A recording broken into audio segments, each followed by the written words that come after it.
Make France Great Again. This video is purely for entertainment and does not infringe on copyrights or laws. The rights to the novel and image belong to the original author. We do not claim ownership. Don't like waiting and want to listen to this fanfic in full now? Subscribe to our Patreon, where you'll find the best fanfics. Chapter 276, Prussian Decline. You can search Make France Great Again search novels in Baidu to find the latest chapters. Early morning on November 8, 1850.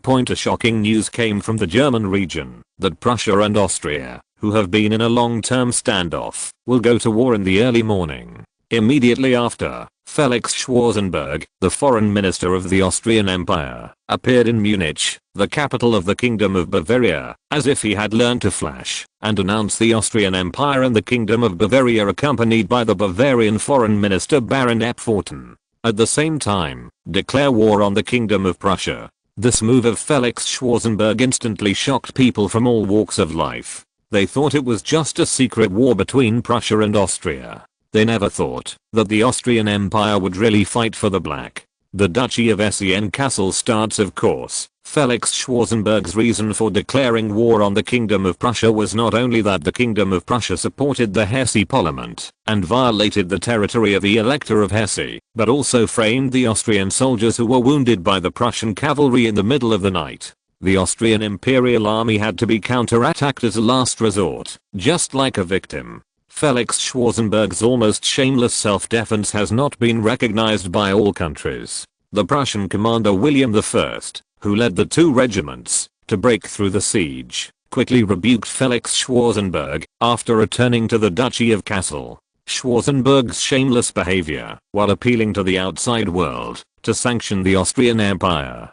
However, all of Wilhelm's appeals were nothing more than painless reprimands to Schwarzenberg and the Austrian Empire, which had appeased the troubled French Republic, and the Russian Empire only needed to keep rushing towards Berlin Point, while the Austrian Empire and the Kingdom of Prussia greeted each other's families in a polite way in the diplomatic field. Albrecht, who had cleaned up the Prussian rout in the Fulda area, assembled his troops and marched towards Kassel in the north, and at the same time ran towards Austria. Faster than the parachutist, Austria's impressive sneak attack results were shown. The disillusioned prisoner on and other Prussian prisoners appeared in the Austrian newspapers on November 10.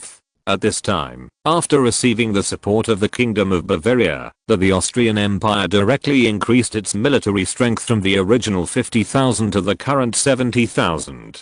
Due to its internal ideological confusion, the Prussian kingdom has increased the number of losses in the army, which means that the ratio of the Prussian and Austrian coalition forces in the Kassel region has reached 4 to 7. After this battle, no matter how brave the Prussian generals were, they did not think that the Prussian army could defeat the combined forces of Austria and Bavaria with one enemy in 2. If it's just a military issue, Prussia can stick to it, even if it bites its teeth. What's worse is the failure of diplomacy. Many German countries that joined the Erfurt Union were too frightened to play happily with the Kingdom of Prussia after seeing the big brother Austria in the German region attacks the King of Prussia. Even some German countries, such as Saxony, the old friend of the Kingdom of Prussia who also served as the master of the fire, clamored for the Kingdom of Prussia to destroy the old German Confederation system, and it should be punished by Austria.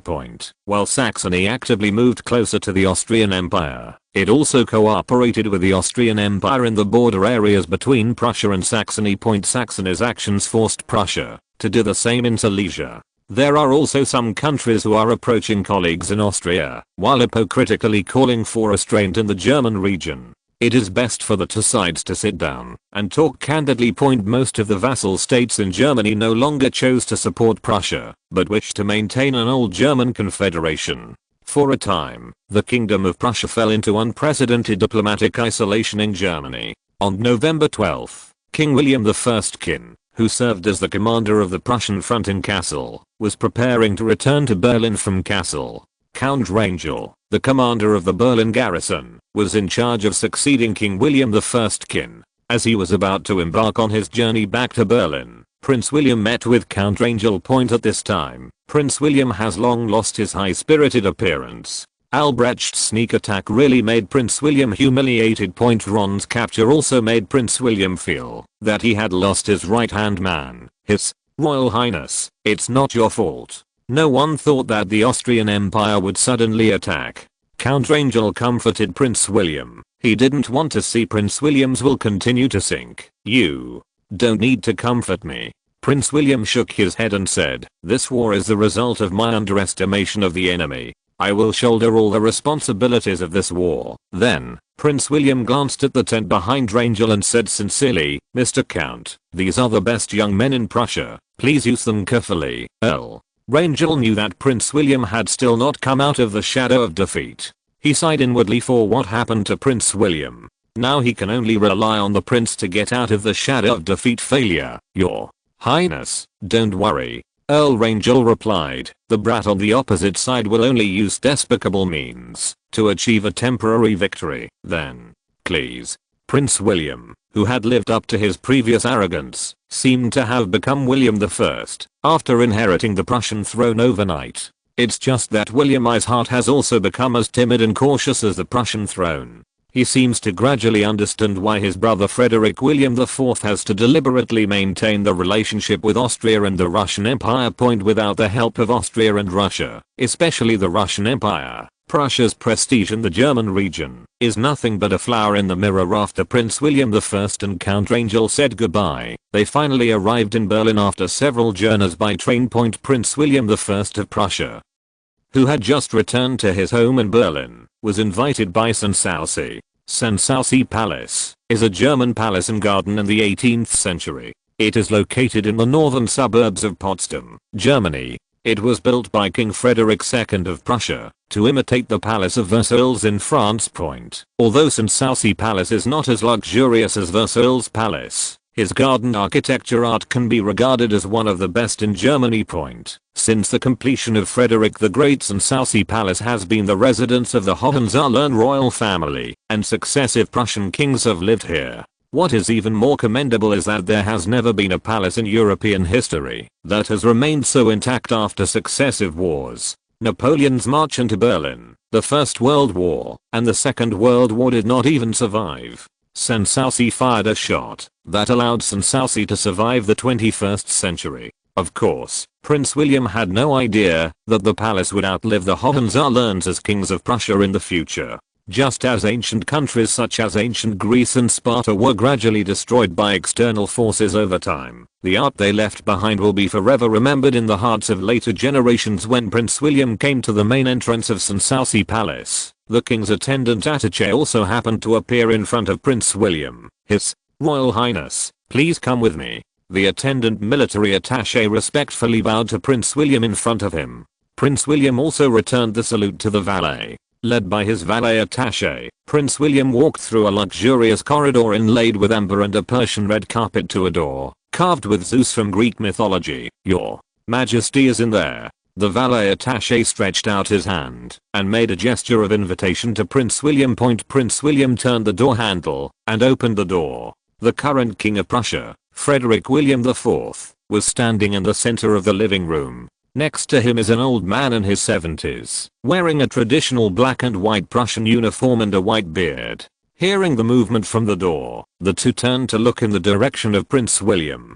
Prince William hurriedly entered the room and closed the door. You're back, Frederick William IV said to Prince William with a smile. Judging from Frederick William IV's expression alone, he did not seem to be angry because of William's defeat, but was happy because William I could return safely. Your Majesty, Prince William responded to his brother Frederick William IV. Next, Frederick William IV did not ask Prince William about the situation in the Hesse Castle region, but instead asked Prince William some short questions about his parents. He also smiled and said to Prince William that he must give his son a choice. A good marriage. Riyadh1.com. Prince William was deeply moved by the greeting of Frederick William IV. Gradually, Frederick Wilhelm IV turned the topic to the situation in the Hesse Castle state. However, he is not blaming Prince William, but blaming himself. Alas, the reason for all this is me. Frederick William IV rebuked himself. Perhaps this is God's punishment for me, and I should not go against God's will.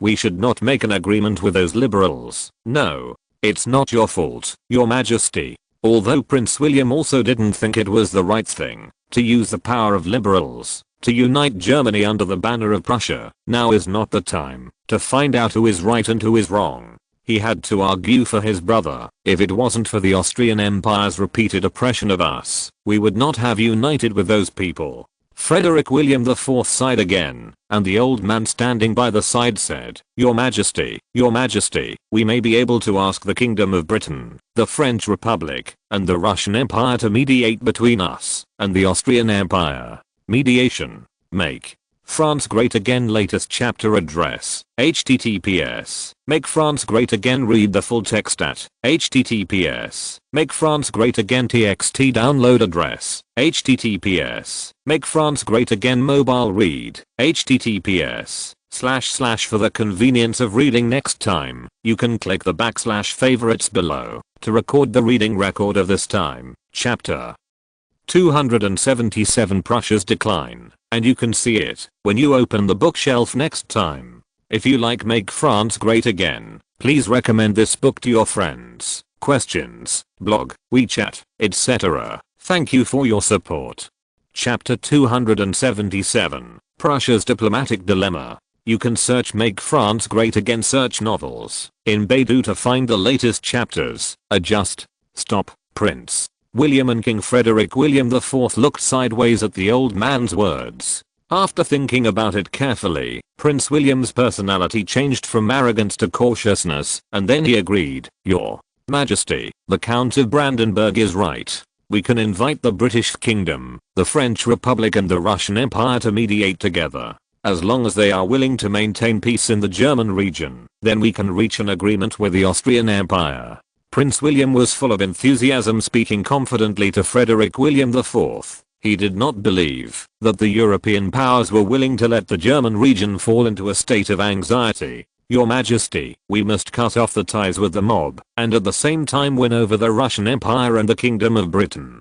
With their support, the Austrian Empire will never dare to do anything with us. Prince William's support made the Count of Brandenburg a little surprised. As the uncle of Prince William and Frederick William IV, he understands the characters of his two nephews too well. Prince William has the characteristics of traditional Junkers' impulsive personality and two ends of snakes and mice. Frederick William IV is of the new monarch whose thinking slightly deviates from the traditional Junkers' thinking, but his character is as stubborn as Brandenburg's brother Frederick William III.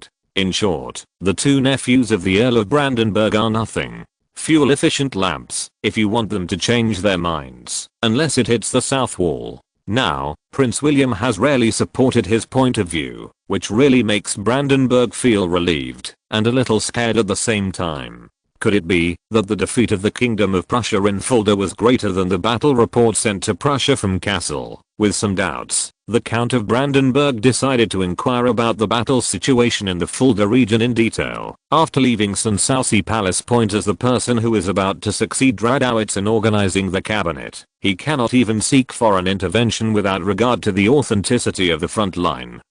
Battle report. Of course, the suggestion of the Earl of Brandenburg is not completely selfless. He first considers the interests of the Hohenzollern family, then the interests of the Junkers nobles, and finally considers those unscrupulous people. The current constitution of 1848 has seriously harmed the interests of the Hohenzollern family and the Junker nobles. The Count of Brandenburg believes that Brandenburg is obliged to abolish this unreasonable constitution for the sake of the Junker nobles. With such a group of worms, referring to the upstarts of the bourgeoisie, how can we do well in politics? The words of the Count of Brandenburg and Prince William made the already unsettled Frederick William IV a little shaken. Coupled with the issue of Radowitz's popularity in the Prussian cabinet, Frederick William IV also had a problem.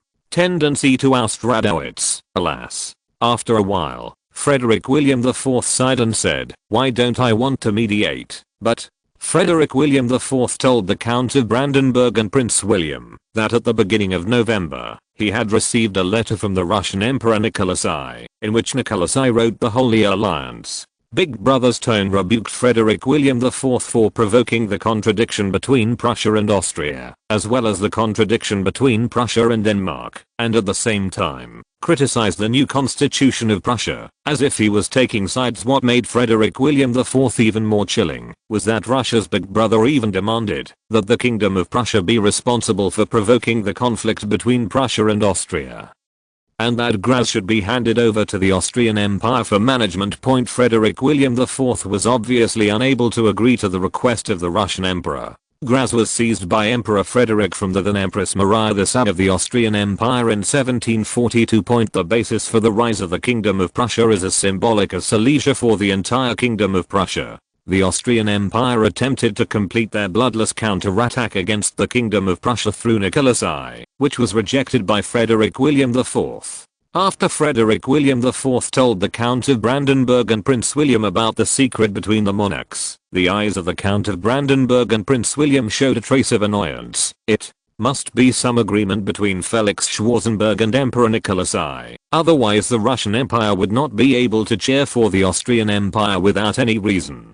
Brandenburg calmly analyzed, if there is not enough interest, those greedy Slavs will never work. The platform. Before the revolution, the Count of Brandenburg, who had been dealing with the Russian Empire all the time, knew too well the nature of these Slavs. They were like a Yermangard that would never be satisfied, greedily devouring the land they occupied. Especially after the Napoleonic Wars, when the prestige of the Russian Empire reached its peak, they were even more unable to satisfy their appetites. How many wars were directly or indirectly caused by them in the past 30 years? What was it that made Nicholas I help the Austrian Empire at the risk of completely offending the Kingdom of Prussia? The three Prussian stooges, the Count of Brandenburg, Prince William, and Frederick William IV, thought carefully about the possibility of the Russian Empire and the Austrian Empire. Point between the lightning and flint. Count Brandenburg's gaze involuntarily looked at the map of Europe hanging on the wall, as if he was under some influence, and his gaze just stopped at the Balkans. No way. Habsburg won't for Graz County. The Count of Brandenburg was taken aback by his conjecture, and he shook his head gently, trying to deny it from various angles. However, the more the Count of Brandenburg denied it, the more he thought in his heart that it might be true. The only condition to make Nicholas I sidetrack is this. The Count of Brandenburg calmed down a little and said, His Royal Highness, Your Majesty. Prince William and Frederick William IV were attracted by the voice of the Earl of Brandenburg. They looked at the Earl of Brandenburg. King Frederick William IV smiled and said, Dear Mr. Earl, what do you want to say? The Count of Brandenburg, who calmed down a little, told the two of them his guess. His Royal Highness, Your Majesty, I guess whether the agreement between the Emperor of the Austrian Empire and the Emperor of the Russian Empire will be different from that of Constantinople related. Prince William and Frederick William IV showed horrified eyes at the same time, and they said in unison, Impossible, Your Majesty, Your Majesty. Apart from this, I really can't think of any conditions that would allow Nicholas I to run for the Austrian Empire.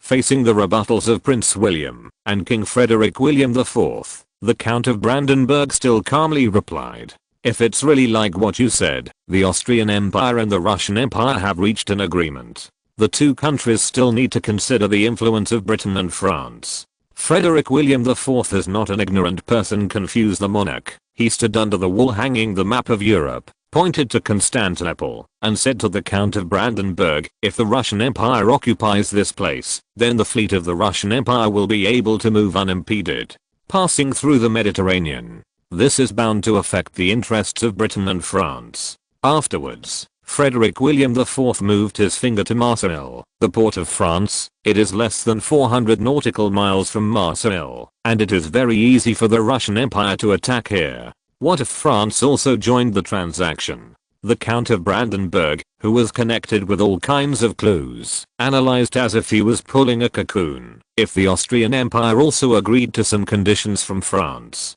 Frederick William IV also remembered a message sent to the country by the French ambassador to Prussia more than a year ago. According to the news, the French Republic is willing to support all the demands of Prussia in the German region. The premise of these demands is that the Kingdom of Prussia is willing to meet some of the conditions of the French Republic in the Rhineland region. In other words, as long as Prussia chose to cede the land, then France would support Prussia's desire to unify Germany. Such conditions were naturally rejected by Frederick William IV. Now it seems that the Austrian Empire may have agreed to the conditions of the French Republic. Thinking of this, Frederick William IV suddenly felt that his hands and feet were cold, and a biting chill poured into Frederick William IV's body. Before the Kingdom of Prussia declared war on the Austrian Empire, Felix Schwarzenberg had drawn the Kingdom of Prussia into his elaborate network. Riyadh1.com. The Russian Empire and the French Republic are all this great net participants. The Kingdom of Prussia has now been plunged into unprecedented isolation.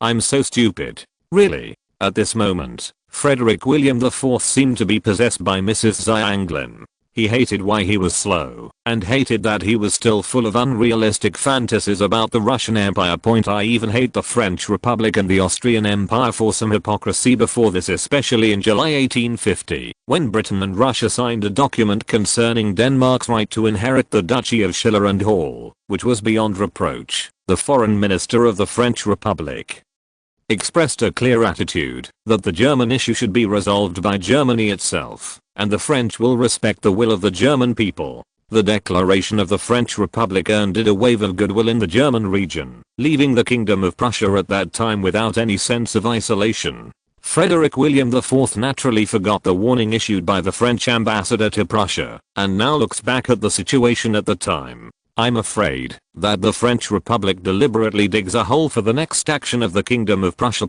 Make France Great Again latest chapter address, https, Make France Great Again. Read the full text at https, Make France Great Again txt. Download address, https, Make France Great Again. Mobile read, https, / for the convenience of reading. Next time, you can click /favorites below to record the reading record of this time, chapter 278, Prussia's Diplomatic Dilemma, and you can see it when you open the bookshelf next time. If you like Make France Great Again, please recommend this book to your friends, questions, blog, WeChat, etc. Thank you for your support.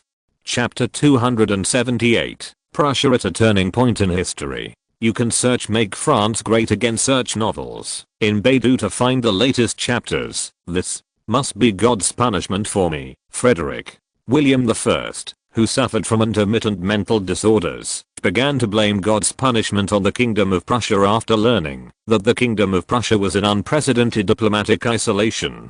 Some crazy talk. After a while, Frederick William IV ended his prayer just when the Count of Brandenburg and King William I of Kin thought that King Frederick William IV was about to return to normal. Frederick William IV rolled his eyes and fell to the ground with a thud. The sudden fall of Frederick William IV caused the countenance of Brandenburg and Prince William to change greatly. The two hurried to the front of Frederick William IV. The flustered Prince William gently shook Frederick William IV's body and shouted loudly, "Your Majesty, wake up! Your Majesty!" Prince William's lion-like voice quickly alerted the servants and housekeepers in the corridor. They quickly ran to the door of the room where William IV was, and after looking at each other, no one dared to open the door, until the cry of the Count of Brandenburg came from the room. "Come on!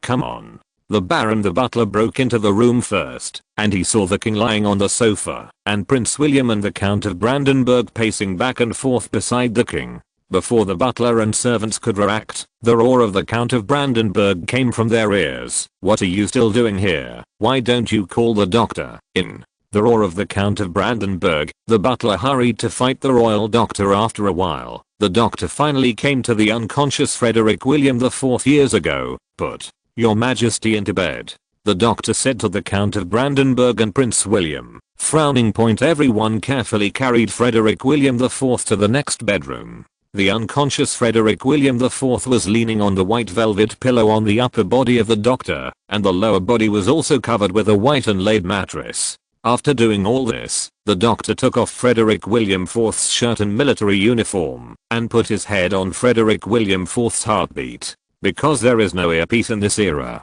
doctors can only rely on the patient's chest to hear the heartbeat, and the patient's chest must be bare, which gives some doctors some invisible benefits. Until a certain doctor invented the earpiece, because he was fed up with the tedious steps. The doctor just avoided the trouble of lying on the patient's chest. Afterwards, the doctor turned over Frederick William IV's eyes and checked his pupils. After thinking for a while, the doctor called out the Earl of Brandenburg and Prince William and asked humbly, "Your Excellency the Earl, Your Highness, can I ask you some questions, as long as it can help His Majesty?" The Count of Brandenburg responded to the doctor. Prince William on the side also nodded in agreement with the Count of Brandenburg. Your Majesty, has Your Majesty been stimulated recently?" The doctor asked. The Count of Brandenburg and Prince William looked at each other and nodded one after another. The doctor breathed a sigh of relief. "I understand, Your Majesty. What is the reason for the current situation?" The Count of Brandenburg asked the doctor. The doctor glanced at the corridor and the surroundings, and after confirming that there was no one else around, the doctor said in a low voice, "Your Majesty seems to have some mental problems." "Impossible. Does not exist." The Count of Brandenburg and Prince William responded to the doctor one after another, and their attitude was very firm. Later, Prince William questioned the doctor. "Before His Majesty fell into a coma, there was never a problem in this regard." "His Royal Highness, Your Excellency the Earl, please trust my judgment as a medical worker." The doctor did not flinch. Because of Prince William's doubts, he still said unswervingly, "Mental problems are all kinds. Some are from birth problems carried at the beginning, some of which are caused by subsequent stimulation." The Count of Brandenburg and Prince William fell into contemplation. After a while, the Count of Brandenburg asked in a heavy tone, "Is there any possibility of healing?" Prince William also asked, "Is there a possibility of a cure?" The doctor shook his head regretfully and said, "Mental problems can't be explained clearly in a sentence or two, and I don't know if they can be cured." "Then do your best to treat them." Brandenburg responded to the doctor with a heavy heart, and at the same time he turned his eyes to Prince William. "If there is really no way to save it, the Earl of Brandenburg will consider letting Prince William succeed him." "I'll do my best." The doctor nodded, and he also didn't want the king compared to his younger brother William I to leave. "One more thing," the Count of Brandenburg said in a stern tone, "I don't want His Majesty's illness to spread, understand?" "Understood." The doctor nodded and returned to the room. He wanted to think about how to make the king wake up as soon as possible. The Earl of Brandenburg and Prince William were speechless. After a while, the Earl of Brandenburg said, "His Royal Highness, I want to have a chat with you."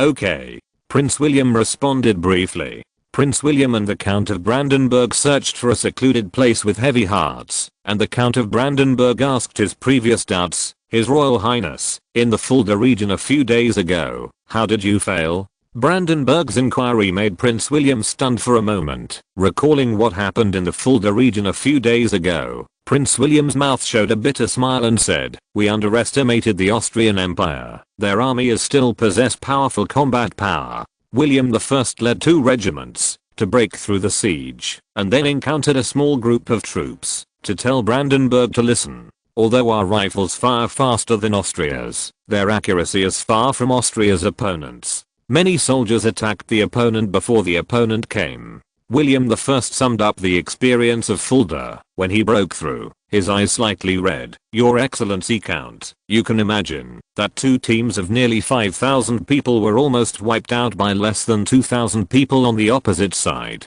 This is simply a shame. The Kingdom of Prussia has experienced another round in Jena." Prince William I was about to roar. He didn't know that the 3,000 soldiers who were responsible for besieging William I were high-quality troops who had experienced the Sardinian War, the Vienna War, and the Hungarian War, compared to Prussia, who only fought against the bourgeois National Guard. For soldiers, it is simply a world of difference. What's more, the military reform of the Prussian army has not yet begun, and the Kingdom of Prussia, whose combat effectiveness has plummeted, is far from being an opponent of the Austrian Empire. The previous William I thought that the Austrian Empire could not even win against Hungary and Sardinia, so he would not even think about winning against Prussia. Who would have thought that the combat effectiveness of the Prussian army was even inferior to that of Hungary. This is something that William I never thought of course. Not only William I, but also the president of a certain republic who wanted to promote the Prussian threat theory. The Prussian army must undergo a complete reform, otherwise our army will face the situation of Fulda. Prince William I said firmly, His Royal Highness, I'm afraid now is not the time for us to think about this issue. The Earl of Brandenburg said with a wry smile, and poured cold water on Prince William I. The most important thing now is how to get the Kingdom of Prussia out of isolation. If we do, the Kingdom of Prussia will probably be completely defeated by the Austrian Empire. Your Majesty, what do you want to do? Your Majesty is still in a coma, Prince William said to the Count of Brandenburg. The Count of Brandenburg gritted his teeth and said, now your Majesty doesn't know when he will be awake. I want you, Prince, to temporarily handle government affairs for His Majesty. No, I can't. Prince William decisively rejected the suggestion of the Earl of Brandenburg. He did not want to become a king, but the current situation in Prussia is too delicate, and his own reputation in Berlin, only it can be said to be notorious. If anything goes wrong, Prince William may be waiting to be assassinated by the radicals. Your Highness, now only you can control the situation. The situation. Army only trusts you. The Count of Brandenburg still persuaded Prince William to enter. If you don't come out and front over the overall situation, Prussia may face the danger of collapse.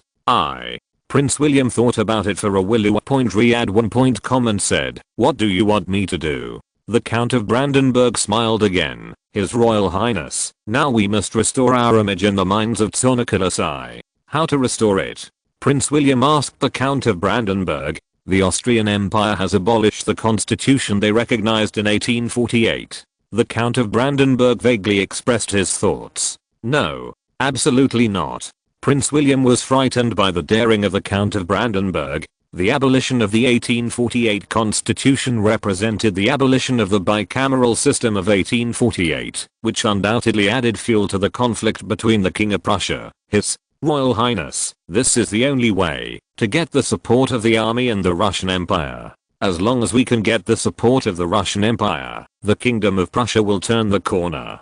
Big deal. We also express our support to Nicholas I for their acquisition of Constantinople. The Count of Brandenburg still wants to dissolve the 1848 Prussian constitution.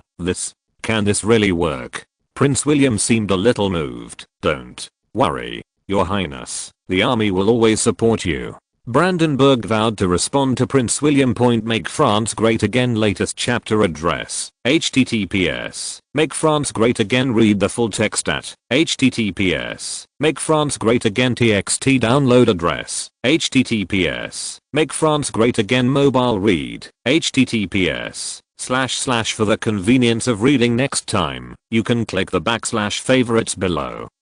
To record the reading record of this time, Prussia at the turning point of history in chapter 279, and you can see it when you open the bookshelf next time. If you like Make France Great Again, please recommend this book to your friends, questions, blog, WeChat, etc. Thank you for your support.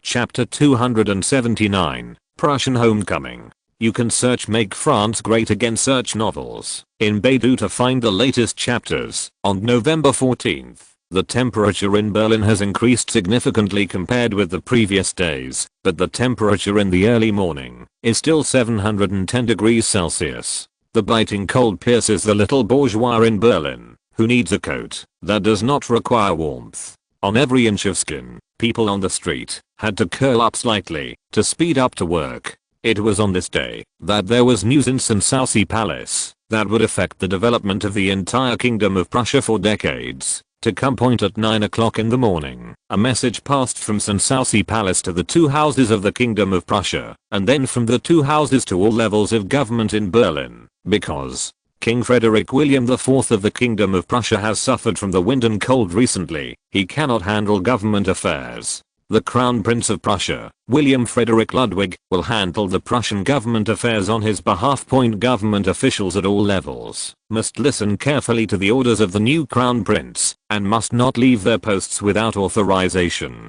As soon as the news came out, the members of the two houses of Berlin and the governments at all levels caused political waves in an instant. Among them, the bourgeois members of the House of Commons said that they did not use the army to suppress the revolution 2 years ago as the Crown Prince. Forget how much better is the life of the Crown Prince who has been stained by the suppression of the revolution now in the position of regent. Therefore, some members of the House of Commons tangled together to go to Synopsis Palace in an attempt to find out the truth in the name of condolences to King Frederick William IV of Prussia. Was Frederick William IV really sick, or was he kidnapped by those junker nobles? If it's the former, it's fine. If it's the latter, they should consider going to the rescue under the banner of rescuing Frederick William IV.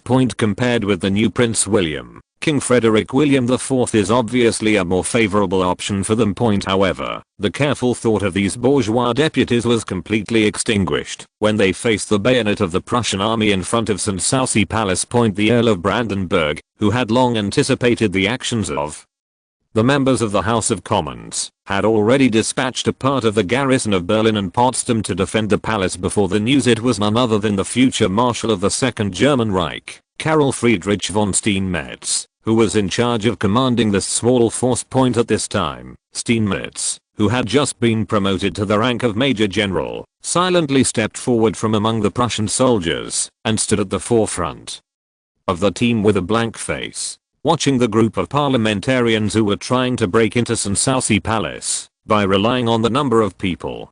Do you want to rebel? Steinmetz's face was frosty, and his voice was unusually indifferent, like a machine with no emotion at all. All the MPs present were frightened by the indifference that emanated from Steinmetz and the glistening bayonet from the Prussian soldier's muzzle, causing their bodies to lean back slightly. Even though the members were a little scared in their hearts, one or two of them standing in the crowd gathered the courage to ask Steinmetz, "We just want to see His Majesty. You have no right to stop us. Prussian members enjoy constitutional protection. Yes, we want to see your Majesty.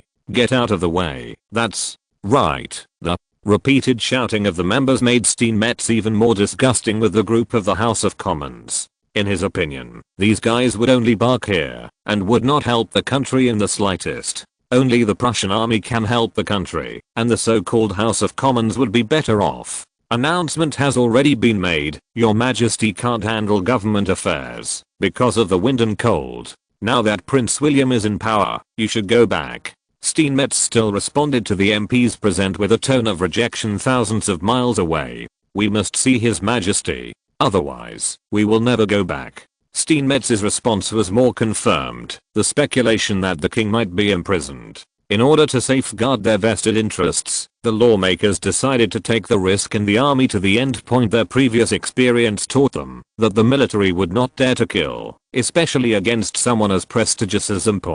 But they were wrong. The Steinmetz in front of him was one of the most ruthless people, and he would not care about the life and death of the congressman. In his opinion, these members of parliament are thugs trying to storm the palace. I only give you 30 seconds. After 30 seconds, you will be at your own risk, Steinmetz said to the congressman as he took out his pocket watch. Steinmetz's words made the hearts of the lawmakers like a rattle, and many lawmakers have already thought of retreating.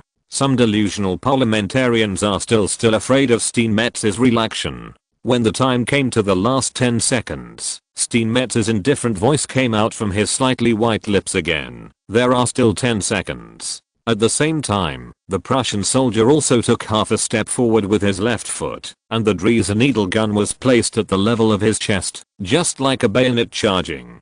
Some parliamentarians who had served in the Prussian army knew that this group of Prussian soldiers might be coming, and they could only flee in a hurry. The retreat of one councillor set off the fuse for the retreat, and all councillors in front of Synopsis fled. Looking at this group of embarrassed congressmen, Steinmetz showed a contemptuous smile on his face, and he gently waved the rifle that the soldier held up and put it down again. After returning to Berlin, the unwilling parliamentarians continued to act. They put pressure on the Berlin regional press in the name of the parliamentarians. The report that the parliamentarians were attacked by the barbaric army at the Synopsis Palace in the afternoon spread, and there was also a fire in the House of Commons against the tide of the Prussian army. As a liberal leader, Radowitz is well aware that stimulating the army at this juncture has absolutely no good juice to eat. He was scolded as a traitor by members of the House of Commons when he appealed to all parties to exercise restraint in responding to emergencies. The wind chill of Frederick Wilhelm IV seemed to be a fuse of contradictions, and the demons danced in Berlin once again.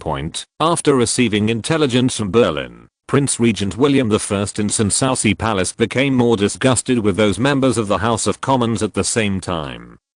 The arrival of two letterheads made William I more determined to be clear about the influence of the House of Commons. One was from the Poznan region. According to a report from an aide on the border of the Poznan region, the Russian Empire was gathering troops on a large scale in Poland. Prince Paskevich of Poland also announced that a military exercise will be held in Poland. The other was a letter from Count Rangel, who was the commander of the Prussian front in Kassel, who said in the letter that he had been attacked by the Prussian and Bavarian armies. The two sides fought fiercely for 2 days, and finally withdrew from the battlefield with the Prussian army outnumbered. The war meant a total failure of the Prussian region in Hesse-Kassel. To make matters worse, more and more people are likely to choose to join the ranks of the Austrian Empire to punish Prussia. In 1848, Prussia's autocratic action ushered in retribution at noon. At this time, Your Excellency, I have decided to dismiss Radowitz tomorrow. Prince Regent William finally made up his mind to dismiss Radowitz. Follow your orders. The Count of Brandenburg smiled. Choosing William as the regent was indeed a wise choice. On November 15th, the Count of Brandenburg came to the cabinet to announce Prince William's decision in public. Mr. Radowitz, you have been dismissed. Count Brandenburg said to Radowitz, then Prime Minister and Minister of Foreign Affairs, with a smile. Hearing the news, Radowitz's head hummed, as if he had been hit by a heavy hammer, and he staggered and sat on the chair. Although he knew that day would come sooner or later, after he actually received the news, he still made a fool of himself. I see. Radowitz resisted the sadness in his heart and responded to the Count of Brandenburg, however, you still have mission. The Count of Brandenburg changed the subject and continued, the regent hopes that you can go to Britain as a special envoy to discuss the alliance with Britain. I see. Radowitz nodded with a wry smile. When Radowitz left the cabinet, his originally upright body became hunched, and his full energy instantly turned into a sluggish demeanor. The Count of Brandenburg successfully succeeded Radowitz as Prime Minister. As for the post of Foreign Minister, he was handed over to the more timid and conservative Mandolf. On November 16th, Prince William, the regent, announced the termination of the Prussian constitution drawn up in 1848 and replaced the constitution of 1842. As soon as this statement came out, the whole of Berlin instantly went wild. The repeal of the 1848 constitution means the abolition of the bicameral system. If the House of Commons ceases to exist, how can the capitalists of Rhineland, Berlin, and Silesia fight for their power? Reading www.urkanshu.com. It can't be like before 1848, with no taxes, and no power at all. Petitions flooded in from the Berlin area, many begging Regent Wilhelm to take back his fame. The revolution, which had already been suppressed, was about to move again. A small number of people even claim to have a second revolution. It's just that they were wrong, and they knew that they were no longer facing a sophisticated politician like Frederick William IV, and a butcher like Prince William. Especially now that Prince William is only in his 50s. Even though he has experienced Fulda's failure, he still has some tenacity. As soon as the order was issued, the Prussian army was assembled in an instant, and they entered Berlin to suppress public opinion. In order to cooperate with the actions of the army, Prince William, the regent, issued a letter for thieves to Junkers everywhere, and the Junker nobles also cheered the arrival of the old times, and the Prussian Junkers headed by Bismarck returned to their hometown. To recruit loyal Prussia, the serfs protected their kind regent, just like a returning group. Under the manipulation of Prince Regent William, the whole of Prussia was instantly plunged into a political tear. Make France Great Again latest chapter address, https, Make France Great Again. Read the full text at https, Make France Great Again txt. Download address, https, Make France Great Again. Mobile read, https, For the convenience of reading next time, you can click favorites below to record the reading record of this time, chapter 280. Prussian returning mission, and you can see it when you open the bookshelf next time. If you like Make France Great Again, please recommend this book to your friends, questions, blog, WeChat, etc. Thank you for your support. Chapter 280, Diplomatic Sharp Turn. You can search Make France Great Again search novels in Baidu to find the latest chapters. The sudden change in the Kingdom of Prussia shocked the Russian Empire, the Austrian Empire and the French Republic. When Jerome Bonaparte of the Élysée Palace received the news from the Kingdom of Prussia that Prussian Crown Prince William suspected of launching a military coup to dissolve the bicameral system, his first reaction was "fuck it." You must know that there has never been a drama in which Prince William's military coup disbanded the two houses in history, and William I served as the regent nearly 8 years earlier than in history. The wheels of history seem to have played a big joke on Jerome Bonaparte. At first, Jerome Bonaparte was a little worried about whether the Amazon storm fanned by his little butterfly would make the whole history unrecognizable. Although history has undergone some dramatic changes, he has the confidence to open up a new path in history beyond recognition. From the moment he became the supreme leader of the French Republic, his words and deeds have already changed the trend of diplomacy in Europe. Jerome Bonaparte, who had briefly sorted out many matters of the military coup on 12.2 that was delivered by the army, gave an order to Walewski, "Cousin, please go to the Ministry of Foreign Affairs instead of me, and invite Minister de Louis." Walewski quickly left the Élysée Palace, and went to the Ministry of Foreign Affairs to invite de Louis. Sitting alone in the study, Jerome Bonaparte was still a little worried about the future that was gradually sinking into chaos. Although he has already understood the relationship between Austria and Russia from the data of his previous life, will the sudden change in Prussia cause the relationship between Russia and Austria to change in stages? Will the Tsar of the Russian Empire help the Kingdom of Prussia suppress the revolution within its borders, as he did a year ago? And furthermore, will the conservative view of the three countries of Austria and Russia cause the whole of Europe to madly slide in the direction of royalism? Will other monarchies follow Prussia and Austria as conservative? Jerome Bonaparte, who was thinking about everything, felt that the seat under his buttocks became extraordinarily hot. He couldn't help but stand up and paced back and forth in the empty study, occasionally glancing at the pendulum clock in the corner. Jerome Bonaparte, who did not know how many turns in the study, finally waited for de Louis. "Minister Rousse, sit down."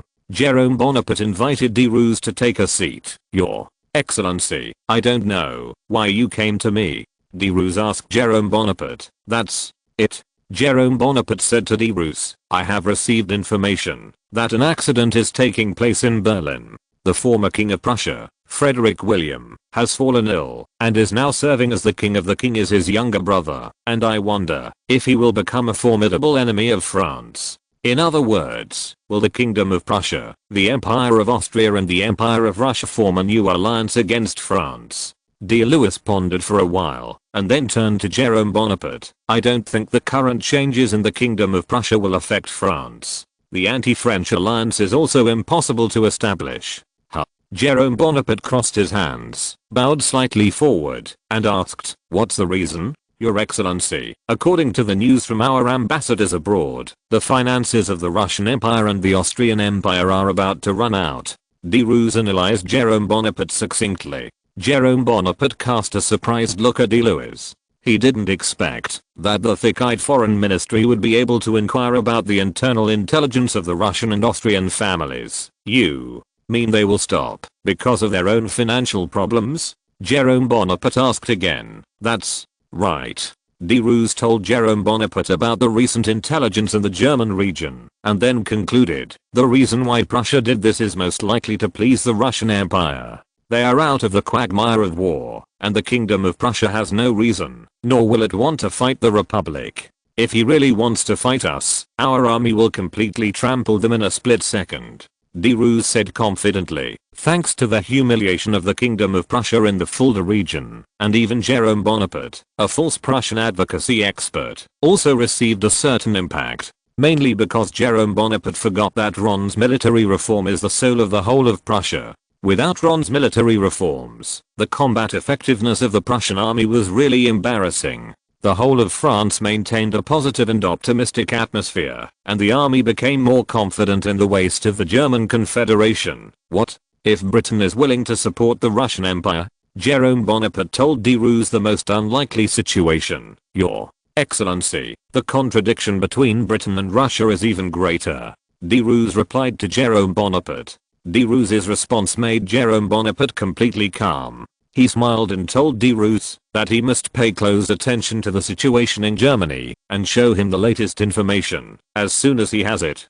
De Roos, who was always concerned about the situation in the German region, then made a suggestion to Jerome Bonaparte. Your Excellency, I don't think the Republic Army should deploy too many troops in the Strasbourg region. It will irritate them. I see.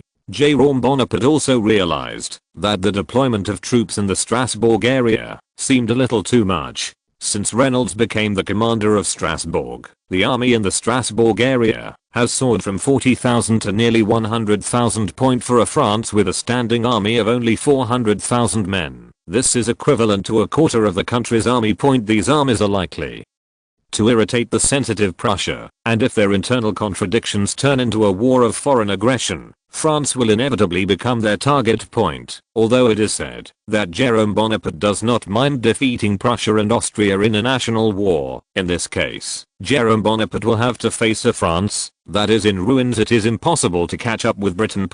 After de Roos left, Jerome Bonaparte called again Saint Arnault, who had just been the Minister of War for less than a month. At this time, Saint Arnault had a slightly pale and sluggish face, and his once sharp eyes were now full of bloodshots, looking like he had not rested for a long time. It's hard work. Jerome Bonaparte patted Saint Arnault on the shoulder and said earnestly he knew that Saint Arnault was worried about the coup d'etat, and then added, wait, after this paragraph time, you can rest for a while. Yes.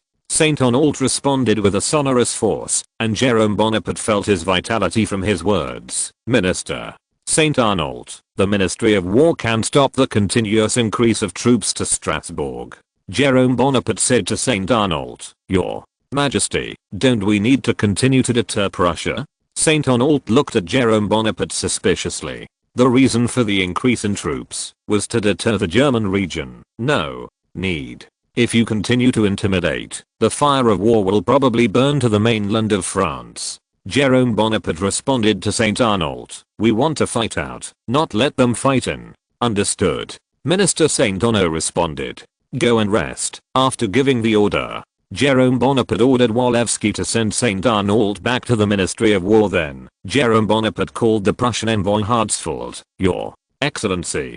Harzfeld showed unprecedented respect. I deeply regret what is happening in your country. Jerome Bonaparte pretended to be pitiful and said to Harzfeld, France respects the affairs of the German region and the autonomy of the country. We hope that the German region we can maintain a prosperous and stable situation. Although Harzfeld didn't believe Jerome Bonaparte's nonsense at all, but at the moment a change is taking place in the Kingdom of Prussia, he can only express his gratitude to Jerome Bonaparte. At the same time, it is emphasized that the Kingdom of Prussia will definitely adhere to the idea of independence. I hope Prussia will live up to its word.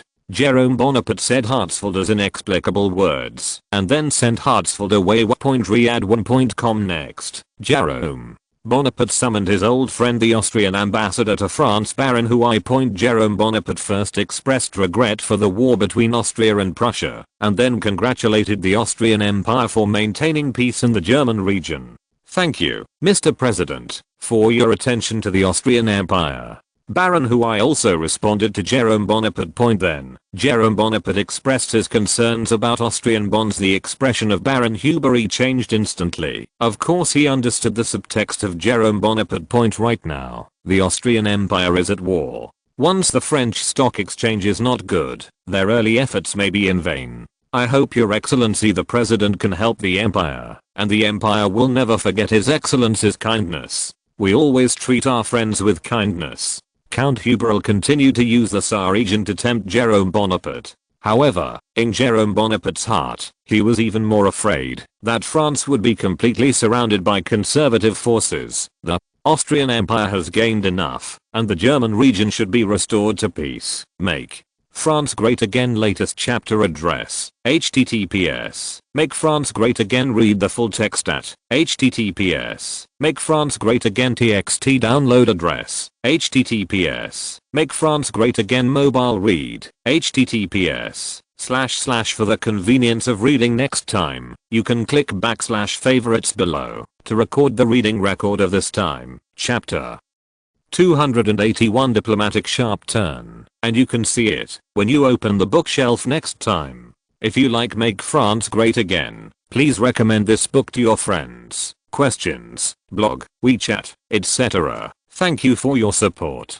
Chapter 281, Holy Alliance Resurrected. You can search Make France Great Again search novels in Baidu to find the latest chapters. Jerome Bonaparte's words revealed a hint of threat, and such a move made Baron Hubery feel a sense of humiliation. This kind of distortion of the psychological superiority derived from blood in the face of absolute strength made Baron Hubery almost curse at Jerome Bonaparte. If it wasn't for the opportunistic values created during the Metternich period, Baron Hubery would have brewed a diplomatic crisis at the Élysée Palace. Once the war starts, there is absolutely no possibility of it ending hastily. Baron Hubery replied to Jerome Bonaparte with a neck, and then added, "We must punish Prussia." Alas, Jerome Bonaparte sighed to himself. He spread out his hands and made a helpless gesture to Baron Hubery. If the Austrian Empire insists on severely punishing the Kingdom of Prussia, the French Republic will naturally not interested in opening eyes for the Kingdom of Prussia. Afterwards, Jerome Bonaparte changed his words and threatened faintly, "But your country's bonds on the French stock exchange may face certain twists and turns. I believe that all the French people are not willing to let their money be used for aggression against an enemy country." This time, Jerome Bonaparte simply threatened the Austrian Empire directly and nakedly. If the Austrian Empire did not stop, he would probably demand that the Austrian bonds would fall. Compared with the Saar region, what Jerome Bonaparte was more afraid of was that the Kingdom of Prussia completely surrendered to the Russian Empire in a rage. This also means that once the Crimean War begins in the future, the Kingdom of Prussia is bound to join the ranks of the Russian Empire. According to the damned German Confederate laws of war, in the event of war in any country within the enemy's German territory, all the states within the German territory would rise up against it. This means that once the Kingdom of Prussia goes to war with Britain and France, the Austrian Empire, as the big brother in the German region, will inevitably declare war with its own younger brother. The Crimean War will turn into a continental war in an instant, and the situation of Russia versus Britain and France may happen, and those countries on both ends of the snake and rat may also join the ranks of besieging France. If Britain and France really work together, Russia plus Prussia plus Austria plus a number of small states are not their opponents at all. However, in the history of the past and the future, the only thing that Britain can believe in is that they not to be trusted. The history of World War I and World War II has profoundly demonstrated the way the Anza people treat their allies. Jerome Bonaparte has reason to believe that once the French offensive falls into decline, the Kingdom of Britain will immediately turn wildly into the British Isles. Combined with the fact that the wars of the 19th century were far from the feuds of the ethnic wars of the 20th century, Britain was likely to join the victors without any psychology burden. Only the wounded world of France was born. Because the joys and sorrows between people cannot resonate. Baron Hubery also did not know that Jerome Bonaparte, a madman, was planning a war against Russia in his mind. In his heart, the actions of the French Republic were undoubtedly a betrayal. I will convey your suggestion to the Prime Minister. Count Hubery responded calmly, on behalf of myself, I only hope that the Austrian Empire and the Kingdom of Prussia can join hands to maintain world peace. Jerome Bonaparte summed up Baron Hubery. Yes. After hurriedly leaving the Élysée Palace with the angry Baron Hubery, Jerome Bonaparte called Walewski to him again and gave him an order to invite James Rothschild into the palace. For Jerome Bonaparte's order, Walewski showed a surprised expression. Who in Paris does not know what the president has done to the Rothschild family? And now if the Rothschild family is called, does it mean that the president wants to reconcile with the Rothschilds? Surprised and surprised, Walewski still followed Jerome Bonaparte's order to go to Rothschild's Paris mansion to invite James Rothschild. When the carriage from the Elysee Palace had just entered the gate of the Rothschild family, the guard in charge of guarding the gate turned around and rushed to the mansion to report the situation to the new butler. I heard that it was a carriage from the Elysee Palace. The body of the new butler trembled slightly, and his face showed mixed emotions of fear and resentment. His father was forced to enter the prison instead of the master because of the one from the Elysee Palace. Still in prison, why doesn't he have hatred for the Elysee Palace? The housekeeper was immersed in hatred for a long time before he came back to his senses and said, "I'm reporting to the master now. You must welcome the distinguished guests of the Elysee Palace." After speaking, the housekeeper ran directly into the study room on the second floor of the mansion, and now at the door of the study room, he slapped some doors heavily. James Rothschild's old voice came from inside the door. "What happened?" The housekeeper outside the door hurriedly said, "Master, someone is coming from the Elysee Palace." "What? The Elysee Palace?"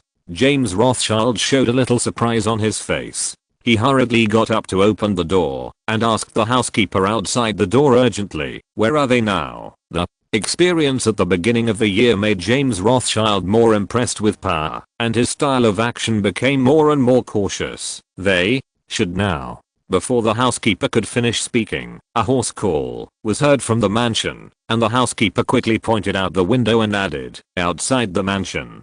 Go downstairs." James Rothschild quickly helped the stairs downstairs, and the housekeeper followed closely behind James Rothschild and ran downstairs. James Rothschild and the butler came to the living room. They happened to see Walewski slowly walking down from the carriage. James Rothschild's wrinkled old face showed a polite smile. He hurriedly stepped forward and held Walewski warmly and said, "Secretary Walewski, welcome to the humble house." Walewski obviously did not expect James Rothschild to greet him with such an enthusiastic attitude, and he quickly responded, "I'm deeply sorry for disturbing His Excellency the Baron. I had no choice but to bite the bullet because of the pressure of official duties come to you." When James Rothschild heard the word official business, his expression suddenly condensed, and then he smiled again and praised Walewski for his serious work. Since the two knew each other during the Orleans dynasty, the two chatted for a while before getting to the point. Walewski at that time was an interesting young man for James Rothschild. Now times have changed, and Walewski has become an existence that James Rothschild has to bow down to. "Mr. President asked me to invite you to the Elysee Palace. He said that he has important matters to discuss with you." Walewski replied kindly to James Rothschild. "What matters?" Walewski's answer made James Rothschild's heart feel like it was being clenched by an invisible big hand. Could it be that the president still wants to do something to the Rothschild family? Thinking of this, James Rothschild felt a sense of desolation in his heart. Where did they offend the president? The president would persecute them in every possible way. "I see." James Rothschild's revealed a wry smile involuntarily pointy. He used to be able to control the life and death of others with his hands in the French financial world, and now he also tastes the taste of being controlled by others. It can be said that the feng shui turns, and it will come to my house next year. Naturally, Walewski also saw James Rothschild's mood at this time, but he did not choose to comfort James Rothschild, and in his heart he was also happy to see high-ranking people fall into the mundane world. At Walewski's invitation, James Rothschild entered the carriage. The carriage started slowly. Looking at the carriage that was moving away, the butler could only pray silently in his heart that James Rothschild would return safely. The carriage carrying Walewski and James Rothschild soon came to the Elysee Palace, and James Rothschild came to the study under Walewski's guidance. "Welcome."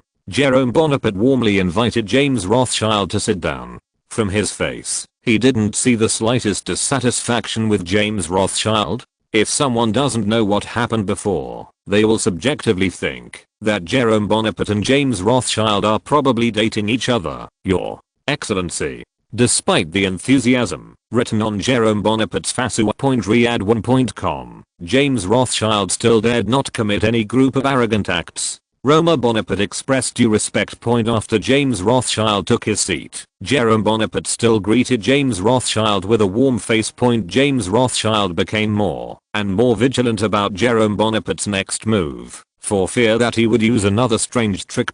Jerome Bonaparte and James Rothschild went from family to economy, and from economy to politics. Baron James, what do you think of the situation between Prussia and Austria? Jerome Bonaparte said to Baron James Rothschild in a casual tone. The vigilant James Rothschild realized that this problem might not be a casual remark by Jerome Bonaparte. He could only pick up the peace theory preached by Jerome Bonaparte before saying, "Second, personally think that Prussia and Austria should follow the concept of peaceful development, and both sides should maintain a restrained attitude to maintain peace. Make France Great Again latest chapter address, https, Make France Great Again. Read the full text at https, Make France Great Again txt. Download address, https, Make France Great Again. Mobile read, https, / For the convenience of reading next time, you can click on the / favorite below to record this time. Chapter 280. To the Holy Alliance has been resurrected. The reading record, you can see it when you open the bookshelf next time. If you like Make France Great Again, please recommend this book to your friends. Questions, blog, WeChat, etc. Thank you for your support. Chapter 283. It's are in action. You can search Make France Great Again search novels in Baidu to find the latest chapters. James Rothschild's mistaken answer hits the point of Jerome Bonaparte's theme. Naturally, Jerome Bonaparte does not need to correct James Rothschild's political mistakes. If you go the wrong way in politics, you will die. For a good entrepreneur like James Rothschild, of course, he will not die because of political incorrectness, and he must pay a fine. Since James Rothschild was right about Jerome Bonaparte's idea, he naturally wouldn't beat James Rothschild on this issue. Jerome Bonaparte showed a meaningful smile, and his smile made James Rothschild tremble, almost wondering if he had answered this question wrongly. The president's next words dispelled James Rothschild's crazy thoughts. You are right. France is committed to maintaining peace in the European region. Implement the concept of peaceful development in Europe, and cooperate to maintain bilateral relations. Jerome Bonaparte spoke to James Rothschild in long, cumbersome, bureaucratic diplomatic terms. James Rothschild, who was often with diplomats on weekdays, naturally understood what Jerome Bonaparte meant. Your Excellency, Baron, I wonder if you are interested in making some trivial contributions to peace in Europe. Jerome Bonaparte said in a daze. Of course I do. James Rothschild responded decisively to Jerome Bonaparte's point. As an excellent European international banker, James Rothschild also hates war. The Waterloo War can be said to be an eternal pain for the entire Rothschild family. Since then, the Rothschilds have become peacemakers working to eliminate potential war between great powers. The Greek War, 1828, the July Revolution, 1830, and some potential friction relief afterward all contributed to the Rothschilds. James Rothschild himself said in the future, war will leave the Rothschilds with nothing. From the perspective of later generations, James Rothschild's remarks are a completely wrong idea. I hope that the branch of Rothschild Bank in Austria can limit Felix Schwarzenberg's actions a little bit. Jerome Bonaparte gently pressed his temple and pretended to have a headache. Now Europe is like a powder keg. As long as one party does not control it a little, it will boom and blow up Europe directly. Jerome Bonaparte made a bomb explosion with one hand and said with schadenfreude, at that time, I don't know how many crowns will fall from the head. How many good heads will be sent to the guillotine. Although James Rothschild did not believe that a full-scale war would break out in Europe because of the war between Prussia and Austria, this did not prevent him from practicing Jerome Bonaparte's philosophy. After this matter is over, I will consider replanning the existing railway. Then it will be up to you to see what you can do. Jerome Bonaparte drew a look to James Rothschild. See the flatbread point affected by the previous sniping of Jerome Bonaparte. Most of the railway shares of the Rothschild family have been sold, and since then Rothschild was forced to withdraw from the consolidation of the railway. Jerome Bonaparte's move obviously hinted that the Rothschild family could continue to enter the railway field, which made James Rothschild very happy. James Rothschild hurriedly assured Jerome Bonaparte that the Austrian Rothschild Bank would pressure Felix Schwarzenberg to conclude a peace treaty as soon as possible. After Jerome Bonaparte finished talking with James Rothschild, he invited James Rothschild to have a simple dinner at the Élysée Palace. James Rothschild returned to the mansion in the carriage of the Élysée Palace. In the mansion, James Rothschild saw Alphonse Rothschild, the current president of Rothschild Bank, who was supposed to be staying at the Rothschild Bank. He frowned slightly and said, "Aren't you supposed to stay at the bank, Father?" Alphonse Rothschild breathed a sigh of relief after seeing James Rothschild returning safely, and he immediately told James Rothschild that he would be back soon. "Wait a minute." James Rothschild stopped Alphonse Rothschild and told Alphonse Rothschild what happened at the Élysée Palace. "You pass our secret right now." The channel told the Austrian branch to ask them to cooperate, but will they agree? Alphonse Rothschild asked suspiciously. "You must know that the Austrian branch and the British branch were the main forces in the forced palace back then. They will definitely cooperate." James Rothschild explained confidently. "A Germany that has been at war for a long time is not in their interests, and they also have someone who can stop the war between Prussia and Austria. We do not represent us themselves, and all of France. They will definitely cooperate with our plans." "Yes," Alphonse Rothschild responded, and left the mansion. Just when Jerome Bonaparte was actively planning to pour cold water on the Prussian-Austrian war, William, the Prince Regent of Prussia, who dismissed the House of Commons, also sought this way of self-help. A letter from the hand of Prince Regent William of Sanssouci Palace ran all the way through the secret channel of an ambassador to the case of Emperor Nicholas I of the Russian Empire. Nicholas I, who got the letterhead, looked at the almost flattering letter from Prince William, the Regent of Prussia. His calm face showed a rare smile, and the treachery behavior of Prussia in his heart was gradually under the influence of this letter. It was replaced by the long-standing friendship between the Kingdom of Prussia and the Russian Empire, and Nicholas I believed that the friendship between the two sides during the Napoleonic Wars would not be lost with the passage of time. In the letter, Prince William addressed Nicholas I by his brother, and he first told Nicholas I that what Prussia had done in 1848 was a betrayal of orthodoxy. All because they were being held hostage by a mob. However, his concession was exchanged for the mob to brazenly put forward more unreasonable demands. Now they decided not to compromise, dissolve the House of Commons, abolish the Prussian constitution established in 1848, and hope that Nicholas I can help them. Later, William the Regent told Nicholas I that his brother was in a coma because of the mental stimulation of the war between Prussia and Austria. So it was William himself who led Prussia to the right path. The entire letterhead did not mention mediation at all, but his every behavior implied that he hoped that Nicholas I would rise up and mediate. Earlier, we also said that the foreign policies of other countries are generally guided by national interests, and then appropriately take into account the interests of the monarch. In Russia, the embodiment of diplomacy is Nicholas I, the absolute monarchy of the Russian Empire.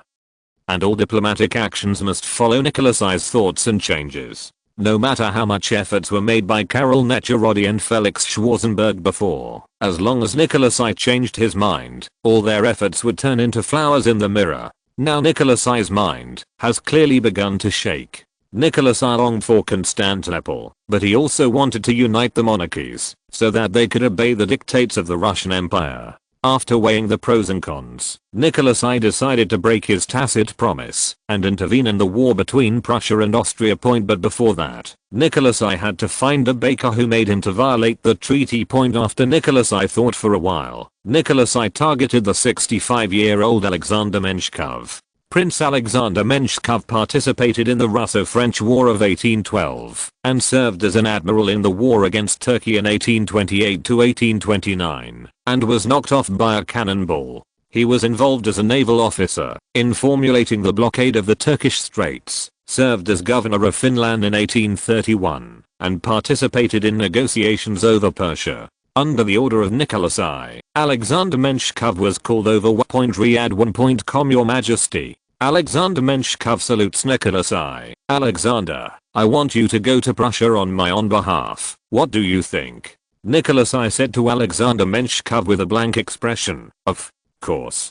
Alexander Menshikov responded without hesitation, and then he asked again, "Your Majesty, I don't know what you want me to do." "You will go to Prussia as a special envoy to mediate the conflict between Prussia and Austria while visiting Frederick William IV, so that they can unite under the Russian Empire."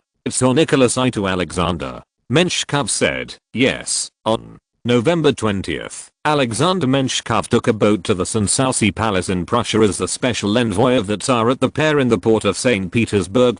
At the same time, Prince Paskovich, stationed in Poland, also received a letter from Nicholas I. The letter asked Paskovich to be ready to go to Berlin at any time to suppress the Berlin uprising. Paskovich, who received the letter, complained that Nicholas I did not know how to be sympathetic to soldiers, and began to mobilize. Make France Great Again latest chapter address, https, Make France Great Again. Read the full text at https, Make France Great Again txt. Download address, https, Make France Great Again. Mobile read, https, / for the convenience of reading next time, you can click the / favorite below to record the reading record of this time, chapter 283. The Tsar is in action, and you can see it when you open the bookshelf next time. If you like Make France Great Again, please recommend this book to your friends, questions, blog, WeChat, etc. Thank you for your support. Chapter 283, Otto von Bismarck. On November 21st, the wooden sail gunboat carrying the Tsar's envoy arrived at the nearest port in the state of Brandenburg after a day's rush. As the gunship was about to approach the port, a battleship with wooden sails appeared on the northeast side of the gunship.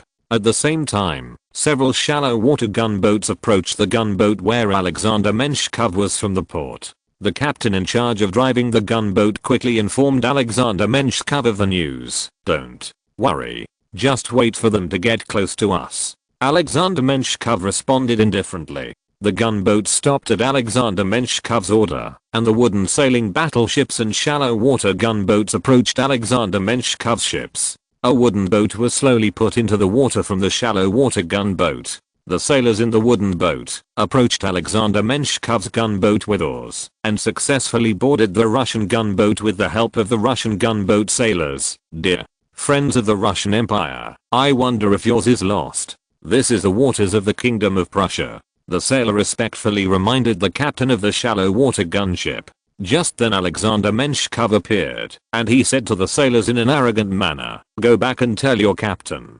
Don't stand in our way, or Prussia will lose our friendship." After listening to Alexander Menshikov's speech, the sailor was a little annoyed by his condescending noble attitude. He suppressed his anger and asked, "May I ask who you are?" "I'm Alexander Menshikov, a special envoy sent by His Majesty the Tsar. Now I'm going to Synopsis Palace to talk with your regent Prince William." Alexander Menshikov continued to respond to the sailors with an arrogant attitude.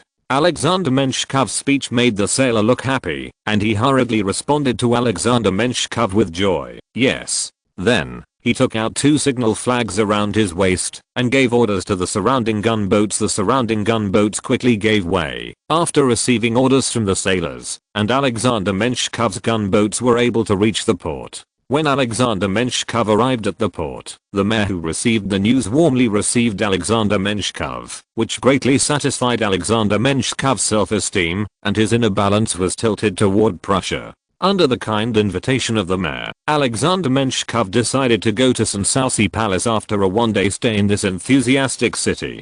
That afternoon, a tablet from the port of Sassnitz arrived at Synopsis Point. At this time, Prince William, who was being transferred from the Prussian soldiers to form a siege in the Berlin area, finally smiled after receiving the news from the port of Sassnitz. Prince Regent William hurriedly ordered his soldiers to bring the Count of Brandenburg, no, the Prime Minister of Brandenburg should be called over.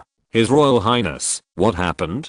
Prime Minister Brandenburg asked Prince William. "The Tsar's envoy has arrived in Sassnitz," said Regent Wilhelm to the Prime Minister of Brandenburg. "That's great." Prime Minister Brandenburg also smiled. "In this way, our efforts have not been in vain." But, after being happy, Prince William hesitated again. He pointed to Berlin and said, "What should we do now?" On November 16th, The bicameral system was similarly abolished after the Regent of Prussia, William I, announced the abolition of the constitution given to the entire Prussian people in 1848. For a time, the whole Berlin was full of enthusiasm. The revolutionary organization that had been eliminated was established again. The Prussian middle class, which had not been baptized by cannons, boycotted the regent's policy, and the National Guard stationed in Berlin betrayed again. That the entire Berlin region turned into a state of self-government overnight. This unexpected and reasonable behavior made the Prime Minister of Brandenburg make up his mind to let the Berlin region know what obedience is. On the evening of the 16th, a mobilization order was issued, and soldiers from the east the Prussian region began to assemble in Potanes. Prince William, who had experienced a defeat, knew that the only thing waiting for a small group of troops to enter Prussia was to be overwhelmed by the citizens of Berlin. He wanted to mobilize the troops that the entire East Prussia region could mobilize to form a siege of Berlin.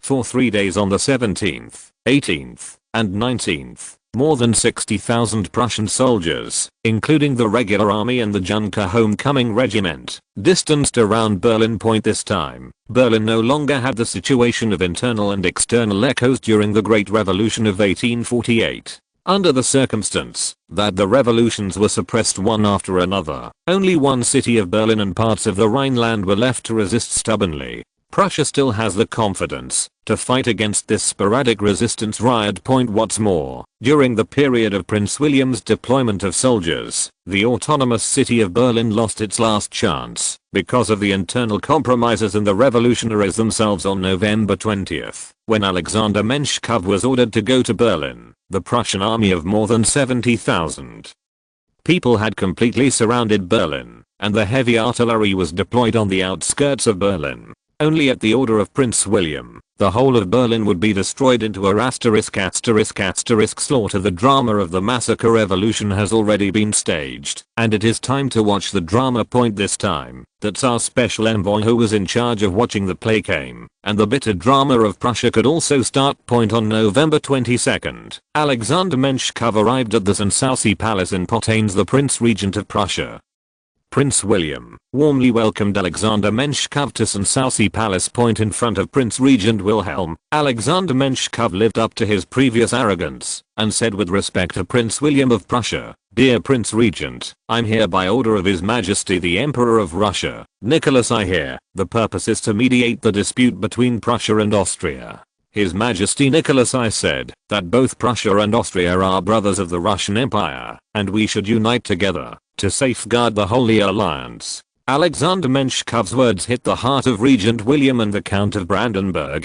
The reason why they dissolved the 1848 constitution was not to please the Tsar in this way, so that they could mediate. The Count of Brandenburg immediately came out and said to Alexander Menshikov, "The Kingdom of Prussia is very grateful to the Russian Empire. May our two countries support each other and forge ahead in the future."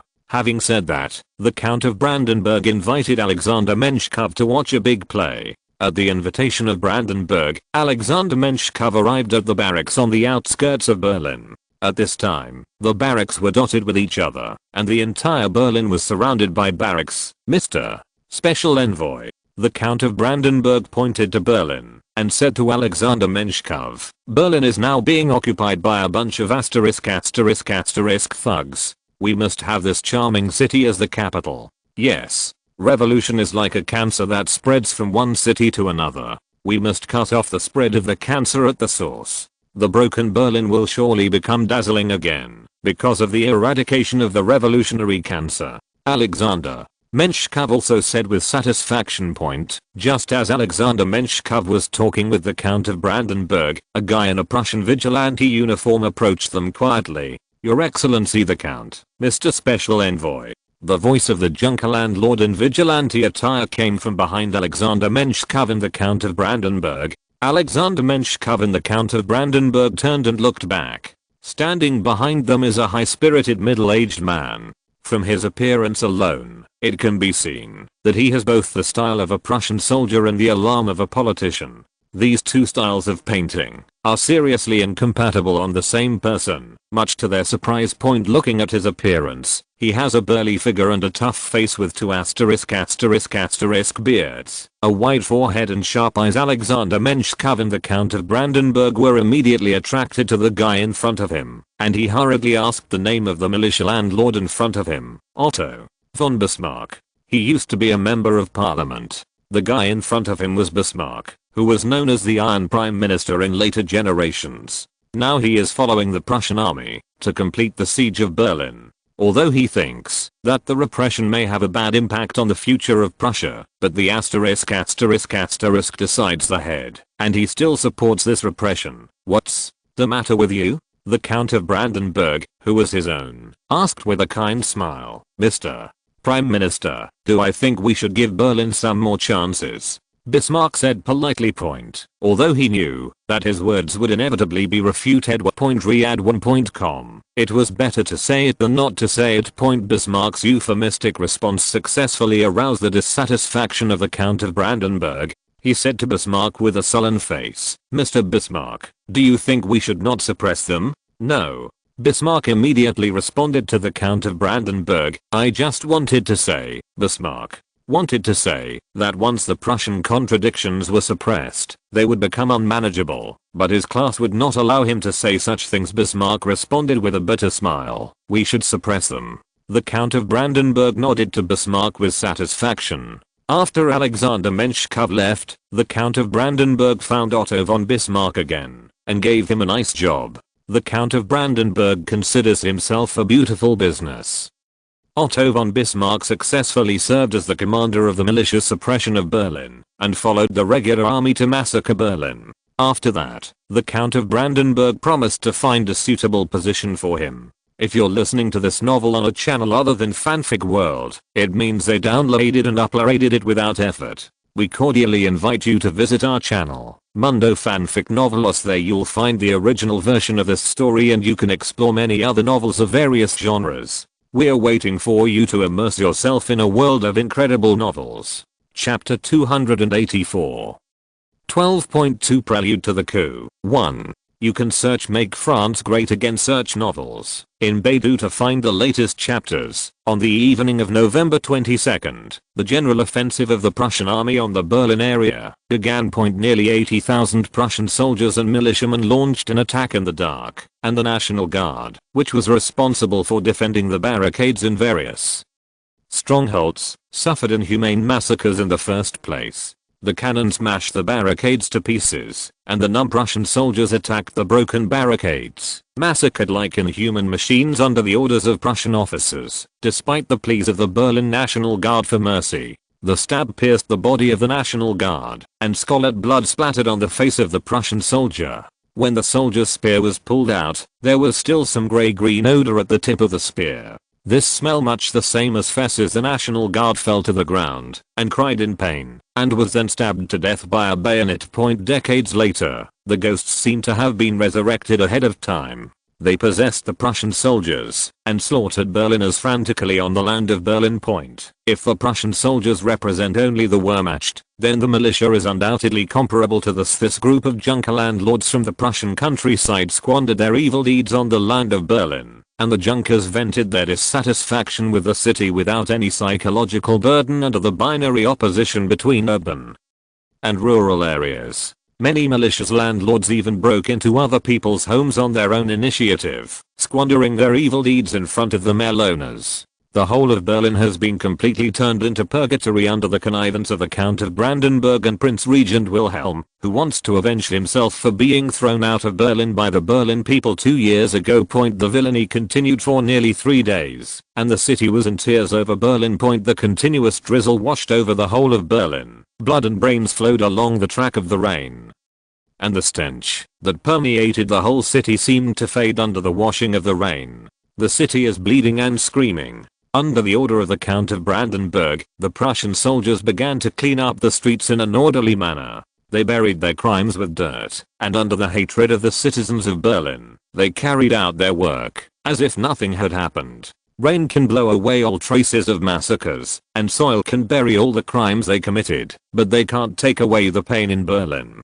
Such hatred is imprinted in the blood of the people of Berlin. When Otto von Bismarck ordered the militia soldiers to clean up the corpses on the street, he saw the gaze in the corner. The hatred gaze deeply stabbed Otto von Bismarck's steely will. Bismarck couldn't help showing a bitter smile. He understood that after this battle, the rift between the kingdoms of Prussia would inevitably widen. If the Hohenzollern family can't get the support of the majority in their own country, how can they get the support of others?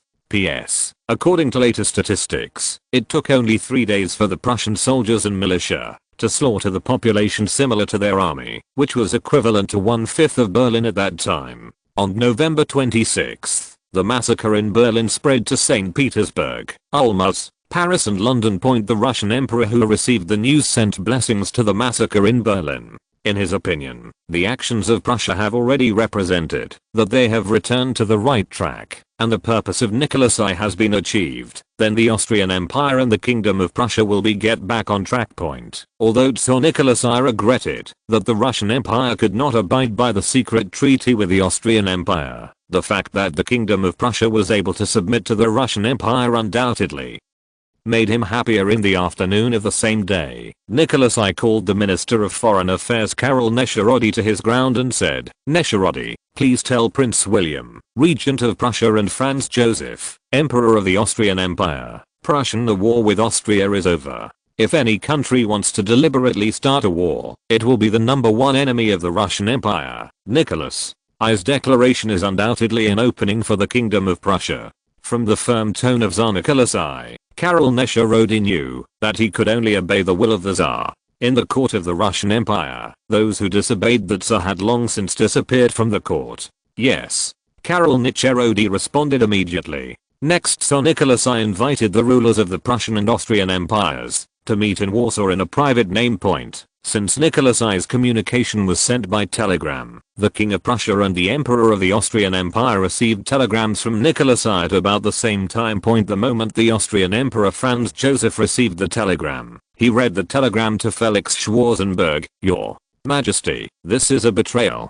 Tsar Nicholas I betrayed us." Felix Schwarzenberg said angrily, "Prime Minister, can't we disobey Nicholas I?" Compared to Felix Schwarzenberg's anger, Franz Joseph seemed particularly shocked. In his heart, he also somewhat disapproved of Felix Schwarzenberg's excessive punishment of the Kingdom of Prussia, but because of his mother, Franz Joseph had to obey Felix Schwarzenberg's opinion. After a short period of anger, Felix Schwarzenberg calmed down again, and a bitter smile appeared on the corner of his mouth, and said to Franz Joseph, "Your Majesty, I have a hunch that this may be the last time we will. It's time for Germany to be included in Austria." Franz Joseph disapproved of Felix Schwarzenberg's hunch. After this war, Franz Joseph also became a little more arrogant. He did not think that the future Kingdom of Prussia would defeat Austria Empire. "Mr. Prime Minister, we still have many opportunities." Franz Joseph comforted Felix Schwarzenberg. "Right now, we must listen to the advice of Tsar Nicholas I." Felix Schwarzenberg nodded and agreed with Franz Joseph's opinion. Now that they have lost the support of France and Russia, the Austrian Empire cannot continue to act. Otherwise, Prussia will be Austria's today tomorrow. On November 28th, the Kingdom of Prussia and the Empire of Austria sent private telegrams to the Russian Emperor Nicholas I in succession, in which they agreed with Nicholas I's proposal. At the same time, after the news of the massacre in the Kingdom of Prussia reached the French Republic, the French Republic also had a subtle chemical reaction. The tragic situation of the Berlin massacre made the people of Paris once again recall the massacre that took place in Paris 2 years ago. When the memory was once again opened with blood, people's hatred for the Legislative Assembly became more and more obvious. Under the guidance of Bonapartists such as Jérôme Bonaparte, a movement called Severe Punishment of Members of Parliament for Massacre in June was launched in Paris, and many Republican members were all on the list. Lamartine and others who were idle at home were also listed as interested people. The only people in the entire Legislative Assembly who were not stained by this incident were the Bonapartists and the massacre that shocked France. The Bonapartists acted as the Melaniters in this massive demonstration. The impulsive masses smashed the Republican newspapers and magazines, and the Republican editors were beaten. When the editors wanted to sue the police shied away for various reasons, and finally gave up the chance to Republican editors. a group of Republicans approached Jerome Bonaparte. They hoped that Jerome Bonaparte could organize an action against the workers. "Gentlemen, this is a democratic march." Jerome Bonaparte responded to the Republicans, "Your Excellency, if you don't want to stop it, then we will be after the next parliamentary opening." The Republican MPs threatened to vote against Jerome Bonaparte's proposal to repeal the constitution in which the president cannot be re-elected. It has to be said that Tocqueville's efficiency is indeed relatively high. However, they did not know what legal channel Jerome Bonaparte was not prepared to follow. It won't be long before he kicks down the **** council and completes his own dictatorship. Listen to your wishes. Jerome Bonaparte responded indifferently. The deputies who hit the wall here at Jerome Bonaparte had no choice but to leave in a day's point after the Republican deputies left. Jerome Bonaparte called in Mauper, his newly appointed police chief, director. "Mauper, I don't need to tell you what you Reading www.urkanshu.com should do." Jerome Bonaparte said to Mauper. Mauper immediately understood and left the Élysée Palace. On November 28th, the devastated Republican newspaper office again ushered in a blow. In the name of publishing newspapers that did not comply with the regulations, the police station completely blocked the newspapers of the Republican, the former Party of Order, and some of the mountains. This time, except for the newspapers that praised the government, all other newspapers in France were completely eliminated. Mauper's actions were impeached in the Legislative Assembly, which demanded that Mauper immediately resign. In retaliation for Jerome Bonaparte, the constitutional amendment proposed by Tocqueville failed again by less than 3/4 on the 30th of November. Finance Minister Ariel Fold brought good news to Jerome Bonaparte. According to the unanimous consent of the Board of Directors of the Banque de France, the Banque de France injected 30 million into Société Générale Paris to revitalize French agriculture. The 30 million francs were ostensibly aimed at revitalizing agriculture, but in fact they were military spending during the coup d'état of Jerome Bonaparte. Okay. The coup d'état is scheduled for the early morning of December 2nd. Make France Great Again latest chapter address. https. Make France Great Again. Read the full text at https. Make France Great Again txt download address. https. Make France Great Again mobile read. https. // for the convenience of reading next time, you can click favorites below to record the reading record of this time. Chapter 285. 12.2 Coup Prologue 1, and you can see it when you open the bookshelf next time. If you like Make France Great Again, please recommend this book to your friends, questions, blog, WeChat, etc. Thank you for your support. Chapter 285. 12.2 Prelude to the Coup d'État 2.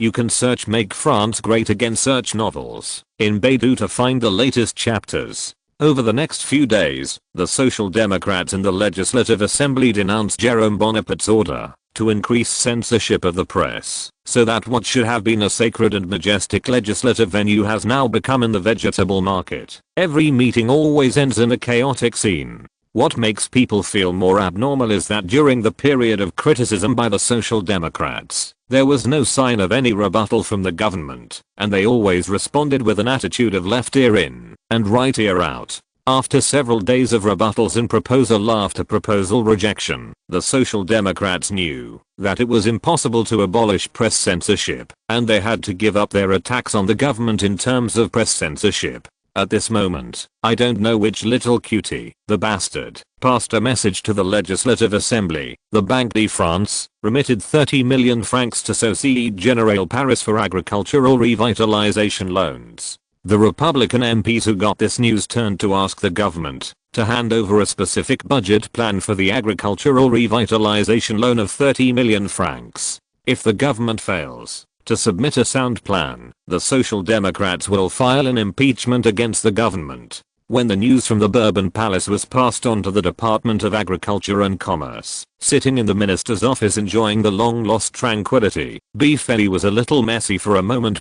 He does not know where the Legislative Assembly got the news, and more importantly, he did not receive the so-called agricultural stimulus loan at all. After thinking about it carefully, he was sure that the so-called 30 million francs must be related to the one from the Elysee Palace, and he had to go to the Elysee Palace. It was already evening, and the weather in Paris was getting colder every day. The sunset glow swayed the last minute of his rush and put on a fiery red tie on the sky. Darkness is coming. Under the sunset light, a carriage drove out of the Ministry of Agriculture and Commerce at a high speed. The carriage passed through the crowded streets to the right bank of the Seine.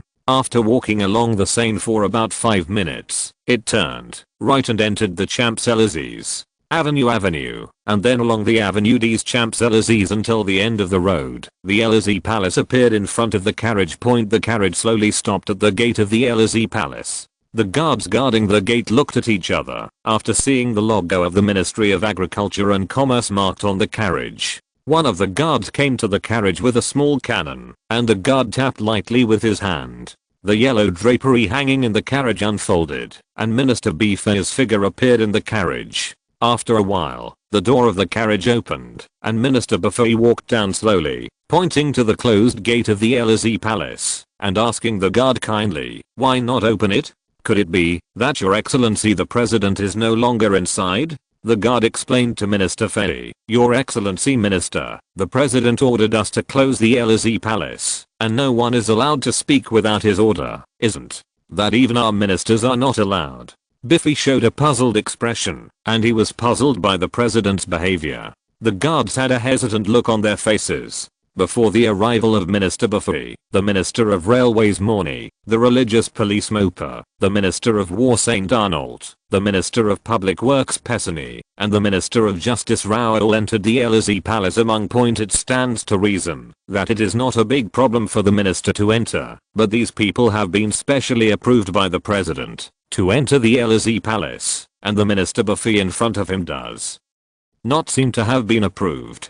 Did the president forget? The guard thought to himself that it might really be a mistake on the president's side. "Your Excellency Minister, please wait a moment. I will go to report immediately." The guard decided to first ask about the situation inside the Elysee Palace. "Yeah." Buffet nodded. Standing alone in the sunset waiting point, the guard trotted all the way to the front of the office. Director Mocker at this time. Mocker was holding a stack of files called Rubicon, and now he is about to go to the book to deliver the files. Rubicon, name of the Italian river that Caesar crossed to fight Pompey in 49th BC. Later, he became the endorsement of major actions and sinking boats.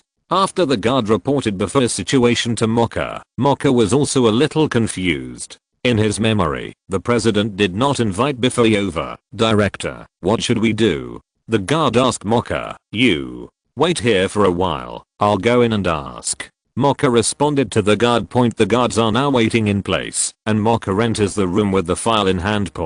When Mocker put the file on the square table, he approached Jerome Bonaparte and reported the news to Jerome Bonaparte. Jerome Bonaparte also had doubts on his face after hearing the news from Mocker. "It's not earlier than Fey, but it's just at this juncture. Is this unintentional or that there is another secret?" Jerome Bonaparte still decided to meet Buffet and ask Mocker to take Buffet to a separate room. Mocker left after receiving the order. Jerome Bonaparte opened the Rubicon file and saw the mission requirements already divided in the file into their respective hands. Everyone had solemn expressions on their faces after receiving their tasks. "Everyone, this is your task after 12 o'clock tonight," Jerome Bonaparte said solemnly to everyone present. "Please be sure to complete them. Every step we take will determine the fate of the future. This is a life and death struggle, and once the action is taken, no mistakes will be allowed." "Yes." Everyone present responded to Jerome Bonaparte with serious expressions. "Minister Saint Arnaud." Jerome Bonaparte turned his eyes to Saint Arnaud and said, "Your mission is the most important of all people, so I hope you can be more cautious." "Understood." Of course, Saint Arnaud also understood the heavy responsibility he shouldered. If he fails, the entire coup plan will fall short. At that time, I'm afraid that I can only leave the army in despair.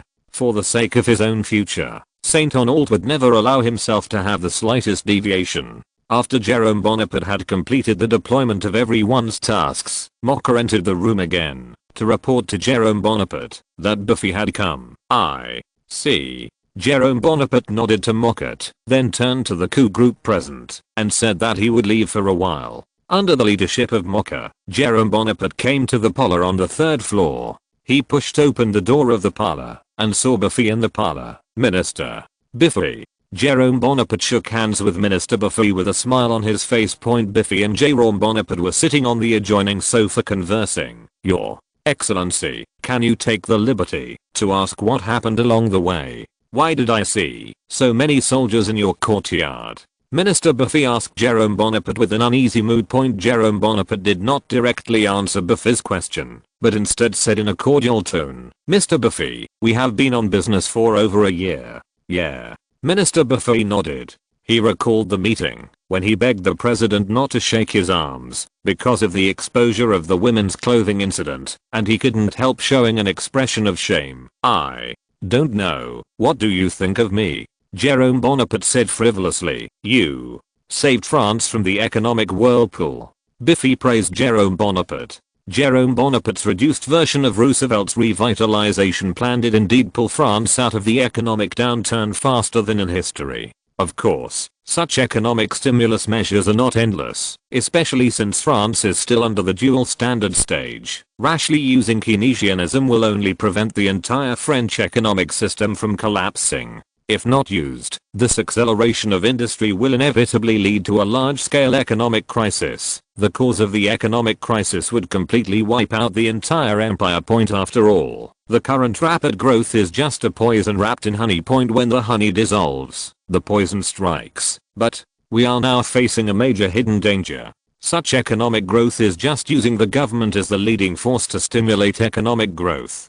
Jerome Bonaparte said worriedly, it's like giving the government a meal just like opium. After the effects of opium are over, our economy will return to its original shape in an instant.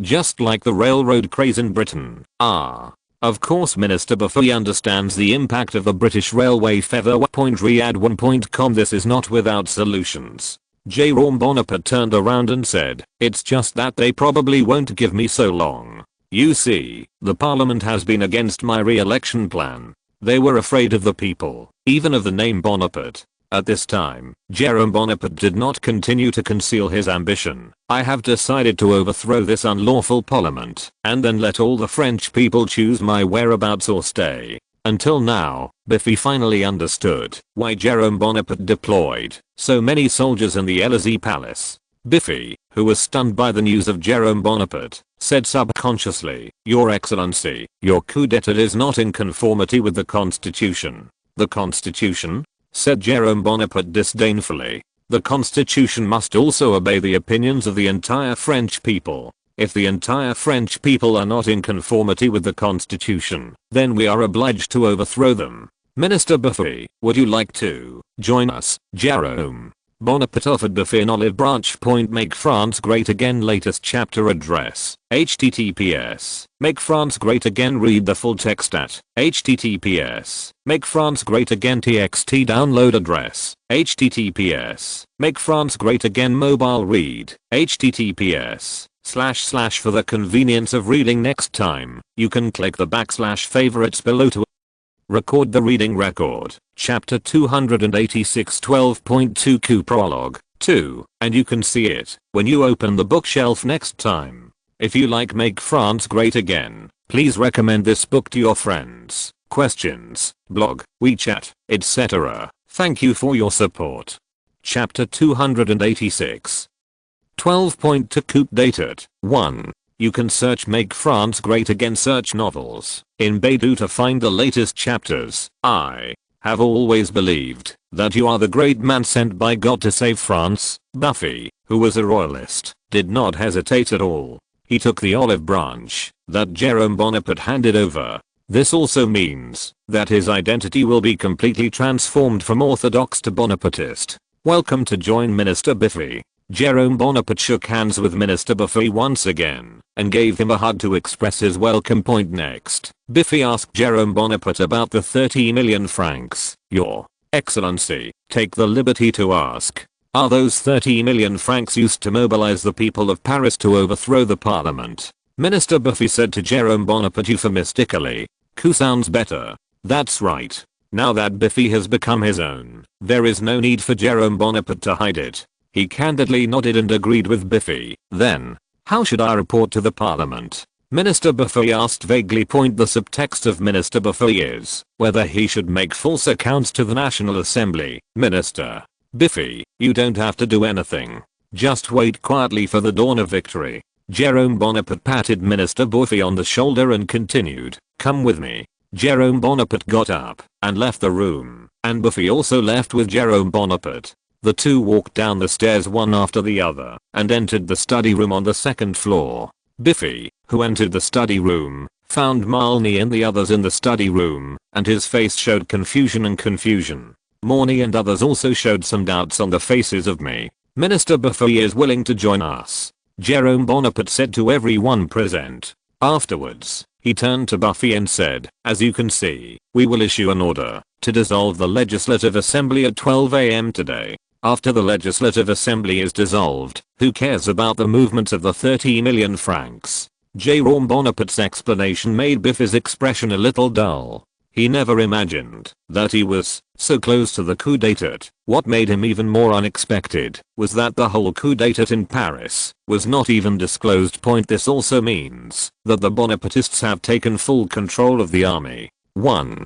Biffy's mind had already simulated the panic in the Legislative Assembly when the coup d'etat turned into despair. Thinking of this, Biffy couldn't help but feel a little more joyful. He hurriedly greeted Jerome Bonaparte and said, Your Excellency, is there anything I can help you with? You just have to stay with me at the Élysée Palace and wait for the news of victory. Jerome Bonaparte said to Buffy with a smile. Although he believed that Buffy would not rashly go to the Social Democracy to inform, but to be on the safe side, it was better for Buffy to stay at the Élysée Palace. Buffy naturally understood that this was a disguised house arrest by the president. Now that you have agreed to join the president's coup plan, you must show some sincerity. Biffy naturally agreed to Jerome Bonaparte's disguised house arrest. As night fell, the coup group, at the invitation of the leader Jerome Bonaparte, enjoyed a pre-victory dinner in the restaurant of the Élysée Palace, and then went to their own departments to start operations. Jerome Bonaparte and Biffy waited for the news of the victory of the coup group in the bunker of the Élysée Palace, under the protection of the Presidential Guard. December 1st. 10:30 PM. The icy cold wind blew relentlessly across the city, known as the Old Revolutionary Area. The biting cold air made people's noses and ears feel as if they were pricked by needles. Every step they took was like being punished. Under the severe cold weather, the originally noisy city gradually became silent. Only the stars on the horizon were still flashing, as if telling the city about the fate they were about to face. Even in such an extremely harsh environment, the War Department is still brightly lit, and everyone in the department is working with serious expressions. From their expressions, it seems that they have already anticipated what will happen next. At 10:45, Minister Saint Arnault summoned military bureaucrats above the division level for a meeting. All members of the military attended the meeting, with the exception of Secretary of State Benjamin Clemenceau, a moderate Republican. After the meeting started, Saint Arnault read out a letter from Jerome Bonaparte to all the frontline commanders. The state is first and foremost the law, that is, all attempts by me as the legitimate representative of the civil power. The parliament has tried to violate the power I have received from all the citizens, and I will fight them to the end. The military bureaucrats present did not understand the meaning of the president's words.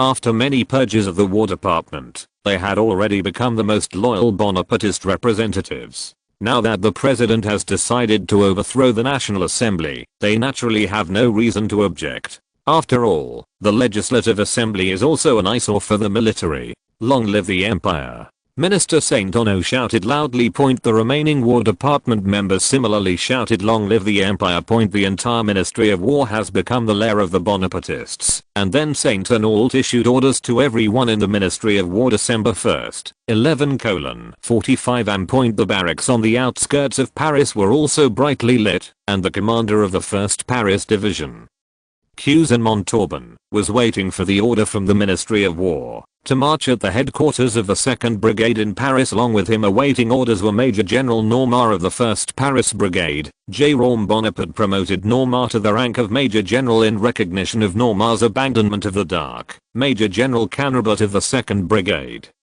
and Perez of the 3rd Brigade. Major General Luo, as soon as the order of the Ministry of War is issued, they will immediately lead the soldiers into Paris to occupy the Palais Bourbon and dissolve the Council of the Palais Bourbon. Why haven't you come yet? The restless Cousin Montauban paced back and forth in the tent, the spurs on the soles of his boots kicking on the ground making a rhythmic sound. Canrobel and Perret also glanced at their pocket watches from time to time and then checked to see if anyone outside the camp was coming. At 11:45, after a long wait, the three finally waited for the messenger from the Ministry of War. The messenger was none other than Brigadier General Leboeuf, Jérôme Bonaparte's new adjutant. After Brigadier General Leboeuf handed over the advance order from the Ministry of War to Mabonto, a relieved smile appeared on his face. Now that the Ministry of War has issued an order, they can also act. At this moment, Brigadier General Leboeuf said again, "That's right. Your Excellency the President also asked me to bring a word."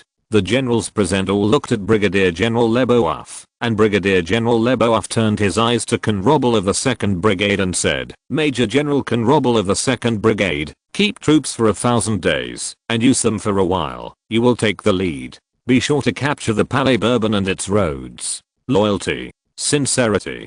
Canrobel responded loudly. Perret, Normand, and even Montauban all cast an envious look at Canrobel. Occupying the Bourbon Palace and its roads is undoubtedly the most important task, which shows the president's new appointment to Canrobel. The establishment of an empire is now a sure thing, and Canrobel's future can be imagined. Montauban quickly spread out the urban area of Paris, making some simple modifications on the basis of the original battle plan. December 2nd, 12 am. The Paris 1st Division began operations, and this team of nearly 40,000 people entered Paris from the Montmartre district, Paris 2nd Brigade, Saint-Denis, Paris 3rd Brigade, and Saint-Martin-Pou, Paris 1st Brigade. The soldiers of the 2nd Brigade who entered the Montmartre district walked silently through the streets of the Montmartre district under the orders of battalions at all levels. Afterwards, the army showed a terrified expression. Although they did not know why the army chose this time to enter Paris, they knew that if they made any noise, they would face retribution, and they held their breath and watched the army leave. When the army disappeared into the night, they breathed fresh air again. Compared with his cousin of the same period, Jérôme Bonaparte was more decisive, and the presence of all the members of the Paris 1st Division undoubtedly locked the victory of this military coup. In the OTL World Line, on December 2nd, 1851, Napoleon III launched a military coup with the help of Saint Arnault and others. Due to Louis Napoleon's concern, Saint Arnault only used one brigade, more than 10,000 troops. Although he finally won www.riyadh1.com, but such a victory is too dangerous. At the same time, General Magnan, commander of the self-defense forces at the headquarters of the National Guard in Paris, was also ordered by the Ministry of War. General Didigut was replaced by Jérôme Bonaparte within less than a month of serving as the commander-in-chief of the National Guard because of some positional problems, and was replaced by the old Bonapartist General Marnyang. The Ministry of War ordered the National Guard to exercise restraint, and no regiment could act on its own without an order from the Ministry of War or the President. Although General Magnan was a little unwilling to be a marginal figure in the coup, he had to obey the orders of the Ministry of War to this end. He found Colonel Fleury, who served as the Chief of Staff in the National Guard staff, and after deliberation, the two decided to call all the commanders in the name of the National Guard Command. December 2nd at 1:20 am. All the commanders of the National Guard were present except for the 9th Regiment, stationed at the Palais Bourbon.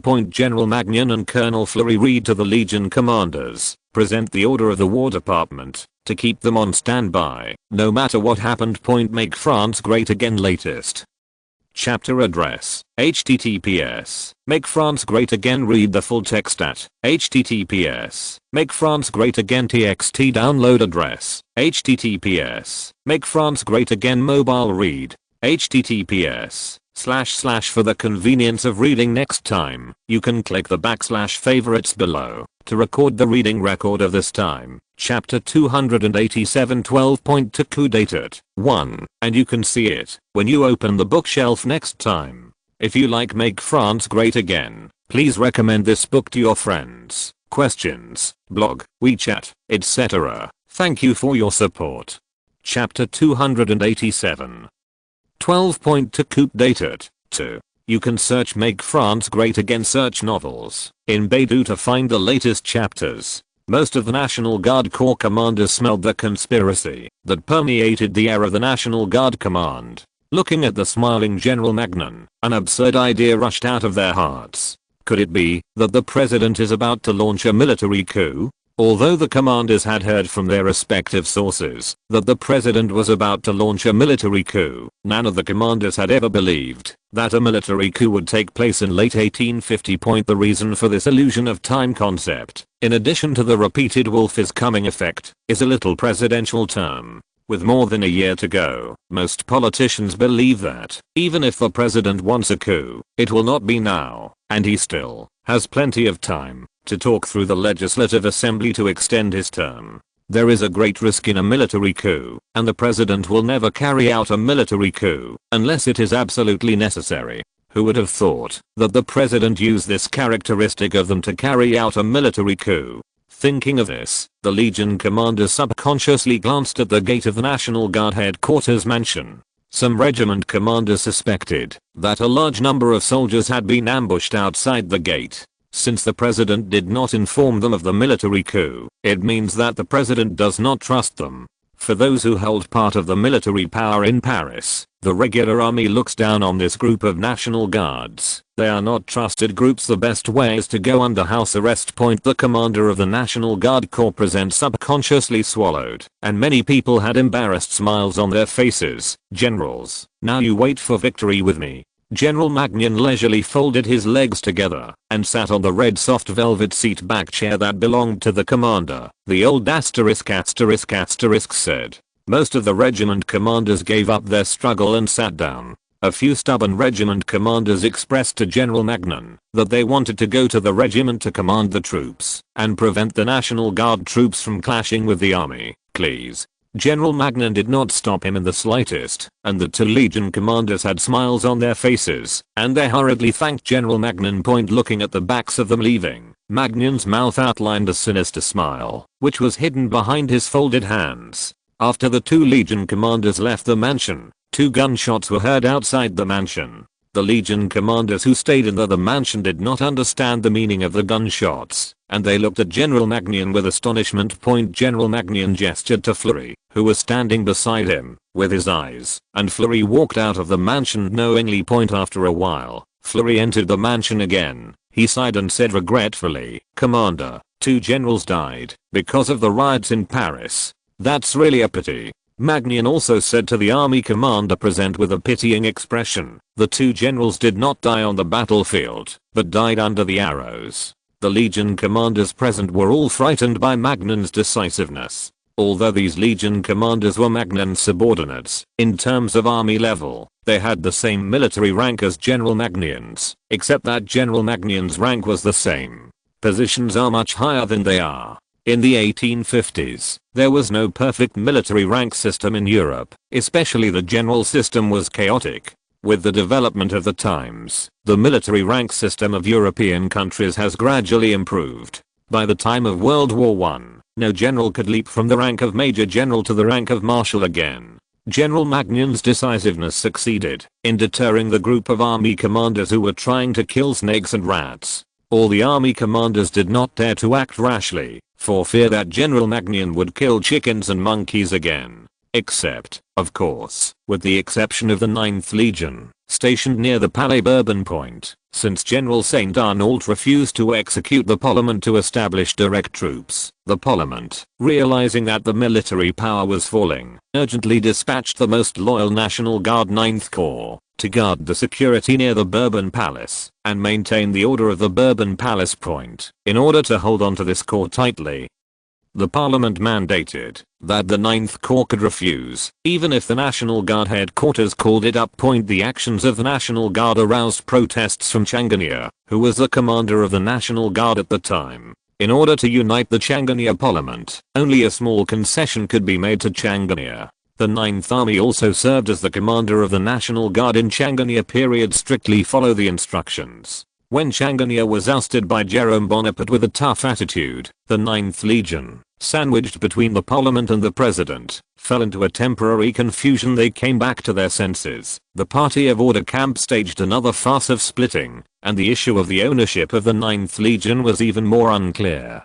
Jerome Bonaparte, who won the victory of the parliament and the regular army, seems to have selectively forgotten this legion. Until now, they are still dutifully guarding the security of the Bourbon Palace, so that no one can take advantage of it. At 2 AM on December 2nd, the 9th Legion was about to usher in a crisis in an obscure and dark neighborhood. The Bourbon Palace, which symbolizes the legislative authority of the Second Republic, stands proudly in the shadows, as if covered with a black veil point. Since the outbreak of the February Revolution and the establishment of the Second Republic among the ruins of the Orleans dynasty, the Palais Bourbon has become the hall of the National Assembly, an insurmountable holy place for the entire French Republic. Every day, hundreds of parliamentarians gather here. They quarrel over matters big and small in the country, argue over the budget of 1 franc, and question the unclear central finance. The entire Bourbon Palace is like a vegetable market in the St. Denis neighborhood. The sacred solemn atmosphere that covered the Palais Bourbon was diluted by the world and money. Only when night fell, and the councillors left the Bourbon Palace, the Bourbon Palace was able to restore its due solemnity and euphemism. A National Guard soldier on duty raised his chest and proudly looked at the Bourbon Palace behind the barricades, and then he glanced at the empty street ahead, and slowly became sleepy. Late night inspections are undoubtedly the most drowsy period, in addition to enduring the deep night, but also enduring endless loneliness. After a while, the soldier no longer had the pride he had before. Now he just wants to get rid of this boredom and loneliness sooner, and return to the camp earlier to rest. God seems to have heard the inner cry of the soldiers, but God's ears are a little bit back, and only the first half is heard. Just when the soldiers were bored, there was a sound of tidying up on the other side of the dark and deep street point. Such a sound made the soldier feel alert, and he quickly held the empty L1842 musket behind him in his hand, squinting at the shady scene point. After half a minute, hazy figures appeared in the darkness. They queued up neatly, moved in an orderly manner, and even the footsteps remained surprisingly consistent. Who is it? The soldiers looked suspiciously at the shadows overlapping in front of them, and the guns in their hands could not help but tremble slightly. A team that can keep pace. There is no one else but the army. As the shadows got closer, the soldiers' guns trembled even more, and the soldiers finally saw them clearly. OMG. Exactly what I thought. What do you want to do? The soldier asked the orderly army in front of him with a shaky voice with his mouth widened. Soldier, what do you want to do? Do you want to fight with us? The leading officer said sharply to the soldier. I. Facing the seemingly endless army in front of him, the soldier's heart was even more frightened and fearful. He couldn't help but step back and carefully observe the officer in front of him to win over. Get out of the way. Don't get in the way. The officer ordered the poor National Guard soldier again. I can't let it come. Although the soldier was very scared, out of duty, he gritted his teeth and asked, which army do you belong to? What do you want to do? You know how to ram the National Assembly? Is there any punishment? The soldiers wanted to use the name of the National Assembly to scare the unfriendly army in front of them. However, the National Assembly that the soldiers moved out did not frighten the soldiers. The officer waved his hand gently, and the soldiers lined up in 2 groups in the shadows quickly approached the soldiers in the form of skirmish lines. This title-like offensive made the soldiers even more afraid to act rashly. At this moment, a soldier who was about to replace he walked out of the tent around the Bourbon Palace station. With sharp eyes, he saw the confrontation outside the Bourbon Palace in the distance, and quickly woke up the surrounding crowd. A group of soldiers rushed to the barricade for reinforcement before the commander's order. You are an excellent soldier. I don't expect you to waste your life in this meaningless place. The officer said slowly to the soldier in front of him. My name is Leboeuf, Brigadier General President's Adjutant. Now I will be President order you to remove the roadblocks, or you will be dealt with by us on the charge of betraying the motherland. President, what evidence do you have? The soldier's heart was a little inclined that the army in front of him was ordered by the president. Riyadh1.com. However, the purpose of the president sending troops to occupy the Bourbon Palace is probably a military coup. The soldier, who regrets his involvement in the president's fight with the Legislative Assembly, is now caught in a dilemma point. Just as the soldiers were hesitating, the officer headed by the reinforcement was the highest commander of the garrison, the commander of the 9th Corps. "Who are you?" the Legion commander asked Leboeuf again. Leboeuf immediately handed over a War Department order and presidential papers to the commander of the 9th Corps with the help of the hanging lanterns. The commander of the 9th Corps could clearly see the contents of the two letters. The first was the immediate transfer of the 9th Legion to the outskirts of St. Denis, and the second was a letter from the president to the National Assembly. After reading it, the Legion commander had a bitter smile on his lips. He knew that sooner or later he would be forced to make a choice between the president and the Legislative Assembly. I didn't expect the time left for myself to be so short. General, the 1st Paris Division has all entered Paris. Brigadier General Leboeuf threatened in a low voice. My 2nd Brigade has already occupied the main traffic road near the Bourbon Palace. I hope you can help your soldiers think about it. Make France Great Again latest chapter address. https. Make France Great Again. Read the full text at https. Make France Great Again txt download address. https. Make France Great Again mobile read. https. // for the convenience of reading next time, you can click on the / favorites below to record the reading record of this time. Chapter 288, 12.2 Kudiatat 2, and you can see it when you open the bookshelf next time. If you like Make France Great Again, please recommend this book to your friends, questions, blog, WeChat, etc. Thank you for your support. Chapter 288. 12.2 Coup d'etat 3. You can search Make France Great Again search novels in Baidu to find the latest chapters. For the commander of the 9th Corps, Brigadier General Leboeuf's threat worked well. No one could withstand the attack of the regular Parisian army, especially when unsuspecting.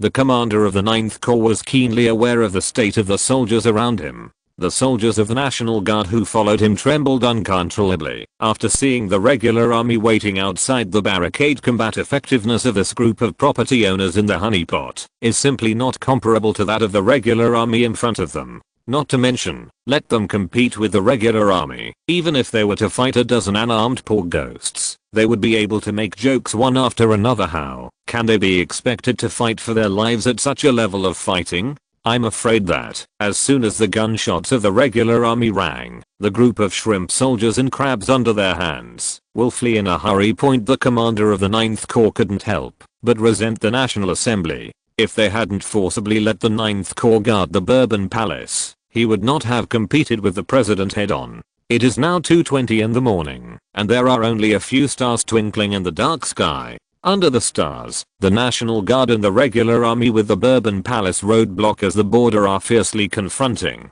and the windmills hanging in the pavilion are swaying back and forth. General, have you made up your mind? Brigadier General Leboeuf's words revealed a little impatience. I received the task of accepting the Bourbon Palace at all costs. If you are unwilling to leave, I'm going to send you away with guns. With the order of Brigadier General Leboeuf, all the soldiers of the regular army installed Mercury, dragging the barrel with their left hand and pressing the trigger with their right hand. General, you have no chance of winning, Brigadier General Leboeuf said confidently. There is a large weapon difference between the regular army, armed with many rifles, and the National Guard armed with only a few MTL 1842 muskets. Once the two sides go to war, it is an obvious carnage.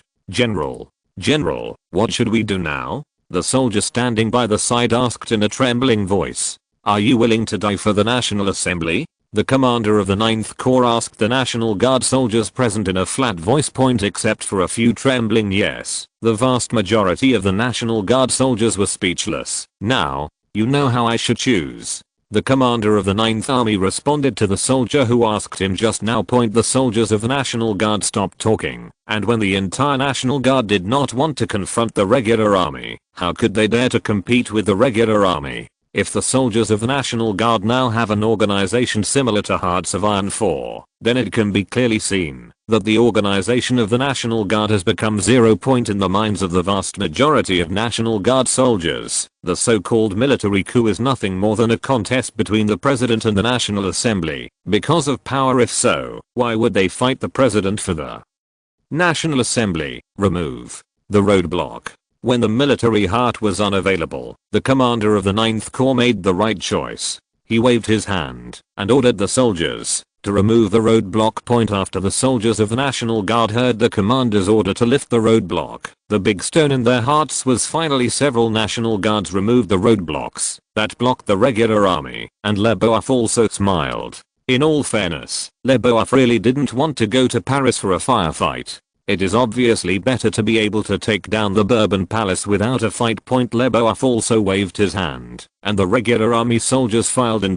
National Guard soldiers were directly disarmed by regular soldiers, and many National Guard soldiers who fell asleep were also disarmed after being awakened by regular soldiers. The operation to collect the weapons of the National Guard ended at 3 o'clock in the morning. Nearly 3,000 rifles of various types were piled up in the corner. More than 3,000 unarmed National Guard soldiers were also awakened by regular soldiers to gather. I will be sent to a military court, right?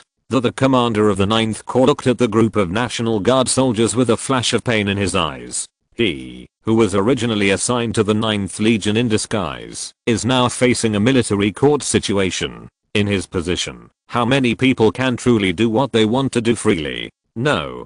Brigadier General Leboeuf comforted the commander of the 9th Corps. The president knows your difficulties, so he will not embarrass you. You can still enjoy double the annuity. Of course, the commander of the 9th Corps understood what Leboeuf meant, and the president was asking him to retire. It's good to retire. Retirement will save a lot of troubles. The commander of the 9th Army forcefully injured the sadness in his heart and said open-minded words. Leboeuf and the commander of the 9th Army continued to talk until the regular army soldiers completely controlled the surroundings of the Bourbon Palace. Leboeuf waved and called 2 soldiers, then turned to the commander of the 9th Army and said, "General, we are now in the middle of nowhere.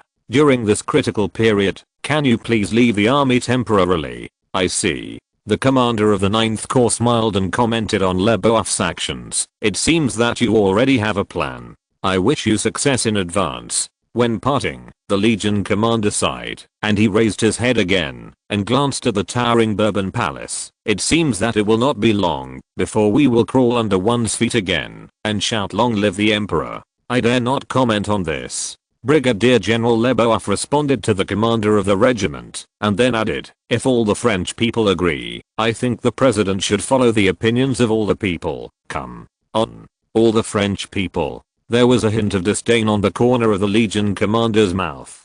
"They will just follow blindly. Bourbon or Orleans." Under the asterisk of the soldiers, the commander of the 9th Legion disappeared into the night. The 9th Corps, which has lost its backbone, is moving towards the St. Denis area under the leadership of Brigadier General Leboeuf's latest commissioned officer, and the more than 3,000 unarmed National Guards are completely unable to pose any threat to them.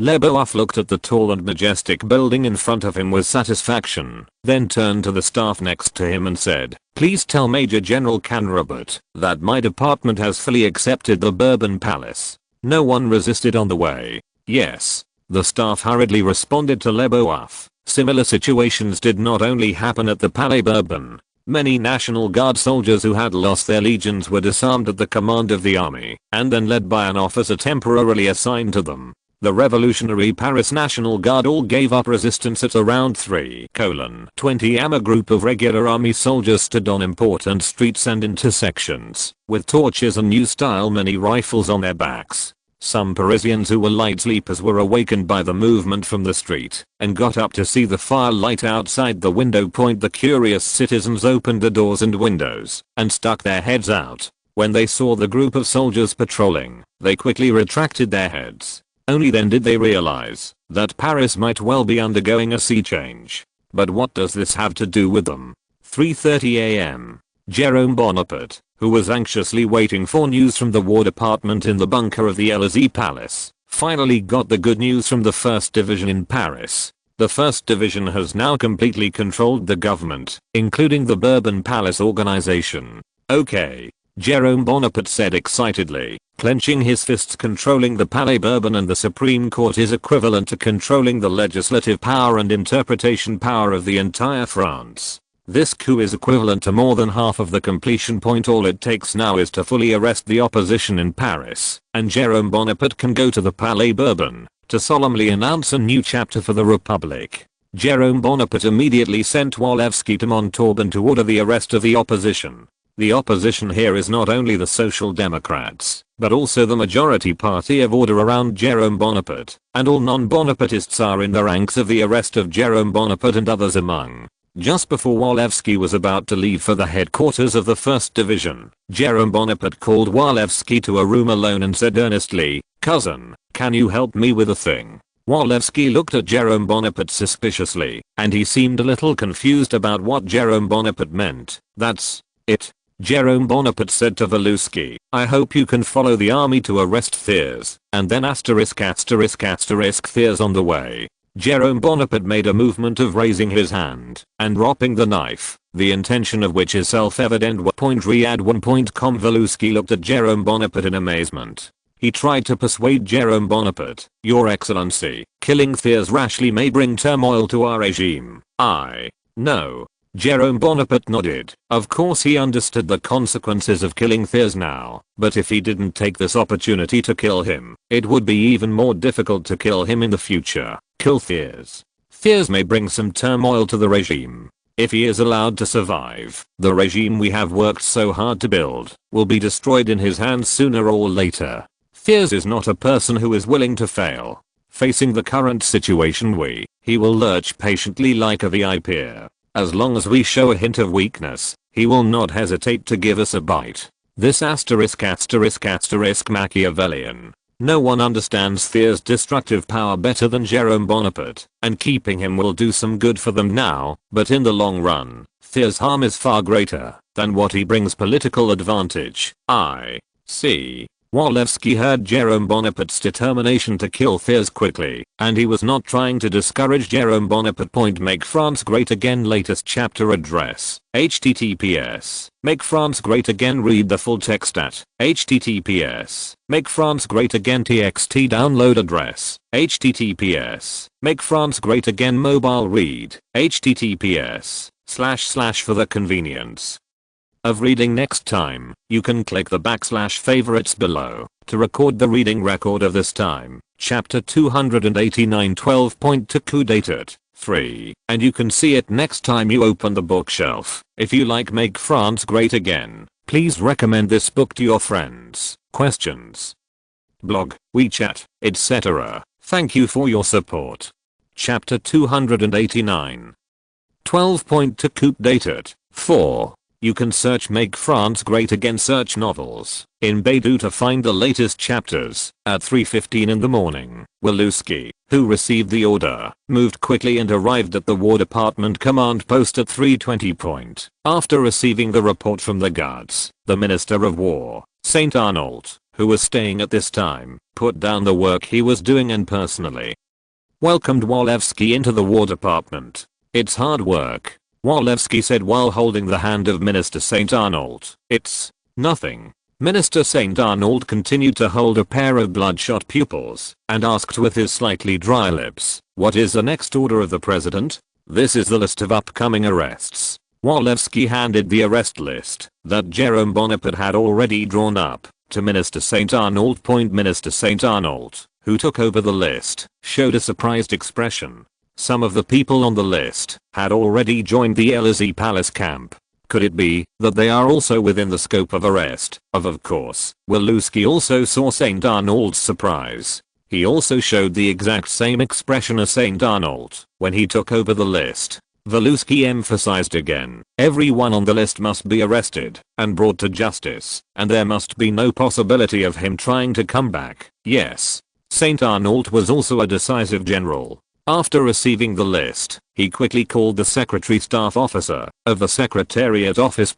Compared with these military commanders of the War Department, he believed in the staff officers brought out by himself. Colonel Bazin, you are in charge of arresting Kvagnak. Lieutenant Colonel Lebrun, you are in charge of arresting Changanier. Lieutenant Colonel Boylan, you are in charge of arresting Audenit. Minister St. Arnault will arrest first. The task of arresting and deposing the Bonapartist generals was handed over to his staff. In his opinion, the threat level of these generals was ranked first. In order to prevent his generals from being cowardly and daring to arrest these former leaders, the high-ranking general, St. Arnault, took advantage of the policy of carrots and sticks. Don't be afraid of them. They are just a group of dogs with broken spines who were purged from the army by the president. You are the future of France. If anyone is, if I miss anyone on the list, then you take off my uniform and go home to farm. The French army doesn't need anyone who can't finish. Yes. St. Arnault's threat was obviously effective. As the Secretariat's booth in the War Department became larger and larger, there were more and more subordinate departments. Anyone with a little vision understands that sooner or later the office of the secretary will be separated from the War Department and become a separate department directly under the president, and they will all become senior members of the newly established department. If there is a mistake at this juncture, then they will probably regret it too late. After handing over the arrest of the key officers to the secretary, the remaining members of the Congress will be captured according to the jurisdiction of which brigade the member lives in. At the same time, Walewski also interjected to ask if he could help with the arrest. St. Arnault's face was slightly surprised, and he agreed to Walewski's assistance in arresting. At 3:40 am, military horses set off in all directions from the temporary command post of the Ministry of War. The staffs carrying their respective missions moved quickly. At 4 in the morning, Colonel Bazin mortgaged the vicinity of the residence of General Kvagnak, where he was about to be arrested. A team of patrolling soldiers quickly saluted Bazin after seeing Bazin on his horse. After Bazin dismounted and returned the salute to the group of soldiers, he handed the reins to a soldier and then said to the sergeant major of this group of soldiers, "I'm Colonel Bazin, who is affiliated with the Secretary of the War Department, and now I want to recruit you. Go on a mission." The sergeant major glanced at the epaulettes on Bazin's uniform. It was indeed a colonel. He hurriedly saluted Colonel Bazin and said, "The 2nd Company of the 1st Battalion, 3rd Regiment, 2nd Paris Brigade, is willing to serve you. Okay, you guys come with me." Bazin will stay in place for the soldiers with his horse and bring this small group of more than 10 people to Kvagnak's mansion. In the face of Kvagnak, who was deprived of all actual rights and only left as a member of parliament, he did not need too much force. Too many troops will startle the snakes. At this time, Kvagnak was still sleeping. After more than 2 years of pampered life as a member of parliament, Kvagnak no thoughts of being alert at all, so that Bazin kept the soldiers at the entrance of Kvagnak's mansion, and Kvagnak did not have any idea. Signs of waking up. Looking at the 3-story mansion in front of him, Bazin ordered the soldiers to crouch down and cling to the wall in sign language.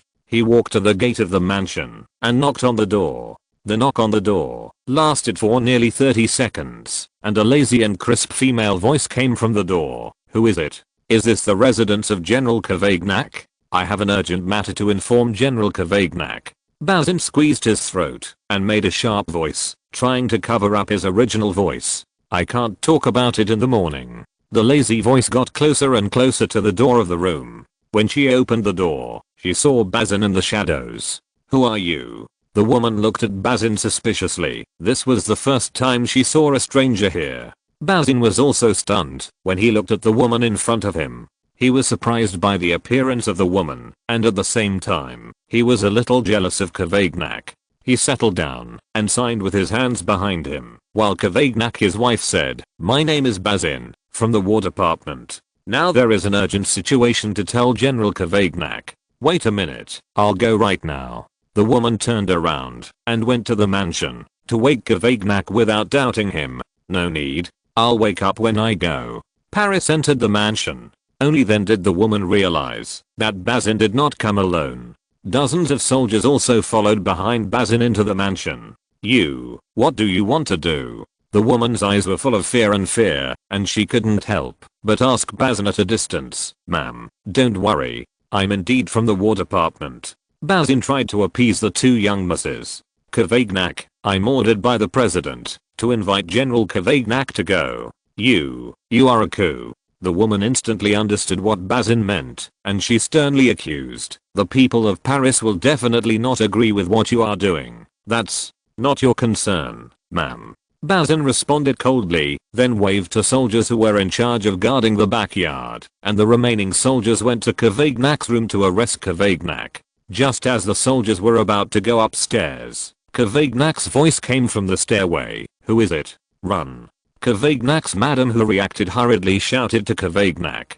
But it was too late, and the captured soldiers quickly ran up to the second floor under the leadership of the sergeant major. Immediately afterwards, there was a crackling sound from the second floor, and after a while, several soldiers took Kavagnak down under the leadership of the sergeant major. Seeing the embarrassed predecessor in power in front of him, Bazin shook his head regretfully and said, "General Kavagnak, why did you just resist?" Kavagnak, whose nose was rubbed by his fist, roared at Bazin with a runny nose, "Are you still a soldier of the Republic? Do you have any sense of shame?" "General, I'm a soldier, and also a soldier of the Republic." Bazin responded in a flat tone, "Now I'm following the orders of President Jerome Bonaparte, the consul of the Republic, Jerome Bonaparte." Kavagnak roared at Bazin again, "What power does he have to arrest members? What power does he have to overthrow the Legislative Assembly? All his powers are given to him by the Legislative Assembly." "No." Bazin corrected Kavagnak's mistake and said, "President. No, it should be said that His Majesty's rights come from all the French people, and the Legislative Assembly can no longer represent the rights of all French people. His Majesty has the right to overthrow them." "Your Majesty. Your Majesty. I think you are all poisoned by Bonaparte. What good is he? He will only bring France to the brink of destruction, and he has no genius like the Emperor's wisdom. The Emperor of the Year, if he fails, he will also fail." Kavagnak struggled to resist because of his emotions, but Kavagnak's resistance was in vain in the face of the strong young man. "In terms of time, we will eventually die." Bazin also retorted, "Does it mean that we have to die now, because we will die sooner or later?" The original emperor did face defeat, but he also brought France. Here comes the honor. Everything we have now is the legacy left by the original emperor. How can you let us not be loyal to him? You will destroy France sooner or later." Kavagnak cried out in despair, "A violent destruction is 100 times better than a natural death." Bazin waved his hand gently, and several soldiers escorted Kavagnak out. "Ma'am, I hope it didn't disturb your sweet dreams." Bazin responded politely to the lady. At 4:15 in the morning, the prison car responsible for escorting Kavagnak appeared at the door of the Kavagnak mansion. "General Kavagnak, please." Bazin invited Kavagnak to take the seat. "Humph." Kavagnak snorted coldly, throwing off the two soldiers, and strutting up like a victor, and got into the prison cart. Before the prison van took General Kavagnak to a prison in the police department, Mopa, who was in charge of accepting the job, settled Kavagnak in the cell. Here Kavagnak saw Changania, Bido, Ramamor, Audenit. If all the generals who opposed Jerome Bonaparte were sent to this prison by him, they will be in this prison, live for a while, then greet the victor's rendering of them.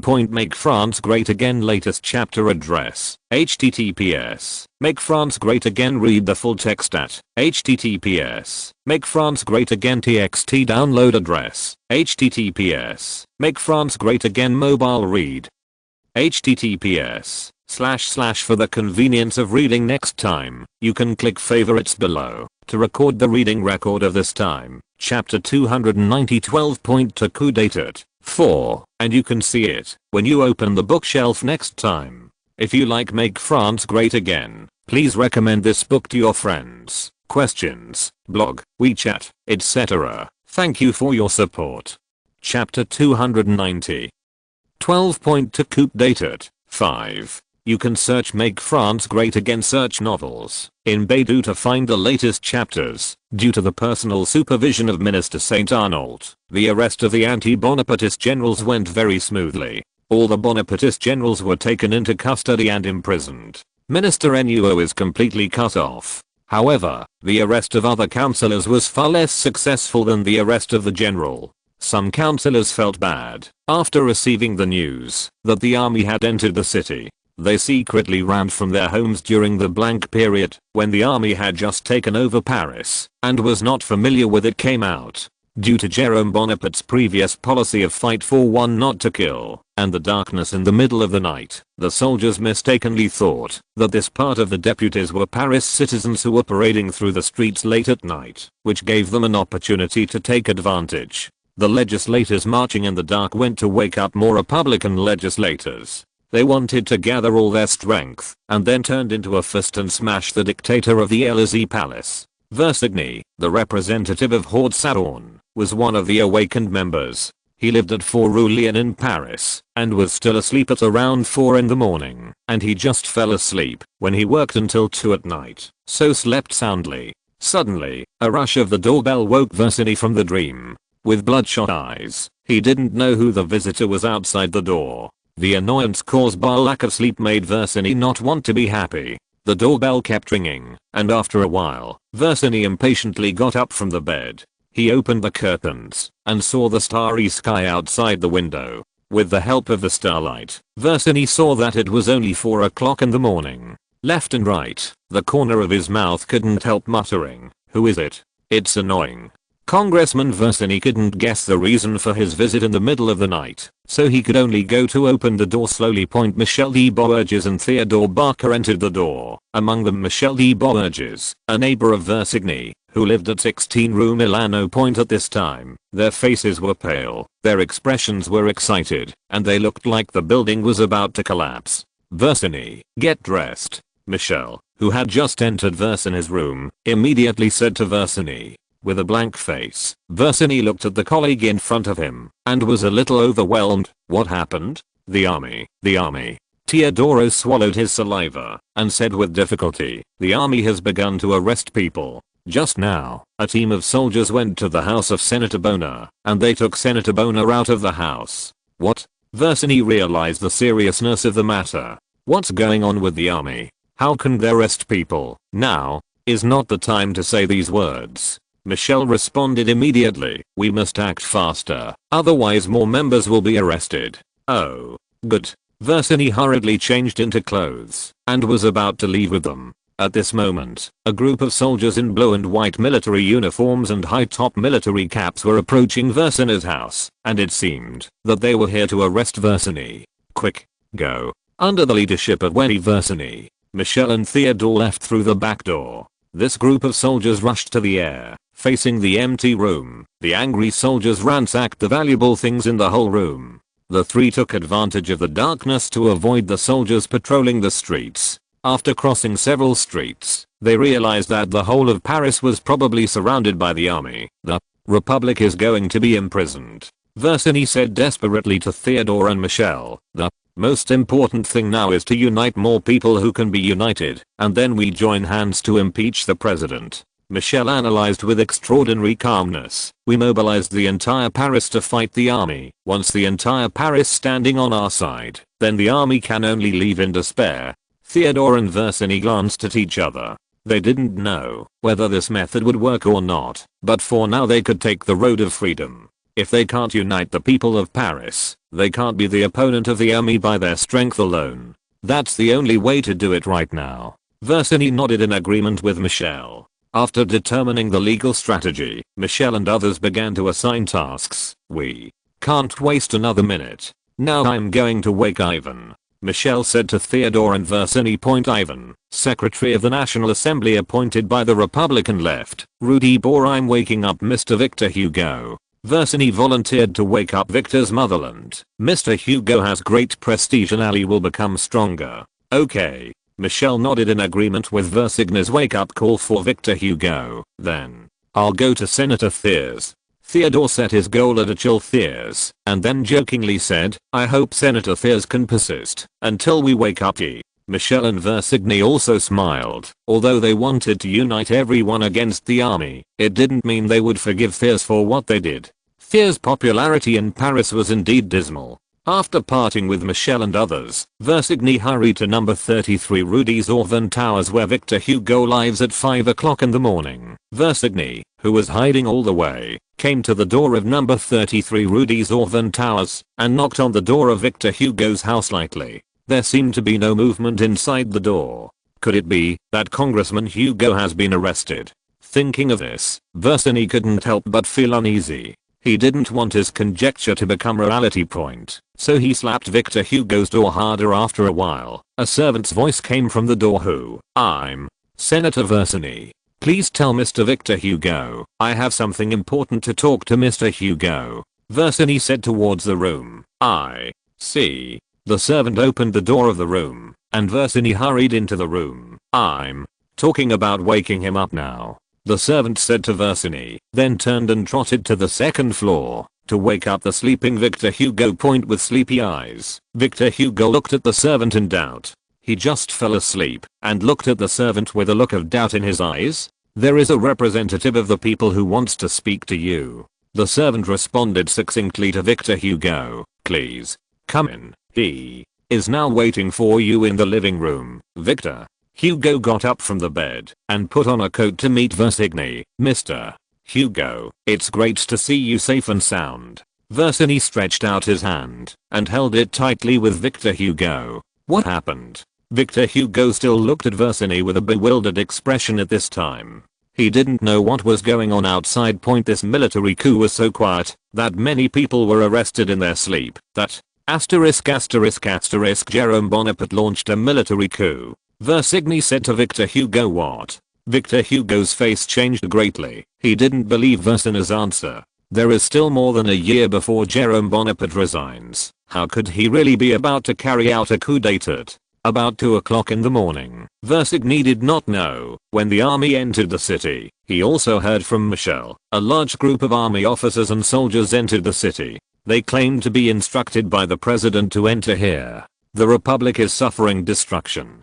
Versini's face turned pale and his voice trembled slightly. Damn it. Victor Hugo couldn't help but yell. These beasts. Many people's representatives have been captured by them. Hugo, we must unite and fight them to the end. Versini responded to Victor Hugo. We plan to gather at the house of the Lessex. You. Just as Versini was speaking, a hurried and rude knock came from outside the door. Victor Hugo turned his attention to Versini, who shook his head. Victor Hugo gestured to the servant with his eyes, and the servant quickly came to the door and asked the guests outside the door, who are you? I'm Walewski. I hope to meet Victor Hugo. Clear up some misunderstandings. Walewski outside the door responded to the inside. The servant looked at Victor Hugo, and Victor Hugo shook his head at the servant. The servant, who understood it, hurriedly rushed out the door and said, "Men, Hugo is not here. I don't want to be rough." Walewski sighed outside the door. Riyadh1.com and took a few steps back. The soldiers who followed Walewski directly blocked the door, and under the leadership of the officer, the soldiers aimed their feet at the poor door and kicked it hard. Bang bang bang, a deafening sound came out, as if the entire building vibrated. Dust kept falling from the top of the door, and the servant looked at the door in front of him and threw a helpless target at Victor Hugo. Victor Hugo knew that he might have no way to escape. In order to protect the owner's property, he could only say, "Mr. Walewski, don't let your soldiers continue. I'm inside." "Stop." Walewski ordered the soldiers to stop attacking. He stood there and waited for Victor Hugo to open the door himself. After a while, the door of Victor Hugo's room came, and Walewski and a group of soldiers entered the room. "Congressman Victor Hugo, we meet again," Walewski said to Victor Hugo politely, without the slightest apology on his face. Make France Great Again latest chapter address. https. Make France Great Again. Read the full text at https. Make France Great Again txt download address. https. Make France Great Again mobile read. https. // for the convenience of reading next time. You can click the / favorites below to record the reading record of this time, chapter 291 12.2 coup d'etat 5, and you can see it when you open the bookshelf next time. If you like Make France Great Again, please recommend this book to your friends, questions, blog, WeChat, etc. Thank you for your support. If you're listening to this novel on a channel other than Fanfic World, it means they downloaded and uploaded it without effort. we cordially invite you to visit our channel, Mundo Fanfic Novelos. There you'll find the original version of this story and you can explore many other novels of various genres. We're waiting for you to immerse yourself in a world of incredible novels. Chapter 291. 12.2 Coup d'etat. 6. You can search Make France Great Again search novels in Baidu to find the latest chapters. Humph, Victor Hugo squinted and snorted coldly. His expression and actions already represented his own attitude towards Jerome Bonaparte's conspiracy coup. Men. Hugo, do you want to treat your friend with such an attitude?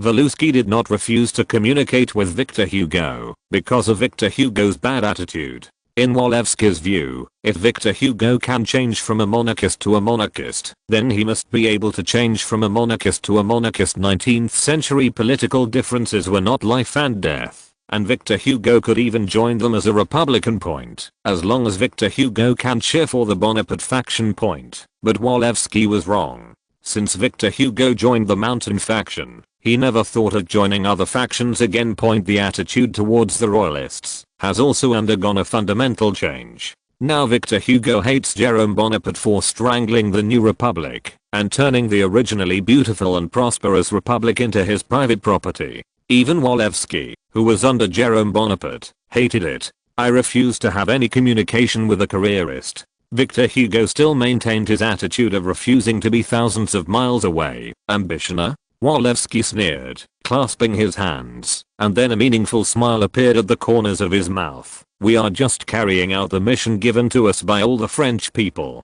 You said that this is the mission entrusted to you by all France. Victor Hugo widened his eyes and gasped in anger. Jerome Bonaparte, when will you be able to make a statement on behalf of all the French people? Choose. Men. Hugo, the petition to the Legislative Assembly is already the answer of all the French people. Walewski said slowly. Fart.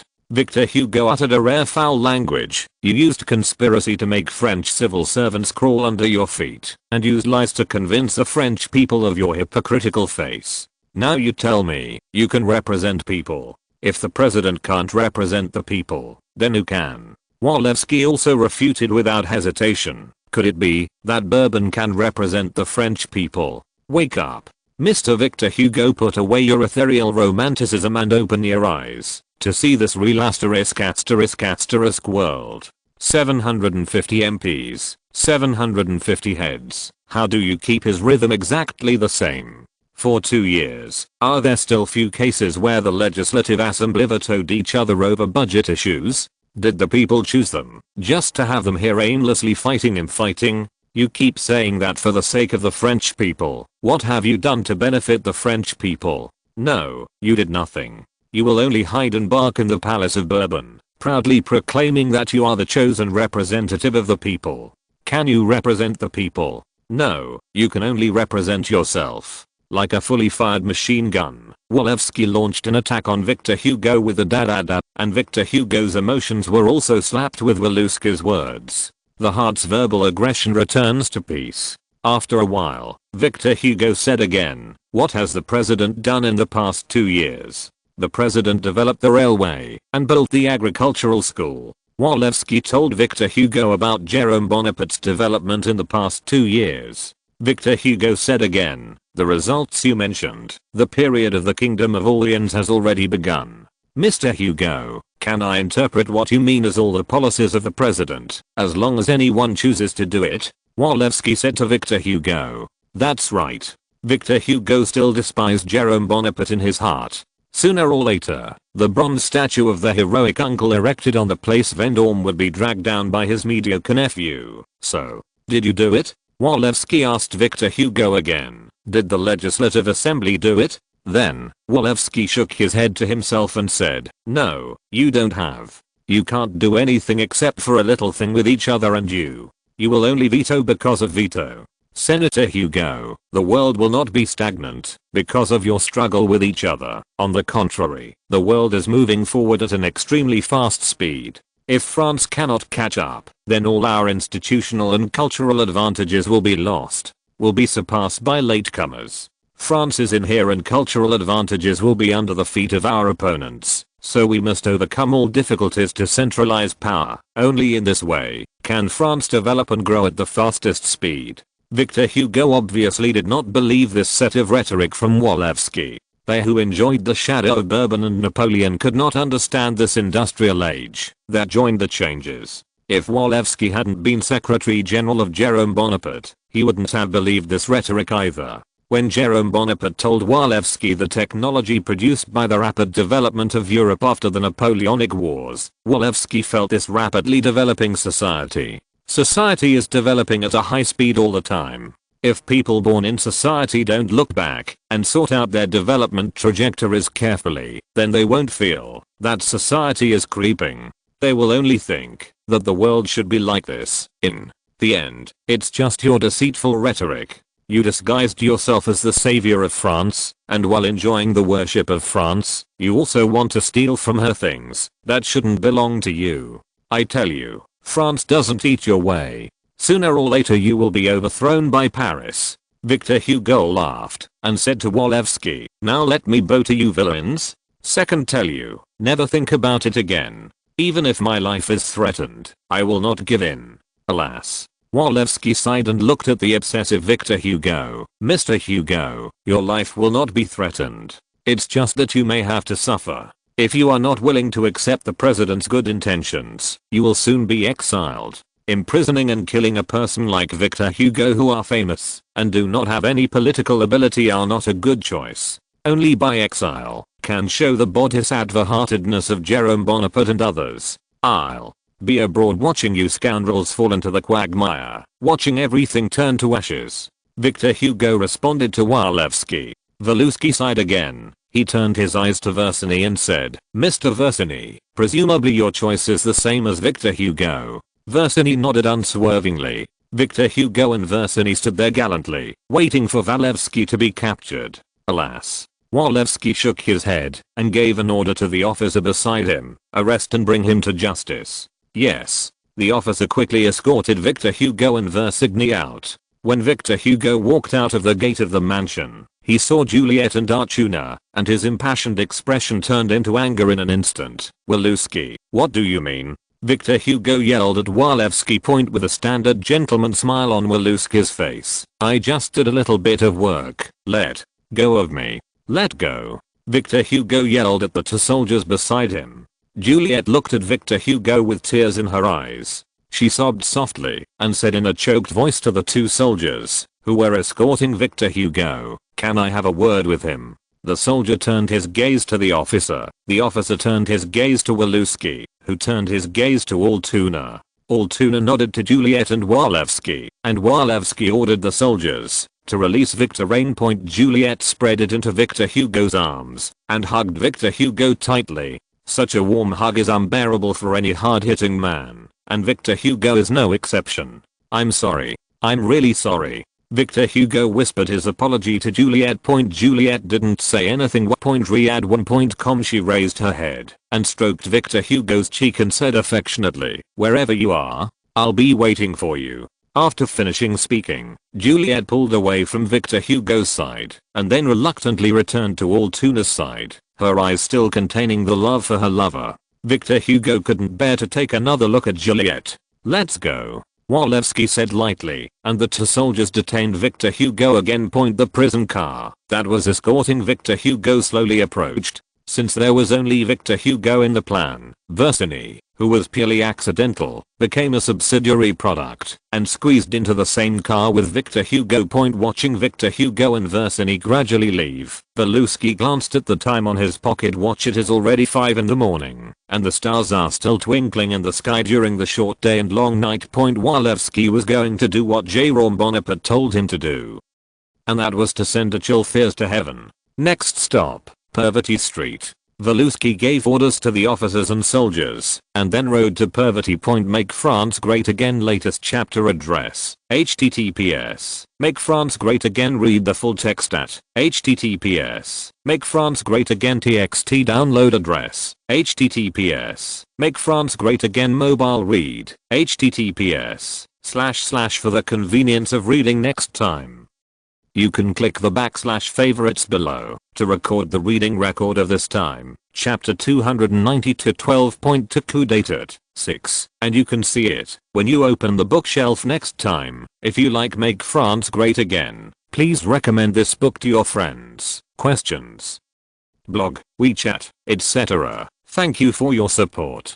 Chapter 292, The Death of Thiers, Part 1. You can search Make France Great Again search novels in Baidu to find the latest chapters. When Walewski arrived at Purvity Street, Purvity was already surrounded by people. The Lieutenant Colonel's tent of the 2nd Battalion, 2nd Regiment of the 3rd Brigade, who was stationed here, quickly saluted Walewski. After seeing Walewski's arrival, Walewski also dismounted and returned the salute to the Lieutenant Colonel's tent, and then asked, "Where is Senator Adolphe Thiers now?" The Lieutenant Colonel's halberd pointed at the mansion of Adolphe Thiers and responded, "Adolphe Thiers has been detained in the mansion and is waiting for your treatment." "Yeah." Walewski nodded and affirmed the Lieutenant Colonel. There was a smile on the face of the Lieutenant Colonel who got Walewski. "Did the prisoners resist too violently while in custody?" Walewski asked the Lieutenant Colonel again.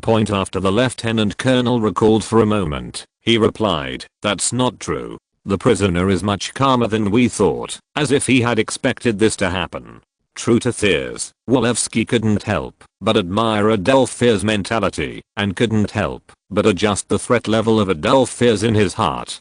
"Give me your pistol." Walewski, who was on a mission, stretched out his hand like a lieutenant colonel and ordered. The Lieutenant Colonel was stunned for a moment, and then quickly handed the revolver he was carrying to Walewski. "You can just wait here." Walewski hid the revolver in his pocket and gave the command to the Lieutenant Colonel. "Your Excellency Secretary General, let me find 2 people to protect you." The Lieutenant Colonel, who was worried about Walewski's safety, suggested to Walewski, "No need." Walewski rejected the Lieutenant Colonel's request. "Since the prisoner already knows his order, there will be no fierce resistance. I'll just go by myself." The Lieutenant Colonel obeyed Walewski, and he stayed at the gate of Adolphe Thiers' mansion, waiting for Walewski. Walewski opened the door of the mansion alone, and on the sofa in the living room of the mansion, Walewski saw Adolphe Thiers lying on the sofa. At this time, Thiers had just taken a nap, and the arrival of Walewski quickly woke Adolphe Thiers. "It's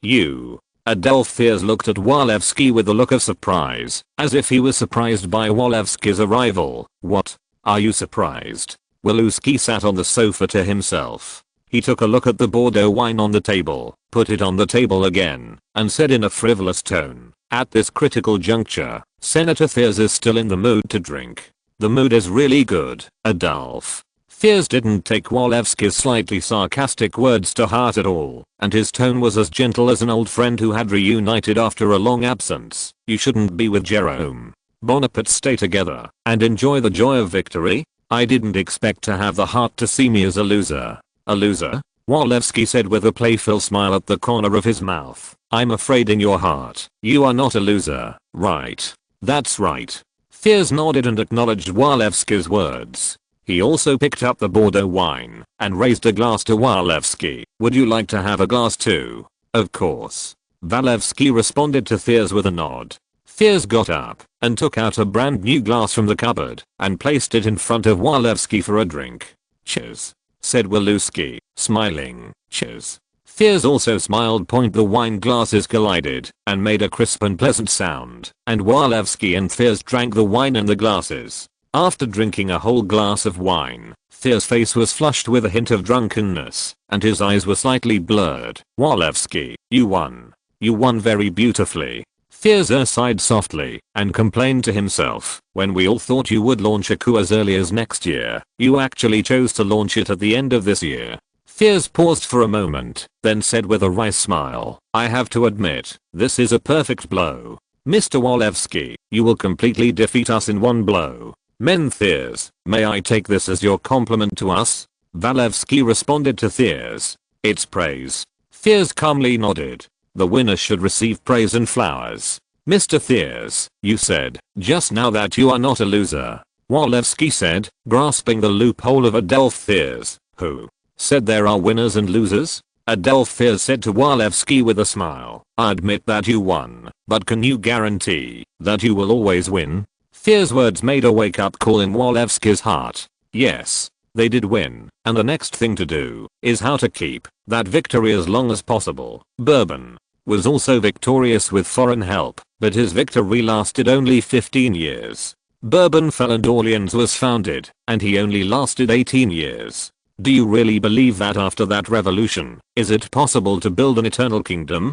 Fears asked in return. The man who was as talented as an emperor at the time still faced failure. The people of Paris gave him 2 chances. Walewski was silent, and on a rational level he also did not think the second Bonaparte dynasty could last forever. Okay, when you are victorious, I really shouldn't say such a dejected remark. Fears turned the offensive, and he poured another glass of wine for Walewski, and also poured a glass for himself. Come on, 1 cup to celebrate your victory, this one to celebrate me getting rid of my stupid party. Walewski and Adolf Fears clink again, and the second glass of wine is once again drained. Point after 2 glasses of wine, Adolf Fears gushed even more. You know what? I've had enough of my stupid and shrewd colleagues, each of whom has his own abacus. They don't know how to unite, and they don't even want to take risks for the supreme power. They just want to quietly wait for the supreme power to come into their hands. This is simply impossible.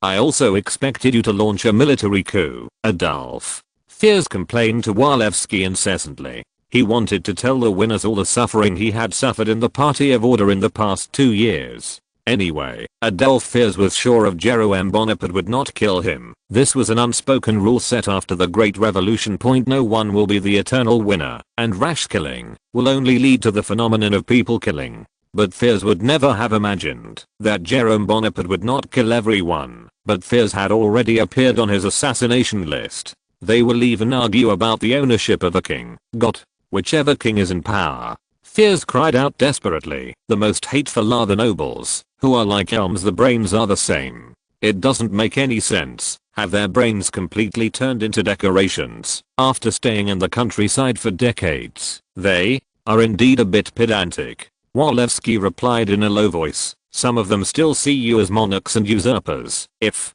that's the case, then it can be tolerated. Adolf Fears' expression was a little grim, as if he hated iron and steel. But what happened to their king? That asterisk Count of Chambord? If it wasn't for the asterisk remarks he made, how could our party fall apart? As long as we can sit on the throne, we can do whatever we want. The utilitarian Adolf Fears could never understand the pride of blood inherited by the nobility. In his eyes, those guys were a bunch of stubborn old men. It's too late for you to say this, said Walewski coldly. You have failed. Okay, Mr. Walewski, since you said that I failed, then I admit that I did fail. Adolf Fears no longer struggled with failure and success. He followed Walewski and continued down. Said, then what should the president do with me? Is it exile? Your Excellency, the president will not exile you abroad. Walewski replied to Adolf Fears. Guys like Victor Hugo who are not politically intelligent can't cause any harm when they are exiled abroad.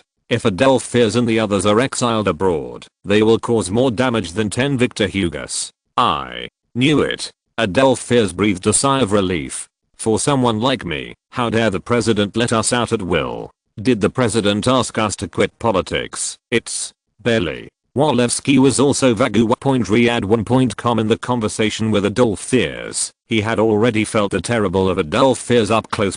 This is an enemy who can never compromise and keep fighting. That's really good. Adolf Fears smiled. He said without any hesitation, I will always wait as an opposition, waiting for your downfall. Whether it is 10 years, 20 years can be. I believe that I have not had a government that lasted for 20 years. The people of Paris are always fickle. The president wants you to join us and become a minister of a certain department. Walewski made his final solicitation. Minister? Fears responded disdainfully. Under Louis Philippe's system, I'm already prime minister.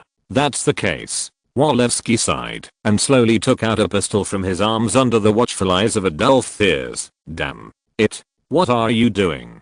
Fears looked at Walewski in horror. Not what he thought. Goodbye. Walewski watched as Adolf Fears pulled the trigger. Boom. Make France Great Again latest chapter address, https. Make France Great Again read the full text at https. Make France Great Again txt download address, https. Make France Great Again mobile read, https. / for the convenience of reading next time, you can click / favorites below to record the reading record of this time. Chapter 293 The Death of Thiers, Part 1, and you can see it when you open the bookshelf next time.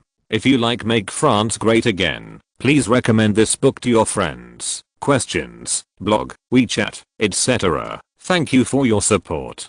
Chapter 293, Death of Thiers, Part 2. You can search Make France Great Again search novels in Baidu to find the latest chapters. Thiers was dying. He died under his own ingenuity, and he also died under his position in Jerome Bonaparte's heart point in Thiers' mind. The 12.2 coup was just another coup similar to that of 1830, and at best Jerome Bonaparte was just like Louis Philippe who kicked them all out of the center of power. As long as Thiers is not completely dead, then he has a chance to make a comeback. Point who would have thought that Jerome Bonaparte would use despicable means to destroy him from the physical level.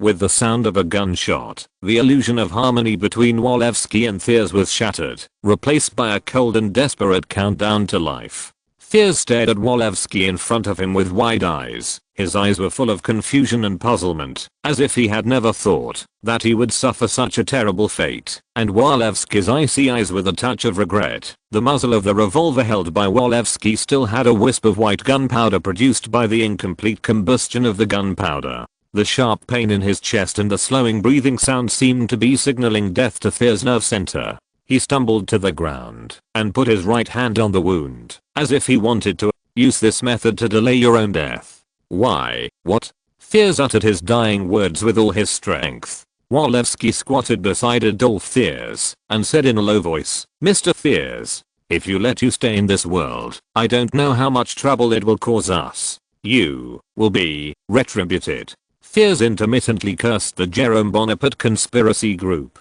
Walewski shook his head and sighed. Maybe. Just when Walewski got up, the lieutenant colonel stationed outside the mansion suddenly broke in. He glanced at Adolphe Thiers, whose blood was dripping on the floor, and then at Walewski, who looked calm, with a horrified expression on his face. "First, sir, how are you?" "Nothing happened." "You?" The lieutenant colonel hurriedly asked about Walewski's situation. "I'm fine." Walewski responded calmly to the lieutenant colonel, then handed the revolver to the lieutenant colonel and said briskly, "The pistol is very useful." Sir, why did you kill him?" "The president." "Didn't the president say one should not be killed? A big man like him died. What should I do?" The lieutenant colonel pointed desperately. Thiers, lying in a pool of blood and twitching, said to Walewski, "Faced with this hot tool for committing crimes, the lieutenant colonel dared not take over. If the lieutenant colonel takes over, he could face charges of deliberately obliterating members of the Legislative Assembly.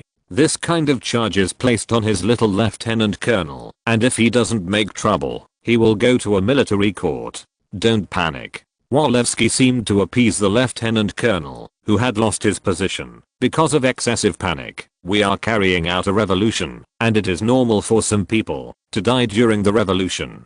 Besides, you are in. Don't you want to kill people on the battlefield?" "No, not the same, sir." The lieutenant colonel shook his head desperately and responded to Walewski, "On the battlefield, we are facing the enemy, and he." The lieutenant colonel pointed to the cold lad. Yell said desperately, "He is a member of the National Assembly, and it is said that he is also the head of a party. There is no National Assembly anymore, and there will be no more party leaders." Facing the uninterested lieutenant colonel, Walewski assumed the posture of a superior. "Wait until the dust settles. When the time comes, the Legislative Assembly will cease to exist. So what are you afraid of, Walewskis?" Reprimanding the lieutenant colonel in the tone of his superiors did make a difference. The military's strict subordinate system calmed the lieutenant colonel's overloaded mind. "You rewrite." The lieutenant colonel agreed with Walewski's statement, but he was still afraid of the reckoning. However, he is always a big man in Paris.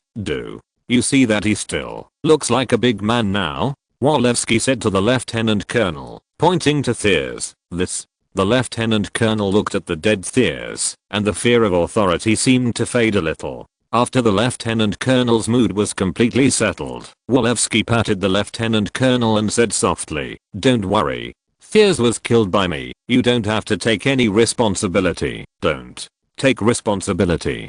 The colonel finally felt relieved after hearing Walewski's solemn responsibility. "That's great." Afterwards, the lieutenant colonel seemed to realize his inappropriate remarks and hurriedly explained, "I mean." Before the lieutenant colonel could finish speaking, Walewski interrupted the lieutenant colonel's explanation. "However, you must testify for me. I was forced to fight back." Forced to fight back? The lieutenant colonel was a little puzzled. He glanced at Thiers in a pool of blood. From the results of the scene, it seemed that Walewski had planned it for a long time.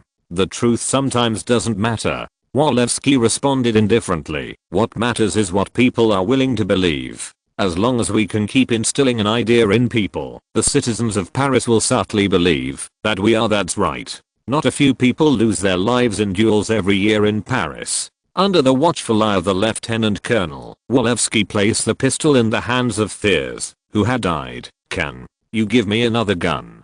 Walewski reached out to the lieutenant colonel. Upon seeing this, the lieutenant colonel hurried out and asked his officers for a pistol, which he handed over to Walewski. Looking at the old-fashioned flintlock pistol in front of him, Walewski's eyes revealed a firmness. Under the panicked eyes of the lieutenant colonel, Walewski gritted his teeth and pressed the flintlock pistol to his shoulder, then pulled the trigger. With a bang, a blood flower bloomed on Walewski's shoulder, and his ruddy face turned pale. The severe pain made Walewski almost fall to the ground, and the lieutenant colonel standing aside hurriedly supported Walewski. "This way you can report to your superiors. Because Adolphe Thiers was dissatisfied with our actions and sent me a duel request." Walewski said angrily. The lieutenant colonel was extremely grateful to Walewski, whose forgery turned what was originally a one-sided murder into a duel death. Those who die in a duel in Paris will not be held accountable. "Thank you." The lieutenant colonel expressed his sincere gratitude to Walewski. With the help of the lieutenant colonel, Walewski walked out of the Thiers mansion.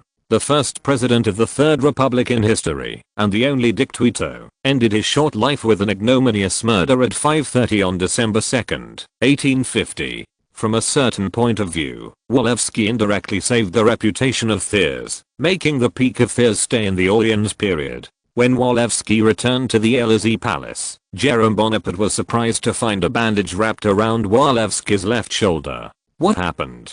Jerome Bonaparte asked Walewski what had happened. Walewski reported the death of Adolphe Thiers to Jerome Bonaparte, and later falsified the scene at his own discretion. After listening to Walewski's report, Jerome Bonaparte looked at Walewski with grateful eyes. Just as he was about to pat Walewski on the shoulder to comfort him, he suddenly realized that Walewski's guy still has a shoulder injury. The hand that was in the air shrank back again, with an embarrassed but polite smile on his face. Okay.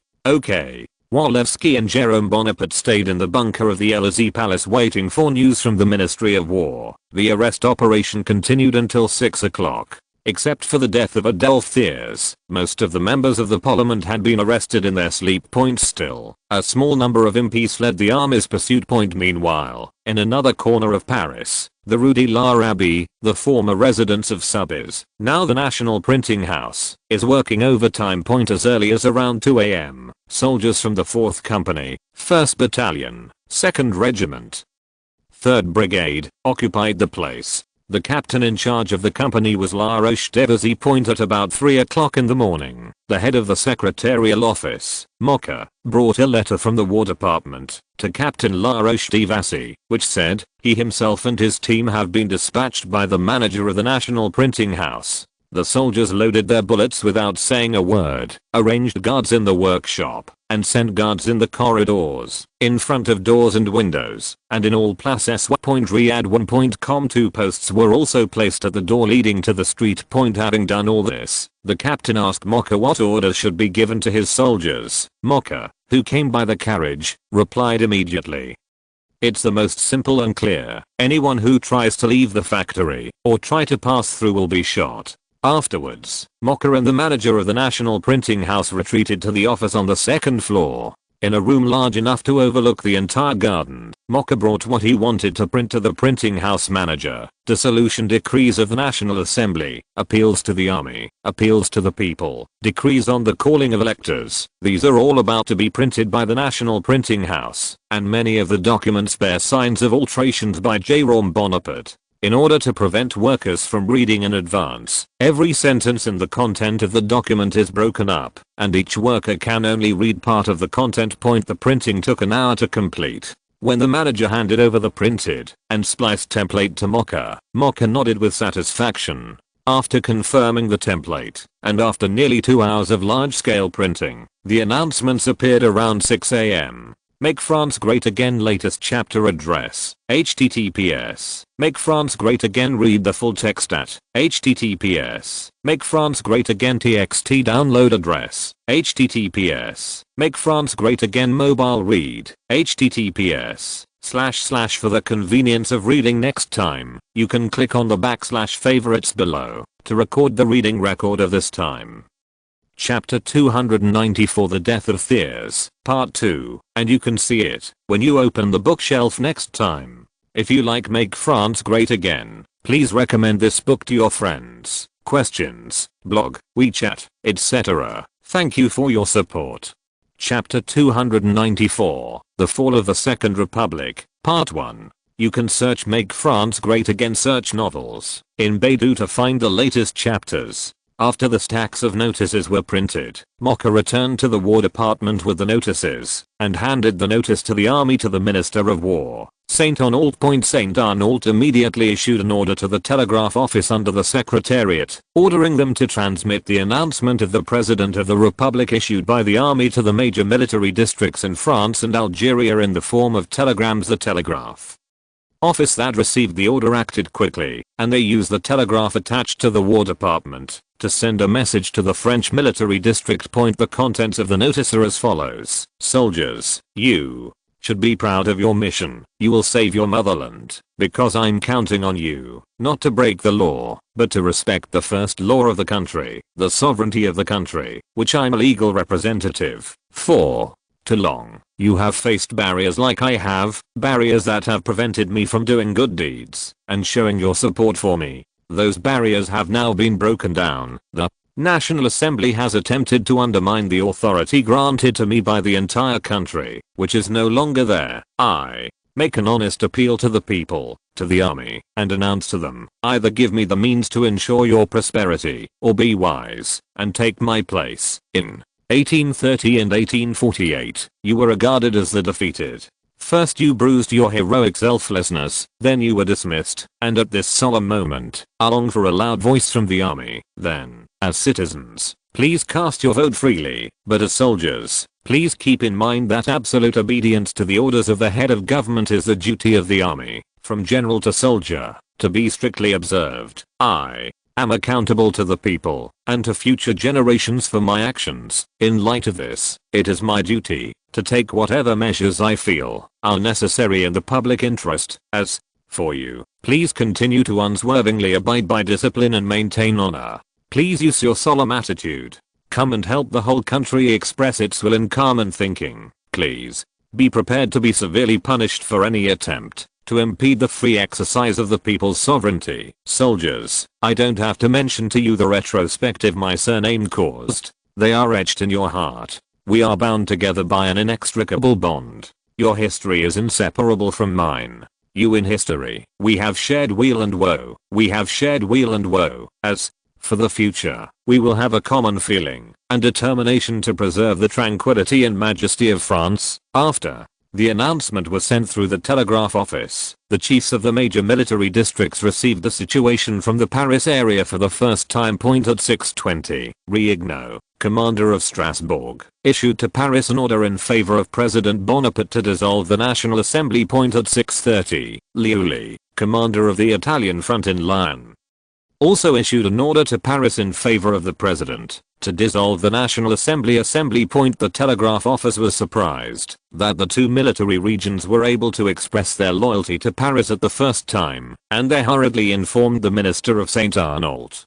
Minister St. Arnault was also relieved after receiving the support of the Italian and Strasbourg fronts. With the support of these two military regions and the strength of Paris itself, they at least have the entire republic, with more than half of the troops. If the generals in the remaining military area want to oppose, they have to weigh their own strength. Furthermore, the army of the republic is not a private soldier, and those chiefs appointed and dismissed by the central government have little influence on the army. After the first notice to the army was issued, Mocha once again came to the police department. The police chief Mocha hurried out to meet Mocha, and Mocha handed the appeal to the people to the chief Mocha and said, "Director Mocha, now immediately mobilize all your police forces to post the notice on every street in Paris. Hurry up."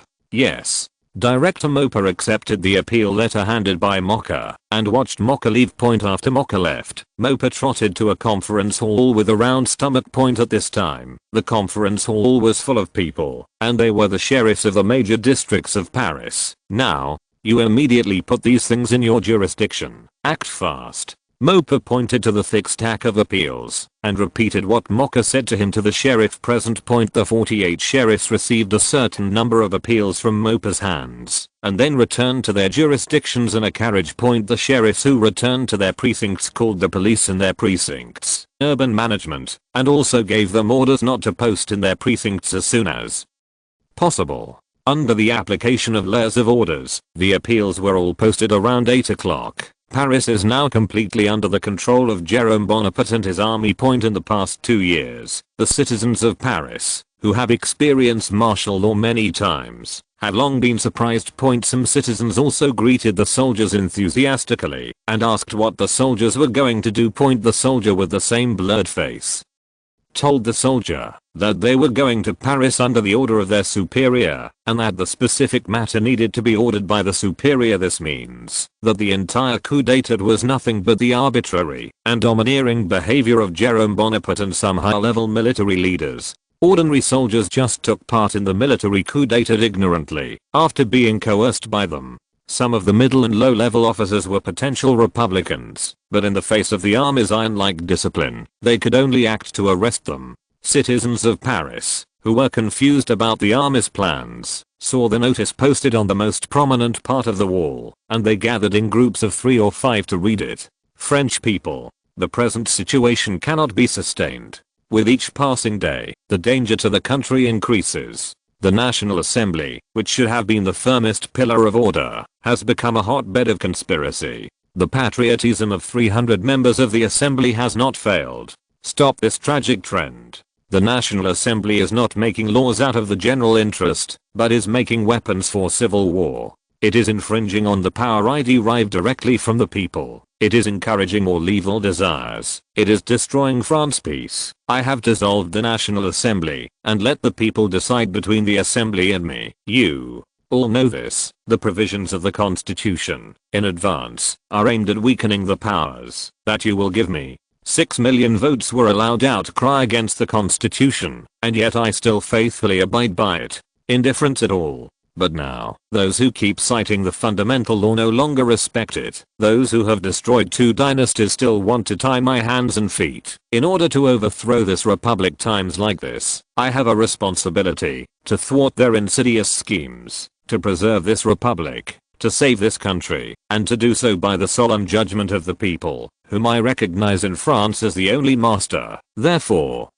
I appeal to the nation with honesty and inform you, if you are willing to continue this disturbing state which is degrading you and damaging our future, please choose someone else to replace me, because I don't want this powerless power to do good anymore. It's holding me accountable for actions I can't stop. It continues to tie me to the rudder of the ship I'm watching galloping away into the abyss. If it is the opposite, and you still trust me, then please give me the means to accomplish the great mission that I have been entrusted to accomplish by you. The mission is to end this period of repeated revolutions, while at the same time meeting the legitimate needs of the people and protecting them against subversive fanaticism. This mission is, in particular, to build institutions that are more stable than human beings, to lay down some of the foundations, so that in this to establish something permanent on the basis I am convinced that the instability of power and the supremacy of the National Assembly alone is the constant cause of confusion and discord. I therefore ask you to agree to the following main element of the Constitution, which may be all levels of Parliament to develop. 1. There should be a responsible head of state for a 10-year term. 2. There shall be a number of ministers subordinate only to the executive body. 3. The Council of State, composed of the most prominent figures, which is responsible for drafting bills and submitting them to the legislature for consideration. 4. Establish a legislative body to review and pass laws, which should be elected by universal suffrage and not from selection by list that falsifies election results. 5. The second parliament is composed of all worthy people in the country, which constitutes a balance of power, guarantees the fundamental law and public freedom. This system, created by the presidency at the beginning of this century, has brought peace and prosperity to France. It will also ensure peace and prosperity for France. These are my unwavering beliefs. If you agree, please do so by your ballots. If the opposite is true, you would prefer a weak government, be it a monarchy or a republic, which is a copy of the self-ignoring system, the history of its origin, or plagiarism from the illusory future, then please answer in the negative. It follows that for the first time since 1804, you will vote with a clear mind, which means you will fully understand who you are voting for and what you are voting for. If I cannot get your majority, then I will facilitate the holding of a new session of the National Assembly and will return to it the mandate from you. However, if you think that the cause represented by my surname, the France revived by the Revolution of 1789, the France well organized by the Emperor Napoleon, is still your cause, please declare aloud that the way is to grant my request the power you gave me. Then France and Europe will be rescued from anarchy, barriers will be leveled, and mutual hostility will disappear, for all will be in accordance with the decree of the great people, and obey the will of God, no violation. After reading the appeal letter, the citizens understood what had happened. President Jerome Bonaparte actually launched a military coup. The crowd started to riot, and then a voice came, "Got." Jerome Bonaparte dissolved the National Assembly. How could he do it? Then a retort came from somewhere. The president is a right granted by all French people, and he is obliged to dissolve the National Assembly in order to preserve France. If the National Assembly is dissolved, who can represent us? Didn't you see what the announcement said?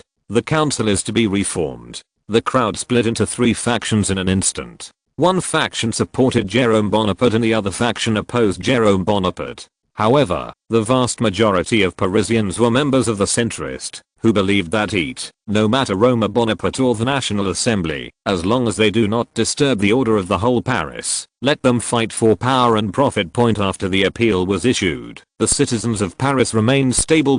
Many citizens responded with indifference. At 9 AM, the bunker of the Élysée Palace was opened, and Jerome Bonaparte in the bunker wore the same love dress and Napoleon cap as his uncle Emperor Napoleon, and went out with the support of the soldiers. From the Élysée Palace to the Place de la Concorde, Jerome Bonaparte warmly shook hands with the soldiers and thanked them for their efforts to save the Republic. At 10 AM, Jerome Bonaparte arrived at Place de la Concorde. At this time, the soldiers of a regiment of the 2nd Brigade were stationed on the Place de la Concorde. Under the leadership of Colonel de Gassou, Jerome Bonaparte shook hands with the company commanders and asked their names enthusiastically. These captains and company commanders looked at Jerome Bonaparte excitedly and wished that Jerome Bonaparte would do what. Riyad1.com soldiers, you are the saviors of France. Jerome Bonaparte once again publicly praised the entire French army at the Place de la Concorde. Without the help of these bayonets, Jerome Bonaparte's attempt to overthrow the National Assembly would have been impossible.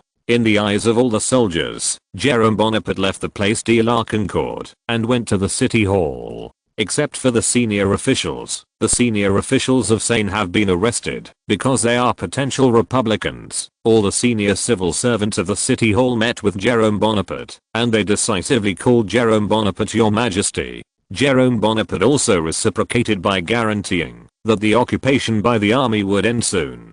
At that time, they will still be the implementers of the entire Paris policy. Hearing Jérôme Bonaparte's assurances, the senior civil servants of Paris City Hall breathed a sigh of relief. The repeated entry and exit of the army really made these poor civil servants feel. Alexander Jérôme Bonaparte, who condoled to the civil servants of the City Hall, finally arrived at the Palais Bourbon, the final site of his formation, where he will announce the dissolution of the National Assembly and the demise of the Second Republic. Make France Great Again latest chapter address. https Make France Great Again read the full text at https Make France Great Again txt download address https Make France Great Again mobile read https / for the convenience of reading next time, you can click / favorites below to record the reading record of this time. Chapter 295 The Destruction of the Second Republic, Part 1, and you can see it when you open the bookshelf next time. If you like Make France Great Again, please recommend this book to your friends, questions, blog, WeChat, etc. Thank you for your support. Chapter 295, The Fall of the Second Republic, Middle. You can search Make France Great Again search novels in Baidu to find the latest chapters. Jérôme Bonaparte, who stayed at the City Hall for a short time, rode a white horse and left the City Hall and the reluctance of the senior civil servants of the City Hall. The soldiers who followed Jérôme Bonaparte had changed from infantry to the Lancers. They are the most elite members of the Lancers of the 1st Division. They are directly controlled by the commander of the 1st Division in Paris, Cousin Montauban. In the coup in the early morning of 12.2, the Lancers acted as messengers. They accurately conveyed the instructions from the Ministry of War to the 3 subordinate brigades, so that they could carry out arrest operations as quickly as possible. The white horse carried Jérôme Bonaparte forward at a slow pace. The members of the Lancer regiment surrounded Jérôme Bonaparte in 4 directions. Romain Bonaparte was ambushed when he rode his horse to the Palais Bourbon. Every member of the Lancer regiment who followed Jérôme Bonaparte was tall and burly enough to cover Jérôme Bonaparte. Bonner's body. At the same time, each Lancer saddle was equipped with a pistol, which enabled them to take out their pistols to kill the enemy at the first time while protecting Jérôme Bonaparte. The road that Jérôme Bonaparte chose to go to the Bourbon Palace was also carefully designed. Every street has been carefully checked to ensure that no dangerous element will appear in the street. Under this series of rigorous measures, Jérôme Bonaparte walked from the City Hall to the Bourbon Palace without any risk. The inhabitants also responded with enthusiasm to Jérôme Bonaparte. After a political show, Jérôme Bonaparte finally came to the Bourbon Palace, the seat of the Legislative Assembly, the highest authority in France. Now this so-called highest authority needs to add a word before. He has dissolved the Legislative Assembly, which means that starting from the early morning of 12.2, many powers that the Legislative Assembly can exercise have been completely abolished. The Legislative Assembly will no longer enjoy as many powers as the previous Legislative Assembly. In other words, he as a conqueror has completed the government of France. Looking at the majestic Bourbon Palace in front of him, Jérôme Bonaparte couldn't help but be filled with emotion. After decades of time, the Second French Empire is about to approach France with a new attitude. However, it was no longer his cousin, Louis Napoleon, who established the Second French Empire. He, who should have been a witness to history and a traveler in time and space, became the creator of history. The dissolution of the Legislative Assembly was also about a year earlier than in history. I'm creating a whole new history. A history not the same as Napoleon III. At this moment, Jérôme Bonaparte felt a sense of pride from the bottom of his heart. He felt supremely honored that he was able to create history. He couldn't help but look up at the sky, and a sudden open appeared in the dark clouds. A ray of sunlight exactly shone on Jérôme Bonaparte's body. After seeing such a miracle scene, everyone present couldn't help but exclaimed. Many Republicans lurking in the crowd near the Bourbon Palace were also at the moment when the sun directly hit Jérôme Bonaparte's body. Doubt if God really favored Bonaparte. Watching the timing, Walewski immediately shouted, "Long live the Empire! Long live Bonaparte!" After the end of the long live, the army and the crowd also shouted, "Long live the Empire! Long live Bonaparte!" The cries were like a turbulent wave that completely shattered the last divine authority covering the Legislative Assembly. In its place was a sculpture called Bonaparte. Was it really Napoleon in heaven who sent me to save Bonaparte? Emperor Napoleon? Is Napoleon III watching me in heaven? Bathed in the sun, Jerome Bonaparte's heart was overflowing with emotions that could not be expressed in words since ancient times. At this moment, something seemed to be on his shoulders in a trance. Jerome Bonaparte seemed to see the emperor who crossed the Alps above the Bourbon Palace. He was still so young. Then please look at it. I will definitely be you. Jerome Bonaparte could not help clenching his fists and making up his mind. Not long after, the dark clouds shrouded in the sky above the Bourbon Palace ran away, and the sun, so seeds called the future, as if covering the earth with a golden coat. Jerome Bonaparte turned and dismounted, and the surrounding lancer regiments also dismounted and made way for Jerome Bonaparte. Jerome Bonaparte handed the reins to a lancer beside him. He took firm and steady steps through the corridor composed of soldiers and came to a point less than 20 meters from the Bourbon Palace. At the entrance of the Palais Bourbon, Jerome Bonaparte met with Major General Canrobert, commander of the 2nd Paris Brigade, and Brigadier General Leboeuf, the presidential aide. Canrobert and Leboeuf, who had been tossing all night, showed a little tiredness on their faces, but their eyes were still so firm. The 2nd Paris Brigade has successfully completed its mission without encountering any resistance. Canrobert reported to Jerome Bonaparte in a tense tone. We succeeded. Yeah, we succeeded. Jerome Bonaparte also showed a sincere smile on his face, and he held Canrobert tightly with excitement in his heart. You will be forgotten about your exploits. Then, Jerome Bonaparte looked at the officers behind Canrobert and said loudly, the Bonaparte family will always remember you. There was also a smile on the faces of the officers. They worked so hard for Jerome Bonaparte to have their own place in the future. After a while, Jerome Bonaparte woke up from his excitement, and he slowly let go of Canrobert's hand. By the way, Canrobert, are all the senators ready? Jerome Bonaparte asked about the news of Canrobert. After Jerome Bonaparte staged a coup and detained most of the senators, he just sent news of the coup d'état, informed the Bonapartists, and invited them to the Legislative Assembly on 12.2. Mr. President, the number of deputies may be a bit small. Canrobert responded embarrassingly to Jerome Bonaparte. Among the more than 750 members, there are only about 180 members who are truly loyal to Bonaparte, and only 120 members can reach the parliament of the Palais Bourbon. Humph. Jerome Bonaparte curled his lips in disdain. Forget it. I don't expect them to do anything great either. Under the framework designed by Jerome Bonaparte, members of the Legislative Assembly only have the power to agree to motions, and all their speeches will be locked in the Palais Bourbon, so that they cannot be communicated outside. This political system is roughly the same as that of Napoleon III in history, with a slight change, that the plan in the proposal is formulated with a 5-year template, which means that the parliament approves the proposal for 5 years, and the parliament has no right to ask about the expenditure within 5 years. Such a rogue loophole can effectively prevent Jerome Bonaparte from being caught in the neck by the second parliament. In history, his cousin's proposal to increase military spending failed repeatedly because of too many opposition in the second parliament. For 4 years from Pau to French, the Second French Empire was caught up in the parliamentary army wrangling, thus missing the last time 400,000 versus 800,000, unless old Mayock's brain is kicked by a donkey. Otherwise, they only need a draw to beat France. With the lessons of precedent, Jerome Bonaparte gave himself enough buffer when it came to polity that he could circumvent the constitutional provisions in different ways. Of course, Jerome Bonaparte chose to respect the parliamentary decision on unnecessary issues. Yes, Your Majesty. Canrobert nodded with empathy. Only the army is your most reliable helper. Jerome Bonaparte glanced at Canrobert again, and a smile appeared on the corner of his mouth. Let's go. Let me see who is there. Jerome Bonaparte and Walewski entered the Bourbon Palace together. Canrobert and Leboeuf and others were stationed outside the Bourbon Palace to prevent someone from colliding with the sacred National Assembly. Although the army has completely controlled Paris, the few fugitives are still a hidden danger.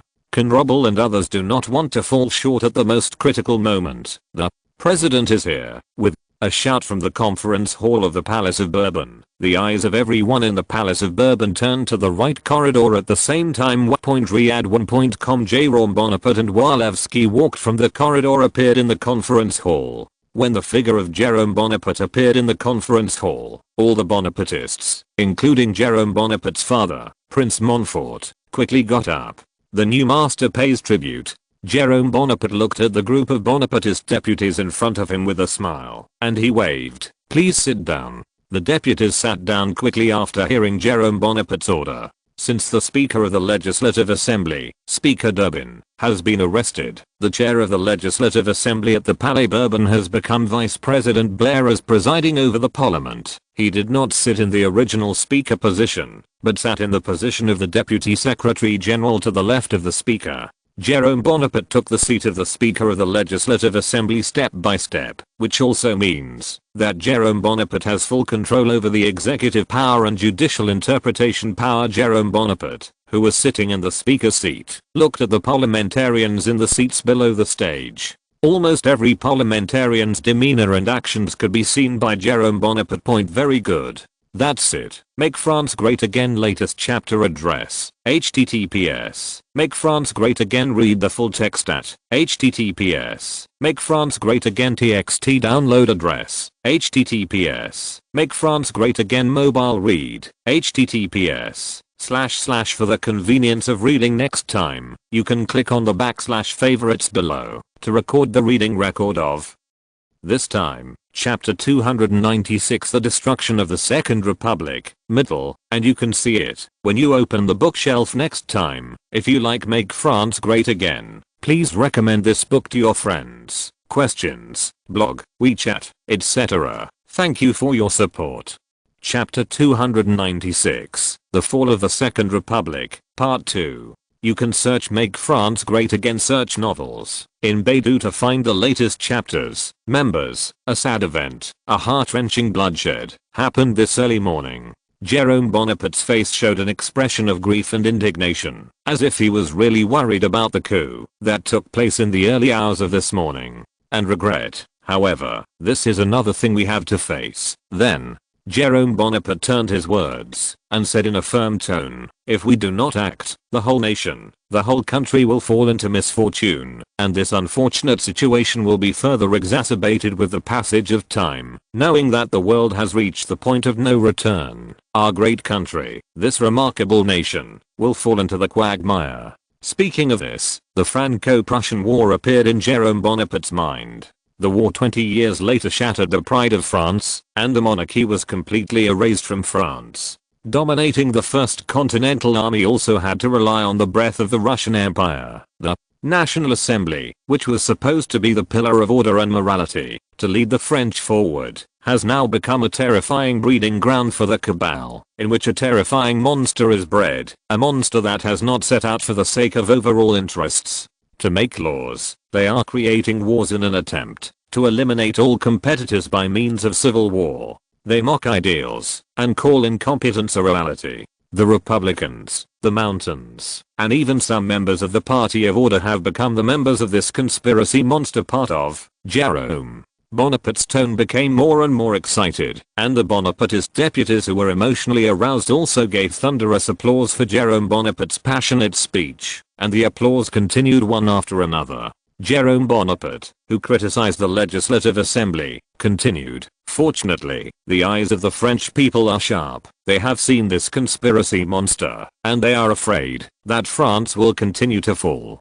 So they only by using my silent call, that is, the vote, pushed me to this position. I must be responsible for their will, for the future of France as a whole." Everyone held their breaths and listened to what Jerome Bonaparte said next, because what happened next was the highlight of this Legislative Assembly. "In the name of the 30 million people of France, in the name of the President of the Republic, the Supreme Military Commander of the Republic, I declare the National Assembly is dissolved! 2.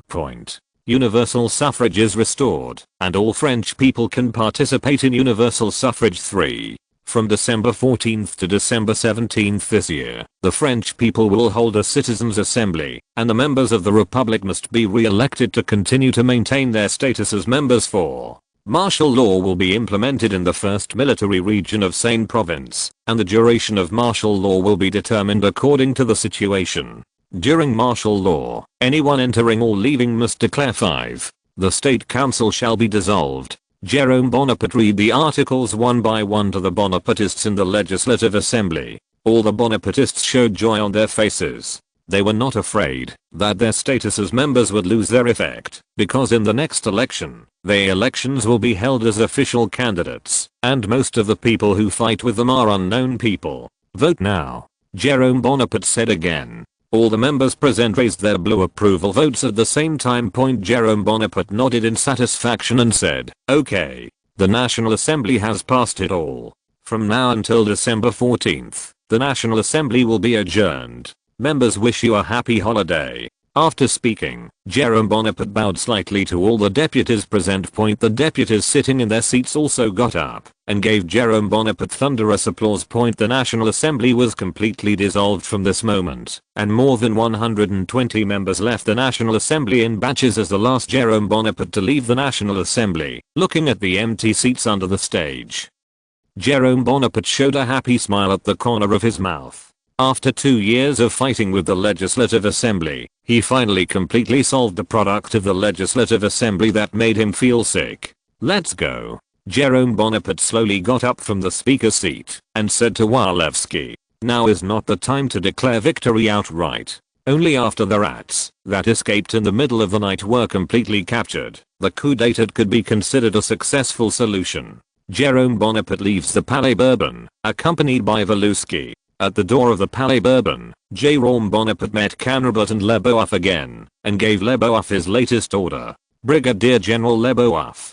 Jerome Bonaparte looked at the adjutant Leboeuf with a serious look. "Yes." Brigadier General Leboeuf responded immediately. "In the next few days, you will lead a regiment of soldiers to guard the Palace of Bourbon, and make sure that no one is allowed to approach him." Jerome Bonaparte urged, "Once anyone is found to go to Parliament as a member of Parliament, 3 warnings. If you still don't want to leave after 3 warnings, then use cannons to disperse them. I remember that there should be cannons at the Bourbon Palace." Jerome Bonaparte turned his eyes to Canrobert. "Yes, Your Majesty. 3 8-pounder field guns," replied Canrobert. "Can 7 8-pounder guns be deployed from the army to add to the defense near the Bourbon Palace?" Jerome Bonaparte asked Canrobert in an orderly tone. "Of course." Canrobert replied. After a question and answer between Jerome Bonaparte and Canrobert, Brigadier General Leboeuf was given the ability to use artillery. At this time, Brigadier General Leboeuf hoped that those congressmen would retreat in spite of difficulties. Once the cannon was used, it would cause an unprecedented disaster. Yes. Brigadier General Leboeuf could only bite the bullet and beat the suggestion put forward by Jerome Bonaparte. Jerome Bonaparte came to the Ministry of War, accompanied by Canrobert and Walewski. Looking at the busy members of the Ministry of War, a smile appeared on Jerome Bonaparte's face. It is precisely because of the efforts of these War Department members that he was able to dissolve the National Assembly smoothly. Jerome Bonaparte came to the minister's office, led by Secretary of State Benjamin Clemenceau accepted the fact of the coup. Minister Saint Arnault, hard work. Jerome Bonaparte shook hands with Saint Arnault. Nothing. Saint Arnault responded humbly. The two came to a map that marked the garrisoned locations of the 1st Division in Paris. Your Majesty, our troops are mainly stationed here, here, and here. Minister Saint Arnault pointed to Saint Germain, Saint Honor and Saint Marceau respectively. These 3 places are the seat of the core of the entire French power, and the 4 areas of Montmartre, Saint Denis, Saint Anthony, and Saint Martin each have a battalion of troops stationed. Such troops are not enough for the huge population. Saint Honor told Jerome Bonaparte explained how many members of parliament are not detained now. Jerome Bonaparte asked Saint Arnault, according to preliminary statistics, there are more than 40 deputies at large. Saint Arnault responded to Jerome Bonaparte, more than 40 deputies. Jerome Bonaparte folded his arms and thought carefully. The number of missing members is indeed not a small number. After thinking for a moment, Jerome Bonaparte asked again, have you posted the photos of these members? The reward is up.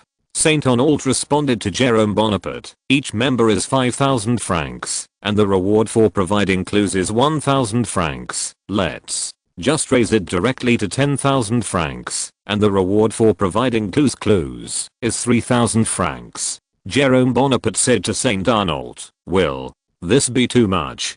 Saint Arnault responded to Jerome Bonaparte, not much. Jerome Bonaparte said with a smile. We can take the whole of France, and this money is only a drop in the bucket for the whole of France. Okay, I'll have someone do it right away. Saint Honnold responded to Jerome Bonaparte. By the way, you just said that a battalion has too few troops. What are you going to do? Jerome Bonaparte asked Saint Honnold for a solution. I plan to gather all the troops and then lead the snake out of the hole. Saint Honnold informed Jerome Bonaparte of his plans. Okay, just do as you say. Jerome Bonaparte nodded and said to Saint Honnold. At 3 p.m. on December 2nd, the 1st Paris Division began to shrink. While the strength of the 1st Division was shrinking, small-scale disturbances began among some members of the National Guard in the district of Saint Denis. Some left-wing MPs began to convene members for demonstrations for such demonstrations were. Riyadh1.com. Jerome Bonaparte and others did not pay attention to them. From December 3rd to 4th, under the joint action of left-wing and right-wing parliamentarians, they established a small national defense of only 40 people and announced the dethronement of Jerome Bonaparte from the presidency. Under the deliberate connivance of Jerome Bonaparte, the whereabouts of the opposition gradually moved towards the Bourbon Palace in the Saint-Germain district. On December 5th, the opposition came to the Saint-Germain district, at the gate of the Bourbon Palace, to protest against Jerome Bonaparte's dictatorship. They hoped to persuade the army to rebel. At 3 o'clock in the afternoon, Jerome Bonaparte at the Élysée Palace announced the start of the closing operation. Thousands of soldiers began to surround the parade from all directions, and the parade instantly became a turtle in a urn. Down with Jerome Bonaparte. Long live the Republic. What happened? In the marching crowd shouted long live the Republic, and rebuked the army for betrayal. Under the orders of officers at all levels, the army charged the parade. The parade of nearly 1,000 people was washed away in an instant, and the fleeing MPs were also all closed and detained in prison.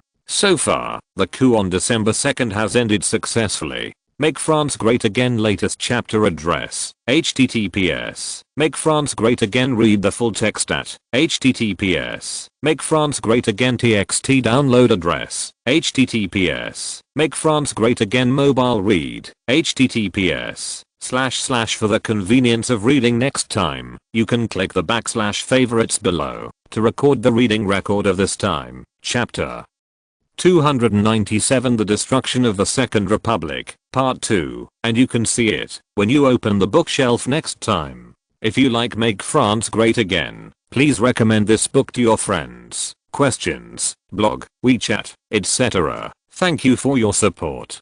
Chapter 297, I Build the Third Republic on Earth. You can search Make France Great Again search novels in Baidu to find the latest chapters. The coup dated on the 2nd of December lasted 3 days and ended with the victory of the counter-revolutionary group headed by Jerome Bonaparte. According to preliminary statistics, in this coup, about 485 people were killed and injured in Paris, most of whom were university students in Paris. A brief history of the Third Republic. On December 5, 1850, the temperature in Paris was even colder than a few days ago, and the frigid wind blew wanton every inch of Paris.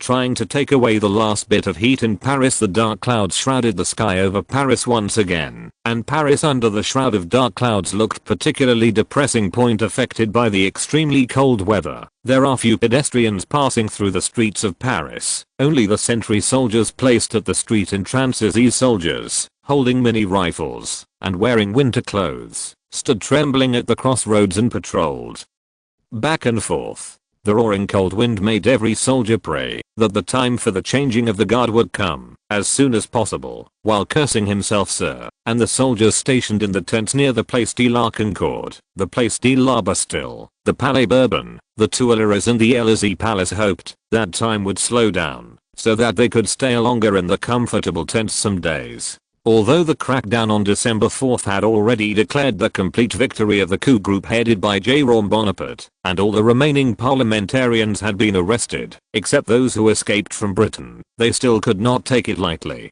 The military will be stationed in the city until the referendum on December 14th to maintain stability throughout Paris. On the evening of December 5th, a carnival that belonged only to the Bonapartists was staged at the Tuileries Palace. The Tuileries Palace, lit by thousands of candles, exudes a hazy sense of sacredness. This palace, which has been dusted for more than years, is once again in Bonaparte's hands. 50. It will be in Bonaparte's hands. Reborn in hands at 7 o'clock in the evening. Bonaparte deputies, generals, celebrities and foreign political dignitaries came to this splendid hall at the invitation of Jerome Bonaparte. The living room was mixed with golden light by candlelight. The rush of the golden utensils radiating, shines especially dazzling. The hall was crowded. People gathered together in twos and threes to chat with each other. The generals were beaming and described the interesting things that happened during the coup d'etat, and the old socialites recalled everything that happened during the First Empire and kept talking to the surroundings. The empire is coming back, while the ambassadors of various countries listened to the generals and thought about what direction the situation in France would turn next. By the way, where is Your Excellency the President? Why can't you see His Excellency the President? I don't know who made the first question, and everyone who was about to start the banquet realized that Jerome Bonaparte, the protagonist of the banquet, did not appear at the banquet point. It's really weird. Just when everyone at the banquet was discussing where Jerome Bonaparte was, Walewski, head of the secretary's office, appeared in front of everyone to explain, "Everyone, His Excellency the President will be here soon. Please be patient for a moment." Walewski said to everyone present with a smile. The people present once again had a heated discussion. At this time, Jerome Bonaparte, the protagonist of the banquet, was staying in the tent of the Place de la Concorde with the Minister of Public Works, Pessigny, to talk with the soldiers and drink together bad-watered wines. At the appeal of the garrison commander, the soldiers who stayed in the camp raised their glasses together and said, "Long live the Empire, long live the Emperor." Jerome Bonaparte also raised his glass and responded, "Soldiers, thank you for your blessings. I'm with you." Then, in front of all the soldiers of the 1st Division, Jerome Bonaparte called the sheriff of the precinct and ordered the sheriff to deliver frozen chicken and wine to every soldier standing guard. The army is our most solid shield and sword, and we must give them the most adequate guarantee in terms of supplies. Understand? Jerome Bonaparte gave an order to the district sheriff in a stern tone. "Yes, I understand." The district sheriff nodded and bowed to show his understanding, and immediately organized the police to deliver frozen chicken, garlic sausage and wine to the soldiers on guard. The resentment of the soldiers who ate frozen chicken and drank wine against Jerome Bonaparte and the officers was quelled under the frozen chicken. In the farewell of soldiers and officers, Jerome Bonaparte left the Place de la Concorde in a carriage. Next stop, Palais Bourbon. Jerome Bonaparte said to Pessigny beside him. This. After hesitating for a moment, Pessigny said, "Your Majesty, the banquet is about to begin." Jerome Bonaparte glanced out the window. At this time, the sky had turned black, and the wind lanterns hanging on both sides of the carriage swayed back and forth under the whistling cold wind. Never mind. After thinking for a moment, Jerome Bonaparte decided to go to the Bourbon Palace. Let them wait a little longer. "But, will this?" Pessigny said cautiously to Jerome Bonaparte. "Will it be something?" Jerome Bonaparte asked Pessigny. "Will it make them feel that you have neglected them?" Pessigny said cautiously to Jerome Bonaparte. "However, they want to understand it. I don't care." Jerome Bonaparte responded to Pessigny nonchalantly, and then exhorted with a serious expression. "Pessigny, you must understand that our jurisprudence is not the source for them, but for those who have lived in the land for generations without a voice. Our foundation is the French army. These two pillars support us, and if any one of them falls, we will die without a burial land." As a high-ranking Jerome Bonaparte, he unconsciously developed the aura of a high-ranking man, and Pessigny swallowed his spit and nodded. The carriage crossed the bridge built on the banks of the Seine to the left bank of the Seine, and soon after walking down the road, they came to the gate of the Bourbon Palace. The soldiers stationed at the Bourbon Palace subconsciously raised their rifles when they saw the carriage. After several days of suppression, the soldiers subconsciously raised their guns to warn when they saw a strange carriage approaching. The carriage slowly stopped in front of the barricade, and Jerome Bonaparte got off the carriage together with Pessigny. The soldiers who set up the barricade hurriedly removed the barricade after seeing Jerome Bonaparte coming. With a smile on his face, Jerome Bonaparte patted the soldier on the shoulder and said, "It's hard work." "Not hard. Not hard," said the soldier flattered to Jerome Bonaparte. Under the leadership of the soldiers, Jerome Bonaparte saw the soldiers in the camp At this time, they were also eating frozen chicken and garlic sausage. After seeing Jerome Bonaparte's arrival, they hurriedly stood up and surrounded Jerome Bonaparte. The soldiers did not return to their seats until after the arrival of the army officers. Jerome Bonaparte shook hands with the officers again and said their names enthusiastically. Supermemory is an additional ability that Jerome Bonaparte acquired. After crossing point, the officers were similarly flattered like soldiers. After a brief chat, Jerome Bonaparte and Persigny left the Bourbon Palace. Jerome Bonaparte, who had inspected the Paris barracks one by one, returned to the Tuileries at 7:45. The president is here. After receiving the news of the arrival of the president, Walewski hurriedly ran into the living room and shouted at the guests in the living room. The visitors in the living room turned their attention to the entrance of the living room point. After a while, Jerome Bonaparte appeared belatedly in everyone's sight. "I'm really sorry to keep you waiting." Jerome Bonaparte bowed to all the guests present. The banquet officially began, and the servants led different types of guests to different restaurants. Jerome Bonaparte's seat is a seat of all the meritorious men who participated in the coup. Minister Saint Arnault and Division Commander Cousin Montauban sat on the left and right sides of Jerome Bonaparte, followed by General Magnan, Walewski, de Morn, and Canrobert. Perrot, Normand and others. The servants poured wine for everyone at the table, and Jerome Bonaparte toasted, "Thank you all for your help. Without you, I would not have won. Now we have overthrown the National Assembly. The whole of France has never stopped us. We can transform the whole of Paris in the way we want." The generals and ministers in the restaurant raised their glasses to drink this hard-won sweetness. Some of them waited nearly 10 years for this day. As soon as Jerome Bonaparte's voice fell, Minister Saint Arnault immediately stood up and said, "I propose that we should toast to Jerome Bonaparte's ruling. Let us wish the health of President Jerome Bonaparte longevity." Everyone present raised their glasses in unison. "I wish the great commander Jerome Bonaparte, www.uokanshu.com, health and longevity." Good. Jerome Bonaparte accepted their blessing with a smile. Immediately at the dinner table, he issued tasks to the ministers of various departments. "Mr. de Morny, after the banquet is over, you will draft a telegram to urge the senior officials of the provinces to vote. If necessary, the military can supervise the vote. Make sure that the vote is completed before December 20th. Your wording be stricter." "Yes." De Morn responded immediately. "Minister Saint Arnault and Minister Biff, you two jointly used a telegram to send a message to the whole of France. The message said that France had suppressed the riots. The president dissolved the National Assembly to prevent the spread of red." Jerome Bonaparte told Saint Arnault, and Biff said. Saint Arnault and Biff nodded to show their understanding. The next step is to order Magnan to strictly monitor the National Guard, Mauper to rectify the army, and so on. Make France Great Again latest chapter address. https. Make France Great Again. Read the full text at https. Make France Great Again txt download address. https. Make France Great Again mobile read. https. // for the convenience of reading next time. You can click favorites below to record the reading record of this time. Chapter 298. I establish a third republic in the world, and you can see it when you open the bookshelf next time. If you like Make France Great Again, please recommend this book to your friends. Questions, blog, WeChat, etc. Thank you for your support. If you're listening to this novel on a channel other than Fanfic World, it means they downloaded and uploaded it without effort. We cordially invite you to visit our channel, Mundo Fanfic Novelos. There you'll find the original version of this story, and you can explore many other novels of various genres. We're waiting for you to immerse yourself in a world of incredible novels.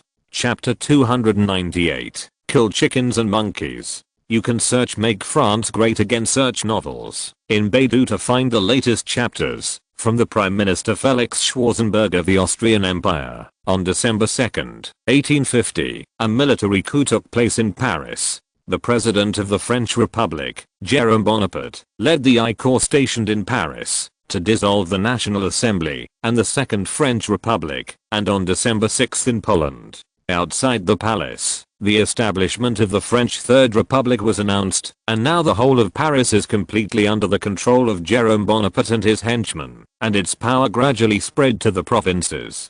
However, according to the information I have, the provinces have not been completely controlled by the Bonapartists. The Republicans in the mountains have launched an armed rebellion of nearly 10,000 people in the provinces. The situation in France is still in an uncertain state. We do not yet know how long Jérôme Bonaparte and his regime will last. Point in which direction should the diplomatic form of the Austrian Empire go next? Please indicate. December 12, 1850 Hubie, Austrian ambassador to France. Point in the study room of the Austrian mansion in France, Baron Hubery wrote down his understanding of the recent situation in France with a quill dipped in ink. He hopes to let the Austrian Empire understand the situation in France in this way, and the situation of unclear diplomatic thinking. It is very likely that a larger error will occur. This letter was handwritten by Baron Hubery and handed it to the valet attaché in the mansion.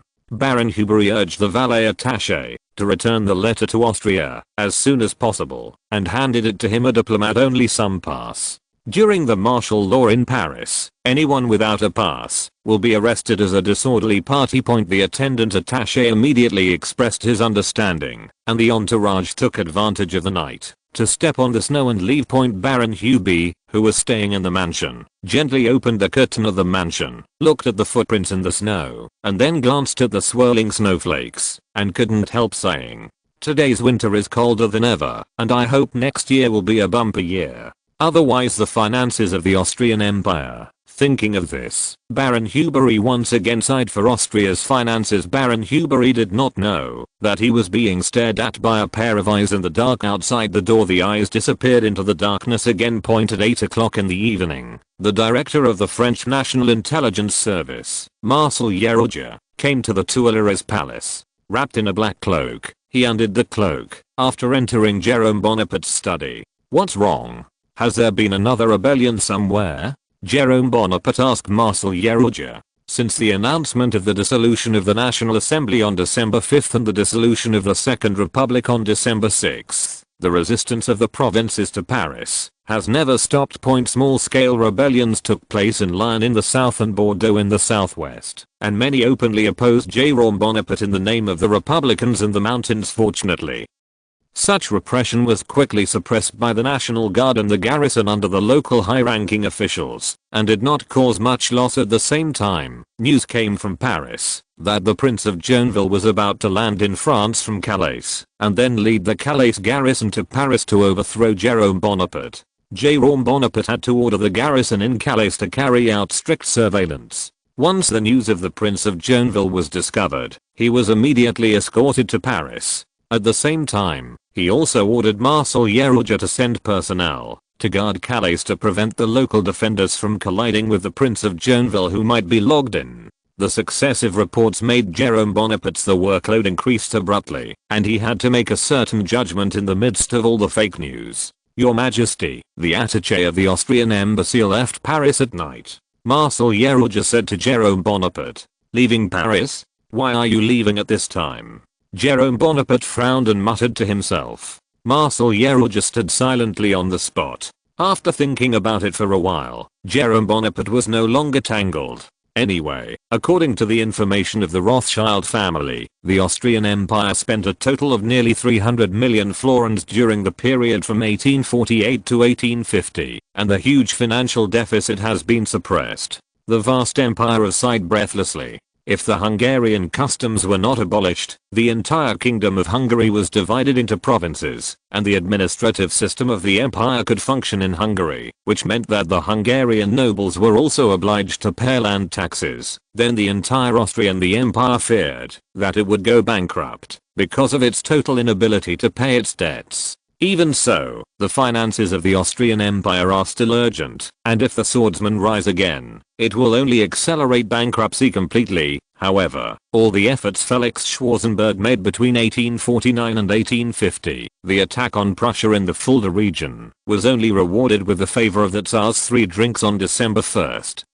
1851, Regent William I, Emperor Nicholas I of Russia, and Emperor Joseph Franz of Austria met with their foreign ministers in Warsaw. During the Warsaw Conference, Emperor Nicholas I affirmed the dissolution of the 2 houses of the Kingdom of Prussia and the abolition of the 1848 constitution, and then made a veiled expression to Franz Joseph to stop there. Under the mediation of Nicholas I, the war between Prussia and Austria ended. Kingdom of Prussia gave up the Fourth Union and rejoined the old German Confederation, and at the same time compensated the Austrian Empire for 30 million florins. Such a treaty was more lenient than Austria's punishment of the Sardinian dynasty. The former secret agreement was deliberately left aside by Nicholas I compared to Felix Schwarzenberg's expenses. This situation is simply a loss that can no longer be lost. Even so, Felix Schwarzenberg pinched his nose and agreed to the other party's condition. On December 4th, Prince Regent William, who returned to the country with peace, announced the dissolution of the Est-for-Est alliance, and the Kingdom of Prussia rejoined the German big family. The humiliated Felix Schwarzenberg was more aware of the restrictions imposed by Nicholas I and the Russian Empire on the Austrian Empire,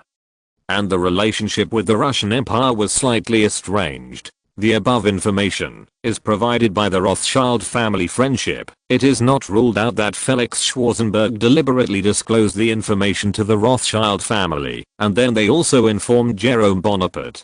Overall, the Austrian Empire and the French Republic have tentatively moved closer to each other. Jerome Bonaparte believed that Baron Huber's letter was mostly a judgment of the recent situation in France. Continue to closely monitor the news of the embassies. Report to me immediately as soon as there is a situation. Jerome Bonaparte gave an order to Marcel Yeroja. Yes, Marcel Yeroja hurriedly stood up straight and responded with a sonorous force, loyalty, honesty. Jerome Bonaparte also responded to Marcel Yeroja after the report. Marcel Yeroja put on his cape and left, while Jerome Bonaparte continued to process the corresponding documents. When he looked at the file about the Orleans family that was handed over to him by the Minister of the Interior, Beroche, the corner of his mouth outlined a shallow smile. It's time to kill the chicken and the monkey. On December 13th, a shocking news came out from the Tuileries Palace. The President of the French Republic, Jerome Bonaparte, will launch an investigation into the unprofitable talents of the Austrian family during their reign as king.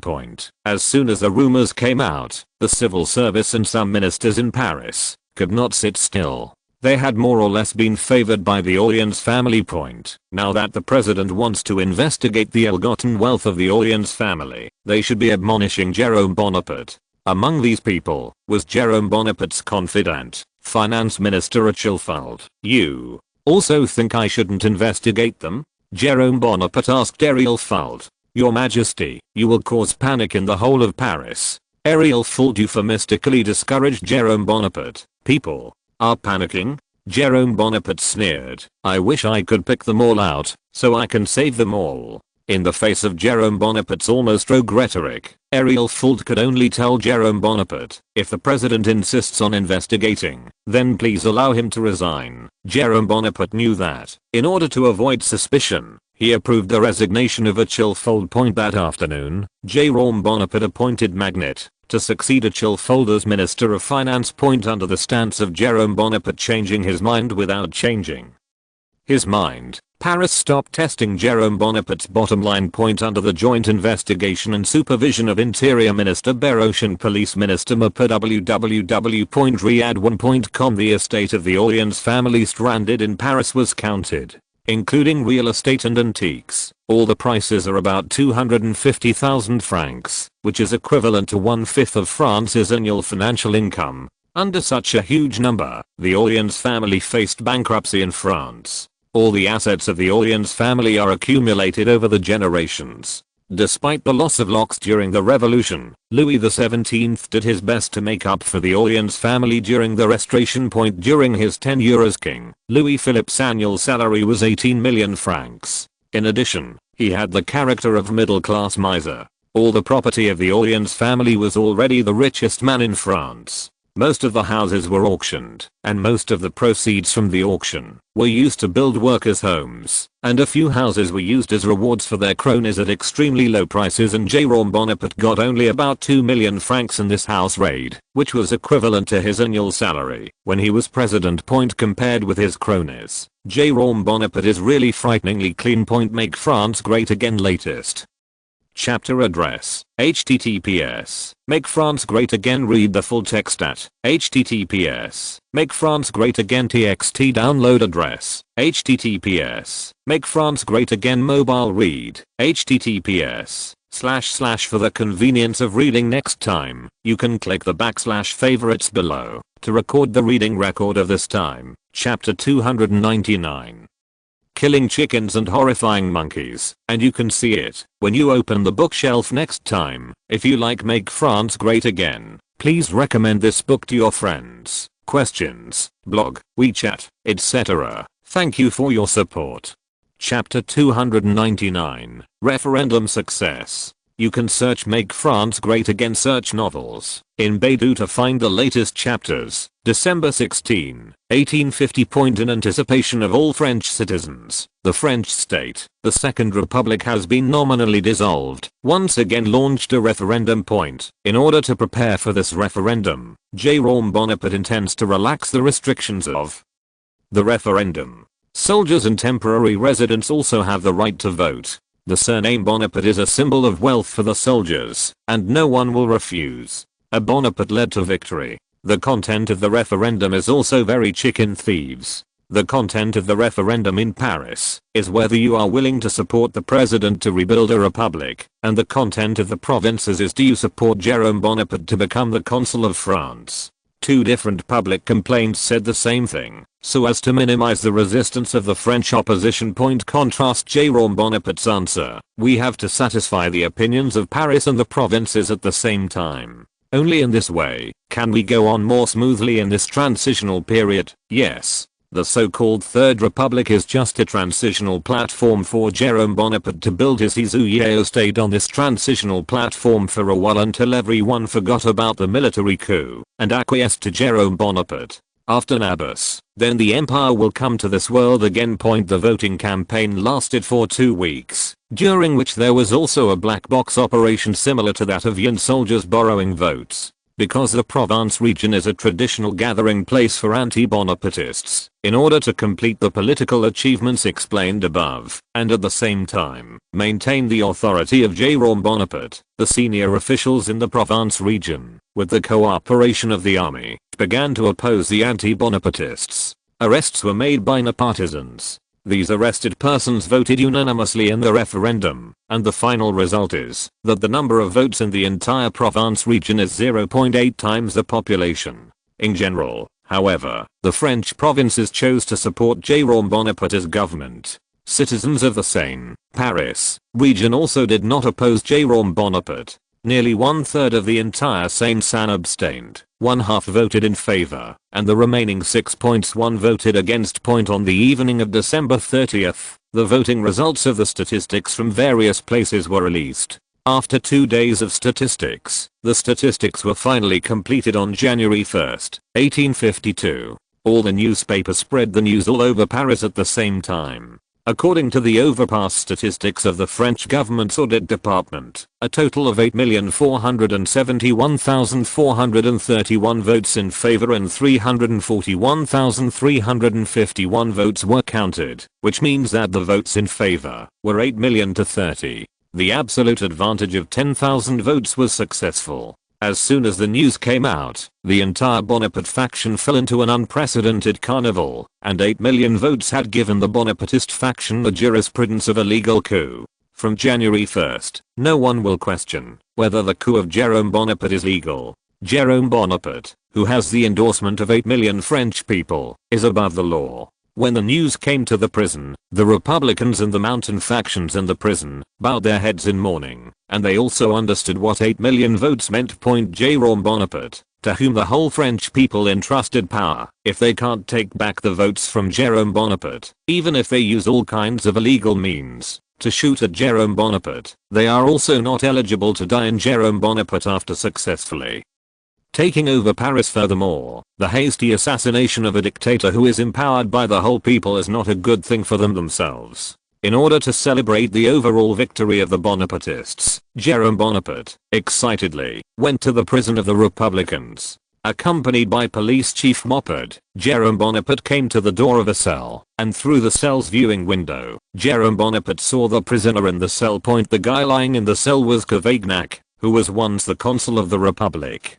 At this time, Cavaignac was lying on the hard bed with a haggard face and curled up, looking at Cavaignac, who was once high-spirited, and now he looks like this. Jerome Bonaparte couldn't help but feel a little complacent in his heart. Open.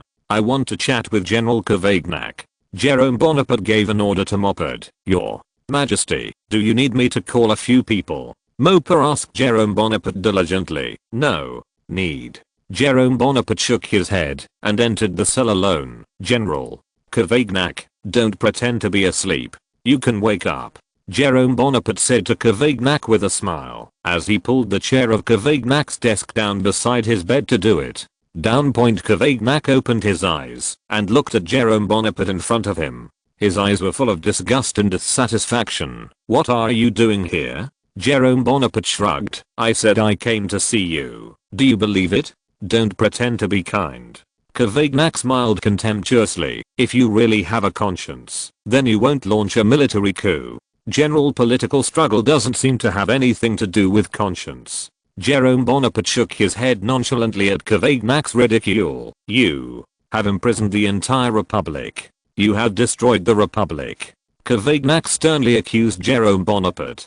General. Jerome Bonaparte responded in a serious tone. What is the basis of a republic? Universal suffrage. It is to allow everyone to use the votes in their hands to speak, and to allow the weak to make a voice, even if this voice is very loud. Weak. The former republic deprived them of the right to speak, and I have returned the power to the French people. I know better than you what a republic is, and I'm the real Republican. You shameless villain who manipulates public opinion. Jerome Bonaparte's self-proclaimed Republican attitude filled Cavaignac's heart with humiliation, and he wanted to kill this guy now. Reason told him he couldn't do it. Killing Jerome Bonaparte will only lead to the fact that the Republican faction is completely despised by everyone, and the monarchist faction will inevitably usurp power after the death of Jerome Bonaparte. Compared with the monarchists, Jerome Bonaparte is indeed a lot more Republican. General. Now 8 million French are on my side. I'm abolishing the National Assembly on behalf of all the French people.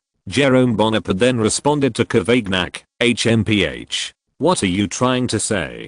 Cavaignac responded to Jerome Bonaparte. Join us. You will get everything you want, whether it's a reputation or a title. Jerome Bonaparte extended an olive branch to Cavaignac. If a guy like Cavaignac turned his head, is bound to cause serious divisions in the Republican faction. If it is not handled well, the Republicans will fall into a mess. Facing the olive branch that Jerome Bonaparte handed over, Cavaignac fell silent, as if thinking about whether to agree to Jerome Bonaparte. After a while, Cavaignac's tone was full of firmness. I will never join you. Whether you are exiled or imprisoned, I will fight you to the end. That's such a pity. Jerome Bonaparte sighed and got up and left. General Cavaignac, I wish you a pleasant trip in North Africa in advance. After speaking, Jerome Bonaparte left the cell where Cavaignac was. Mopper, who was standing at the cell door and rushed in to rescue him at any time waiting for a sound from inside, saw the cell door open and quickly saluted Jerome Bonaparte. Let's go. Next, said Jerome Bonaparte to Moppet. Under the leadership of Mopper, Jerome Bonaparte came to the place where Victor Hugo was imprisoned. Jerome Bonaparte, who entered the cell, was scolded by Victor Hugo on the spot. In his mouth, Jerome Bonaparte became the evil of this world and will be justice sooner or later. The people of Paris overthrew. Jerome Bonaparte unhurriedly expressed that France still supported him and invited Victor Hugo to rejoin them. What Jerome Bonaparte got was Victor Hugo, who refused without hesitation and ordered Jerome Bonaparte to leave the cell. Jerome Bonaparte, who left the cell, shook his head and sighed. Why? Afterwards, he met with several former members of the Party of Order. These members of the Party of Order with flexible moral bottom lines are different from those D-heads of Cavaignac. They agreed to Jerome Bonaparte's invitation and said that, after being released from prison, they must actively participate in the election of official candidates. www.riyadh1.com. This attitude made Jerome Bonaparte very satisfied, and he immediately ordered Mopper to release several members of the Party of Order, among them Falau and Montalembert. On January 2, 1851, the French Third Republic was proclaimed, and Jérôme Bonaparte served as the supreme ruler of the Republic for a 10-year term. At the same time, the Supreme Court also held a hearing, and more than 400 former members of the Legislative Assembly appeared at the hearing. The arrested generals, parliamentary generals, Ramizar and members of the Republican faction were all exiled, as were some members of the Party of Order in Algeria. In other provinces except Paris, military courts were formed with the cooperation of senior officials, generals and 3 judges. 10,609 people were released, 9,530 were sent to Algeria, 2,804 were imprisoned, and 5,108 were under police surveillance. Afterwards, Victor Hugo, exiled in Britain, declared in his memoirs that this was Jérôme Bonaparte's crazy revenge for the injustice of the Republic. In fact, not many people died in the coup. The coup death toll was even less than that of a single flu. Make France Great Again latest chapter address, https, Make France Great Again. Read the full text at https, Make France Great Again txt download. Address, https, Make France Great Again mobile read, https, / for the convenience of reading next time, you can click / favorites below, to record the reading record of this, chapter 300 referendum successful, and you can see it, when you open the bookshelf next time. If you like Make France Great Again, please recommend this book to your friends, questions, blog, WeChat, etc. Thank you for your support. Chapter 300, The Patron Saint of Socialism. You can search Make France Great Again search novels in Baidu to find the latest chapters. January 10, 1851. The Constitution of the French Third Republic took a month to come out under the financing of the Minister of Justice, Raud. The Constitution of the Third Republic was more lenient than the Constitution of the Second Republic on the limitation of presidential powers. The Legislative Assembly has also changed its name to become the Legislative Council, but all members of the Legislative Council must start from official candidates, and only after they have the status of official candidates can the next round of elections be held. The chairman and vice chairman are appointed by a person selected by the president from among the representatives. Members of the Legislative Council no longer have a salary as they did in the days of the members of the Republic, and each member receives a stipend of 25 francs per person per day. While in session. The second house with the functions of the House of Lords was also established on January 15. The Constitution of the Third Republic stipulates that those who can enter the second house, except for the special approval of the president, are already famous in France. People such as cardinals, marshals, admirals, etc. The Constitution stipulates that the number of second house should not exceed 150, and its functions are responsible for interpreting the Constitution, resolving issues not stipulated in the Constitution, and reviewing laws. In addition to the Legislative Council and the second house, the Constitution also stipulates the Senate, which is an independent body appointed and dismissed by the president himself. The total number of members in the Senate is about 40 to 50, and each person can get the allowances 20,000 francs. The president presidents over the Senate, and, in his absence, appoints a vice chairman for the meeting. The Senate, under the leadership of the President of the Republic, draws up draft laws and government regulations to solve the difficulties encountered in the administration. Whenever the Senate meets with the Legislative Council, the Senate maintains the proposed bills in the name of the government. The work of the Senate involves both legislation and administration, and thus plays a complex role in political life. The National Assembly and the Supreme Court, these two behemoths of the Second Republic, were completely split by Jérôme Bonaparte into executive-led organizations. The Legislative Council, the Second House and the Senate have all sworn to the outside world that the legislative power and the judicial interpretation power have been completely reduced to the vassal of the executive power. The person who holds the entire executive power in France is none other than Jérôme Bonaparte. On January 15, after a tense election, Jérôme Bonaparte finally completed the number of people in the Senate and the Second House. The second house adhered to the principle of preferring not to waste 80 people serve as representatives of the second house, and the Senate also chose the conservative 40 people as representatives. On January 18, Jérôme Bonaparte announced the official start of the first Legislative Assembly elections of the French Third Republic. In order to express their support for the new regime, senior officials in each province personally assigned official candidates to conduct elections. The elections in each province lasted 12 days. Except for the 6 official opposition members who acted as fronts, the remaining members of the Legislative Council were all members of the legislature. It is the loyal support of the new regime. On January 31st, Jérôme Bonaparte, president of the French Third Republic, personally drove from the Tuileries Palace to the Legislative Corps at the Bourbon Palace. In the Legislative Assembly at the Palais Bourbon, Jérôme Bonaparte was warmly applauded by all the representatives of the Legislative Assembly. Let's invite Jérôme Bonaparte to come to power. Blair, chairman of the Legislative Council, sat on the rostrum where Speaker Durbin used to sit. He didn't want to be the chairman, but he was strongly framed by Jérôme Bonaparte. When he arrived at the position of chairman, he pretended to help Bonaparte through difficult times. Blair could only agree to Jérôme Bonaparte as chairman for a period of time. Amid the warm applause of the Legislative Council, Jérôme Bonaparte bowed to the delegates present, and he walked slowly to the podium to explain to the Legislative Council delegates what had been prepared by his Secretary General, Walewski, the night before.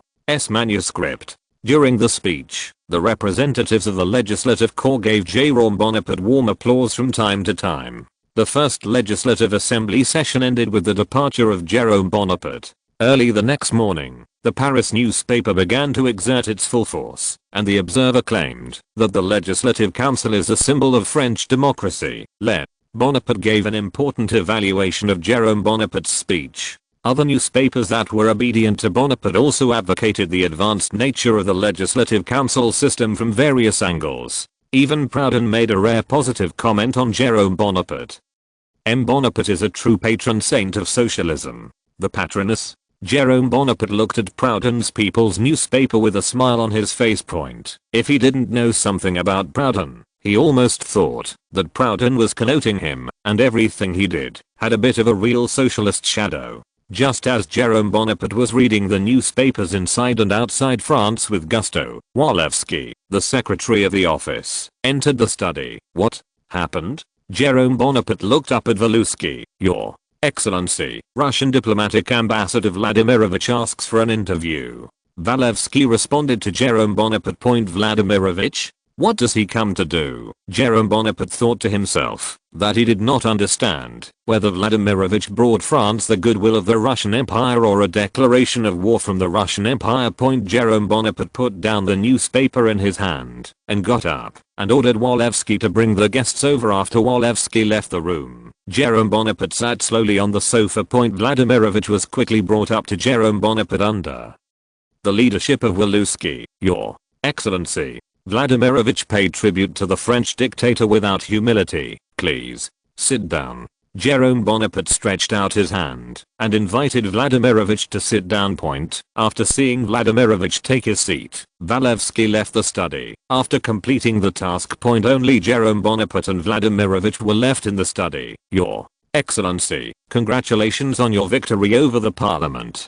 Vladimirovich congratulated Jérôme Bonaparte. Jérôme Bonaparte said in a flat tone, "This is an obligation entrusted to me by the French people, and I just respect the wishes of all the French people." Vladimirovich looked at the French dictator with a smile, and he didn't want to believe a single word of what the dictator said. Just 6 months ago, Jérôme Bonaparte, the president, swore to assure him that he would get off work on time. But who could have imagined that after only half a year, the president who once announced that he would be off duty at the end of the day became a consul with a 10-year term. Thanks to the dictator, he had to face and did not change his term to life. When Vladimirovich presented everything that happened in France back to the Russian Empire and warned the country to be careful, Jérôme Bonaparte was likely to change the republic into an empire. An even more unexpected scene for Vladimirovich was born. Tsar Nicholas I, who received a letter from Vladimirovich, was uncharacteristically happy for the situation in the French Republic after seeing the letter, and wrote a letter to praise the heat France was saved by Roma Bonaparte's swift suppression of the Red Revolution and the liberal actions. Carol Necherody also wrote in a letter claiming the empty talk of the Red Party and the constitutional thinkers, which Jérôme Bonaparte smashed in one fell swoop, makes them unable to make a comeback. When Vladimirovich received the compliment letters naming names, he almost thought that there was something wrong with his original letter to the country. Vladimirovich guessed correctly. The letter he sent from France to St. Petersburg had been partially edited after it entered the hands of Foreign Minister Karol Nesherody. Karol Nesherody believed that this letter would have serious consequences for the Russian Empire, and that rashly handing over to the Tsar would cause the Russian Empire's finances to fall into crisis. The Tsar who received the letter would never sit back and watch the French Republic fall into the hands of Jerome Bonaparte. Once the army in his hand was used, it would inevitably lead to a financial crisis. For a country already riddled with holes, any larger move would put the government in financial jeopardy. The Russian Empire has already paid for the willfulness of the Tsar from 1848 to 1850, and definitely can no longer pay for the willfulness of the Tsar in 1851. www.riyadh1.com. Karol Nesherody intercepted a part of Jerome Bonaparte. The coup d'etat served as the governing content, focusing on crushing the Red Revolution and the liberals. If one day things are revealed, Karol Nesherody can also kick Vladimirovich out of the Ministry of Foreign Affairs for covering up the report, and it is best to send him to Siberia. Sure enough, after receiving the letter from Karol Nesherody to him, Nicholas I. Beautiful Joy immediately wrote a handwritten letter and asked Karol Nesherody to pass it on to Jerome Bonaparte. The letterhead was issued in late January, and it came to Vladimirovich after landing at Calais. After receiving the letter, Vladimirovich came to Jerome Bonaparte and handed it to him. "This is a letter from Our Majesty Nicholas I to you."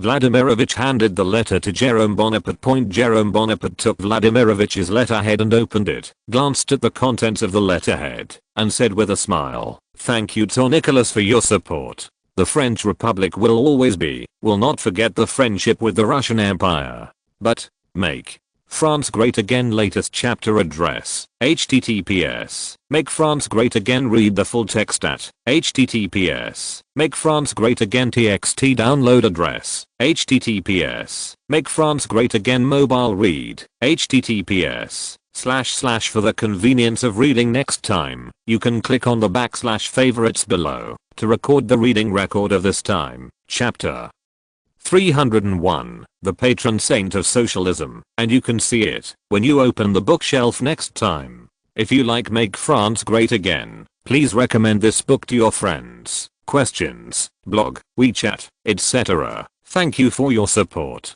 End of this chapter. Thank you very much for reaching the end. Don't forget to like. Looking for more exclusive content and immediate access? Subscribe to our Patreon. Remember, every like, subscription, or donation encourages us to continue. Thanks to everyone. See you in the next video.